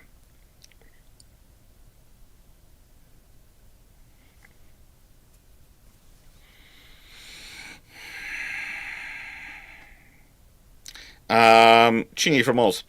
The RN seems will be going for an LPD style amphib replacement. Do you think it's a big risk choosing something that is limited to 2 choppers for assault raid operations? We'll see what we get.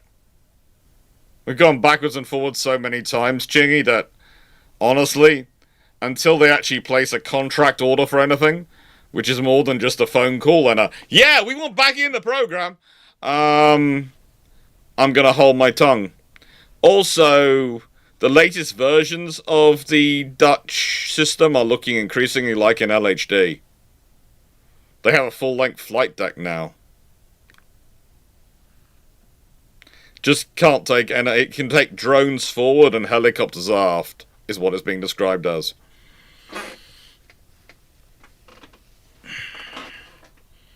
So they need to... A, that sounds rather limiting in weight on your drones.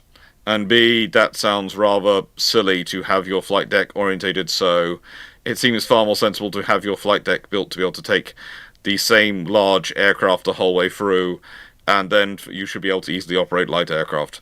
We'll see what happens. We will see what happens. It'll be fun. It'll be interesting. There'll be lots of nutty people involved. 96831. How plausible is it that a G3 battlecruiser A battery would be a mix of Duncan's A and B forms, i.e. 40mm quick firing 2-pounder pom-pom, 20-40mm Bofors, and 30-20mm Oricon? It could be something along those lines. I'd also be interested to see what happened to their guns, in terms of their larger guns. Shania Mode. Realistically, how much different would the dip have been if the government had decided to jump straight to 3.5% spending, i.e. 400 billion over the next 4 years immediately? You now no longer have any gap. So basically you could fund everything and a little bit more. The defence funding shortfall is roughly 20 billion a year. They have funded with the 15 billion roughly 3.75 a year. So if you're actually making it up to 100 billion a year, I said you're 74, you're adding 26, you've actually increased defense funding by roughly 30 billion a year. That's more than cover that gap. That's more than cover the gap. I think Runon's come back, judging by the noise. Runon has returned, I'm presuming. Not sure. I've just switched to my phone. Oh, is it you? Goodness. Were you messing around with plates? Yes. Ah. But basically, yeah, if you switch to that level of funding that you have roughly 100 billion a year, then basically there is no funding shortfall in defense. There's actually a little bit over, and you can actually start expanding some stuff. So yeah, we probably wouldn't be having the problems we're having now. If we did that, do you think we'd get a version of Ajax that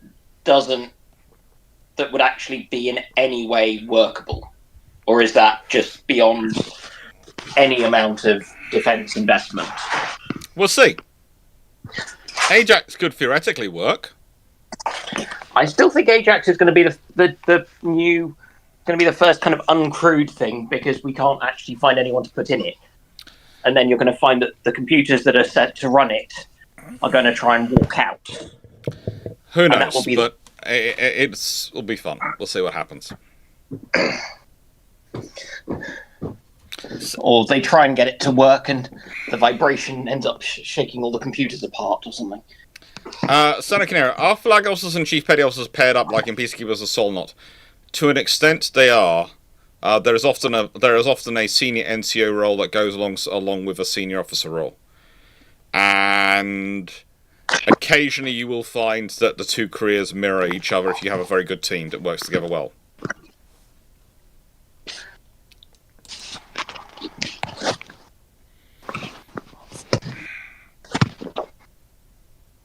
Stafford, with the age of drones and hypersonics coming, would this be a good time for the USN to revise the F-14X platform as the main interceptor again?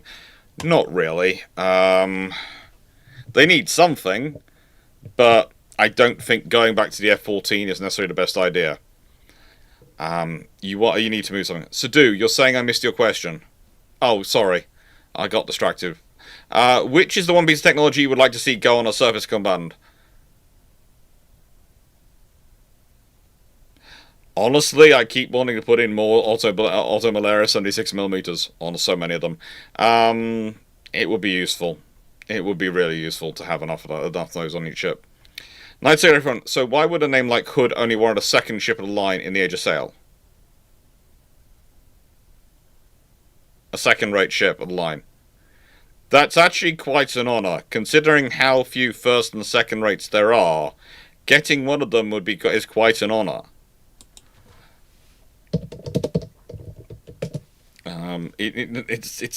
That's not exactly something which is done a lot. Yeah.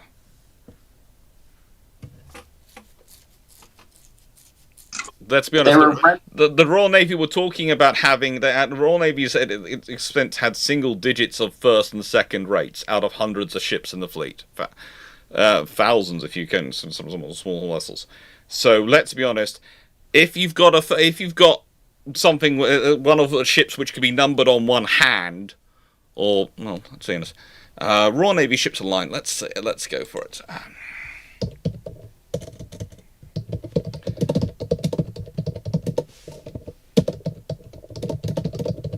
Find it in my notes. The Royal Navy in 1794 has 9 second-rate ships of the line and 5 first-rates.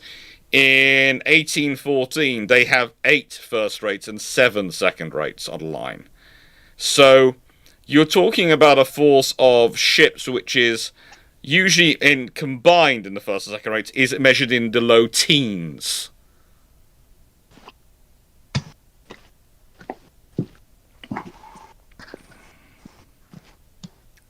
So no. Yeah, it's an incredibly high prestige thing. Yes. there basically isn't an honor greater. Yeah, for a family. Basically, the way you're approaching it is the wrong way to look at it. It's only a second rate. That's not the way it works. Because remember that a second rate is going to be... It's still a free decker. It's still an admiral ship. Yeah, it's going to be a flagship of at least a good-sized squadron, if not a fleet. Yeah. It's going to be... if we consider the Royal Navy in, let's say, 1794, that's what we've got figures for, they have 70 third rates in commission. They have 78 fifth rates in commission. They have 76 sloops of war in commission. In 1814, they have 103 third rates in commission, 134 fifth rates in commission. They have 360 sloops of war in commission. But they have 8 first rates, 7 second rates. They have 10 fourth rates. They have no 28 gun 6 rates in commission. They have 25 of the smaller post-captain ships in commission. That you are talking about when you're getting a second rate or a first rate, it is incredibly high honor. Because there's an incredibly small number of them. Because you don't need a lot of those ships. They are the centerpieces of fleets. They are not the numbers of the fleet.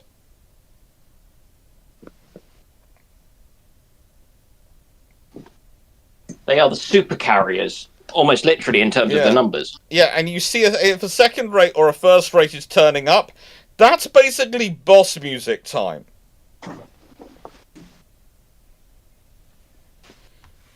Unless you are turning up with your own ones, it's, oh, sugar, I probably should be somewhere else time. Or do I have enough third rates I can tag team this? That depends if you're Royal Navy or any other Navy, I think. Yeah, that basically means usually you're the Royal Navy, because the Royal Navy usually likes to, if they've got a first rate, they like to have three third rates per first rate. Yeah, they also like the idea. They also go, how much prize money will I get for this? Yes, remember the most money goes to the ship which successfully boards it first. Mine. And that's a lot of money for a first rate. Because they didn't have... First rates tended to not have gold leaf covering on wood for their lovely decorations. They actually had gold. Yeah. So, let's see, we've got some questions in. Knight 683 would the screw-powered Age of Sail ship have been the most likely if the Age of Steam and Steel hadn't been inevitable? It was definitely what was already there, so it's most likely what's going to carry on. But we'll see how long it lasts. There's somebody who wrote a book about those. Andrew Lambert. I was going to play along with that for a little bit longer. I know. Not sure what happened to him. He's still sending me large volumes of emails, so he's fine. If ever he drops below the 4 emails a day level, I'll tell you. Sidhu, ever heard of molten salt nuclear reactors? Yes, I have. Why do you want to bring up molten salt nuclear reactors? They are lovely, but they're also fun.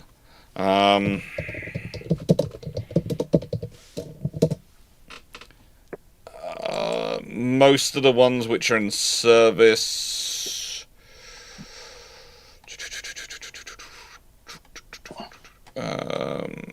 let's see.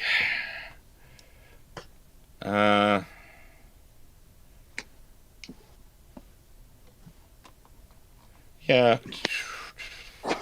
They've been around for a while, but I'm trying to think. Anyone got them? Let's see. At the moment.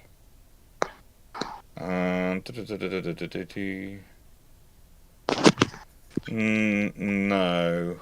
I think they're all pretty much used for land positions.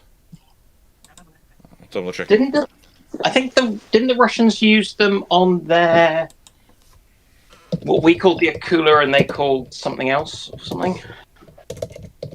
I have memories that the Russians used them on a subclass or two, but I could be misremembering. I think it's the K-27 they tried them on, but I don't have them on now. I think it was literally the K-27. I've very much lost track of Russian submarine naming since we actually started vaguely talking to them and knowing what they actually call them. It was a modified November class, which actually commissioned in 1963, launched 1962, and scuttled in 1982 off the coast of, off the coast of Russia. Realistically, we'll talk. Deliberate scuttling, or were some of the crew still aboard? I think it was deliberate disposal.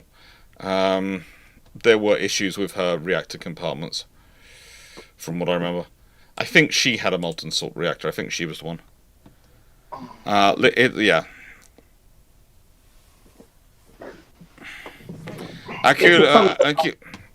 It's a fun-filled technology for all the family.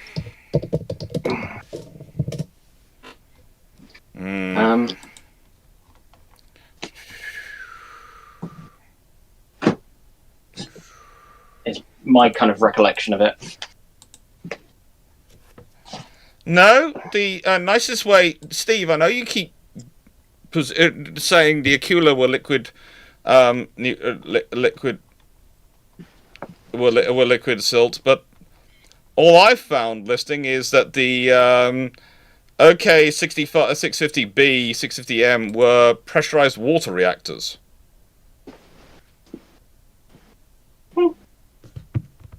So, if you have a source which says it's something else,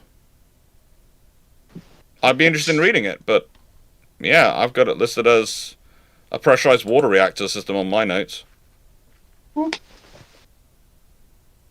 Molten salt reactors have corrosion problems. Yeah, they have. They tend to have not be that sort of. There's a reason most people haven't really gone on them for naval operations. Steve's put in the chat, that's liquid sodium. Liquid sodium, I mean, it's going to be in a salt form. So, yeah. Salt is sodium chloride. Salt being sodium chloride.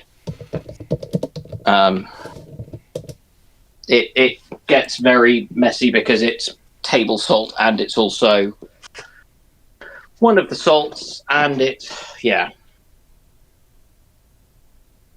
I hate chemistry sometimes. No, they had liquid metal reactors. The alphas, the ALFAs. A, they're a different class of the coolers, and B, they have liquid metal reactors. Okay. That not the salts. Liquid metal. I probably thought it was metal salts rather than. No. Okay. Or just misremembered completely. Yeah. One or the other. You can use sodium, but I don't think their ones used that. I think they were. Oh, what were they?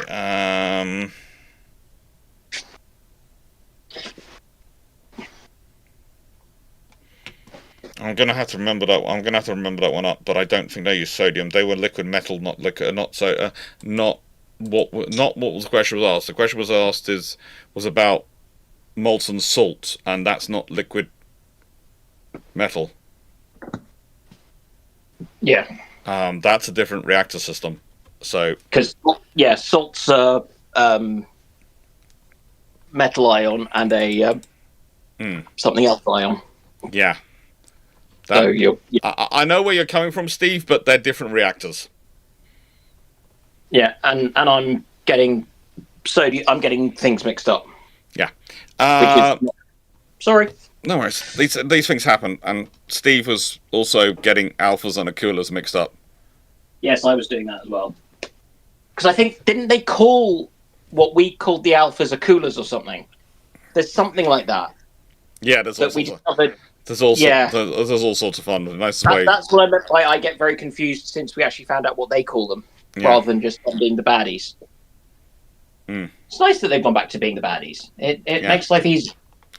Riversala, is it expensive to have and maintain a 125 or 125 or so nuclear ICBMs? It ain't cheap. It ain't cheap at all. Yeah, basically it's expensive. But again, it's one of those things of you try and find out the exact pricing for. Yeah, but anything nuclear is not cheap. Mm-hmm. Because for some reason, people don't like to hear, oh yeah, it's probably about 80% safe. 80% reliability, it'll be fine. No. Stafford Thompson, the USN builds their cruiser line off the Alaska into nuclear age. What would the Tycho class look like? Well, the Tychos weren't built off the cruiser line, they were built off the destroyer leader lines.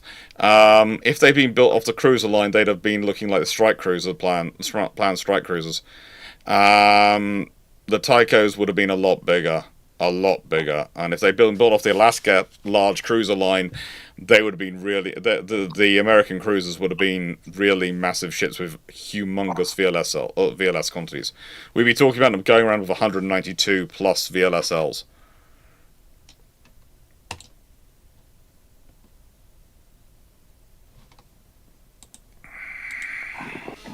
I'm just trying to envisage a kind of modern, how that would all work, and I'm just coming up with huge. Okay, so for the liquid metal cooled reactors, we have mercury, sodium, potassium. It's an alloy system. Lead, bismuth, and tin as the options. Tin is one of the ones which is actually being looked at as a very specialist thing, and it's also one of the reasons which is driving the current price of tin up. Yes, which of course, and the reason I know this one is because Cornwall is a centre for tin mining, and the tin mines are being reopened. And yes, tin is a potential. It's coming in as a potentially very good liquid metal reactor system.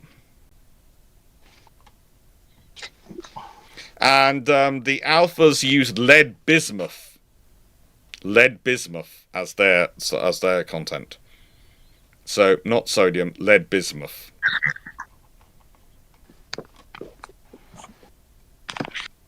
Yeah. Hands up anyone who wants to go in a Soviet era nuclear submarine reactor compartment. You can decide which takes you first: lead poisoning or radiation. Yeah. Ploppy is 8. How do you power long-range uncrewed subsurface vessels? At the moment, mostly they are conventionally powered, but longer term, you're probably going to want to look at nuclear powered, and you probably need to start studying the Russian small nuclear powered submarines.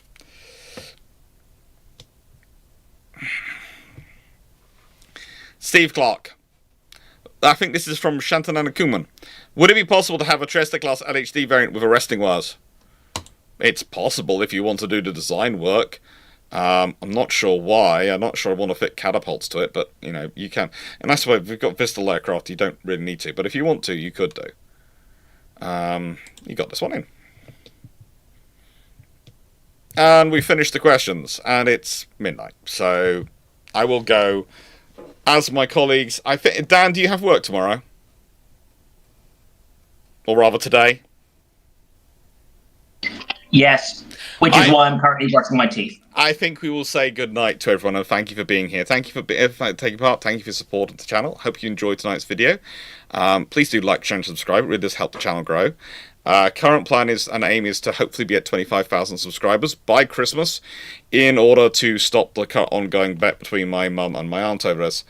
Currently, I am at roughly a little over 21,000 subscribers, so I've got about 4,000 to go. So all help gratefully received. Lots of videos are planned and coming for this year. If there are any video ideas which I've said I will do, and you haven't heard me get on with them, please do put comments and remind me, or beat me on Discord. I will probably come back to you with going, yes, it's in my scheduled list, because I have these, and I print them up every 3 months, but I have them worked out for roughly the next 12 months. So I print up every 3 months one. And this basically is my Bible of videos I need to produce. So if I haven't, if you message me, I will go into my list and a date will magically appear, which is the dates when they should be up. Thank you very much, and take care. And thank you to all the panel for being here. Thank you to Runon, thank you to Dragon, thank you to Foxo, and thank you, of course, to Dr. Dan. And thank just you to all the remember, for the admins. purposes of the bet, it's entirely fine to create a whole load of sock puppet. No, it is not. YouTube doesn't like that, and no, I'm not winning the bet by false advertising. Thank you very much, everyone. Hope you enjoyed the video. Please do like, share, and subscribe. And thank you again for being here. And thank you for being in the chat and chatting away. And also, that link in the chat, I'll stick it below as a comment on the video on the YouTube channel so that you can go, if you want to go and make your own unicorn, you can. Because, frankly, I think it's cool. I think it's really cool. And I will stick it in because I know some people might want to go and make their own paper unicorn. Thank you very much, everyone. Take care and have a nice evening. And I will try and find somewhere on Discord, on Twitch before we go, for me to pass you on to. Because there are a few people here, and I'll see if I can find someone to send you on to, so it's going to be fun to raid into. Is there anyone I know who's around, who I'm following, who's good? I know. I'm going to start a raid into Glyn Stewart's brother's channel. Take care, everyone.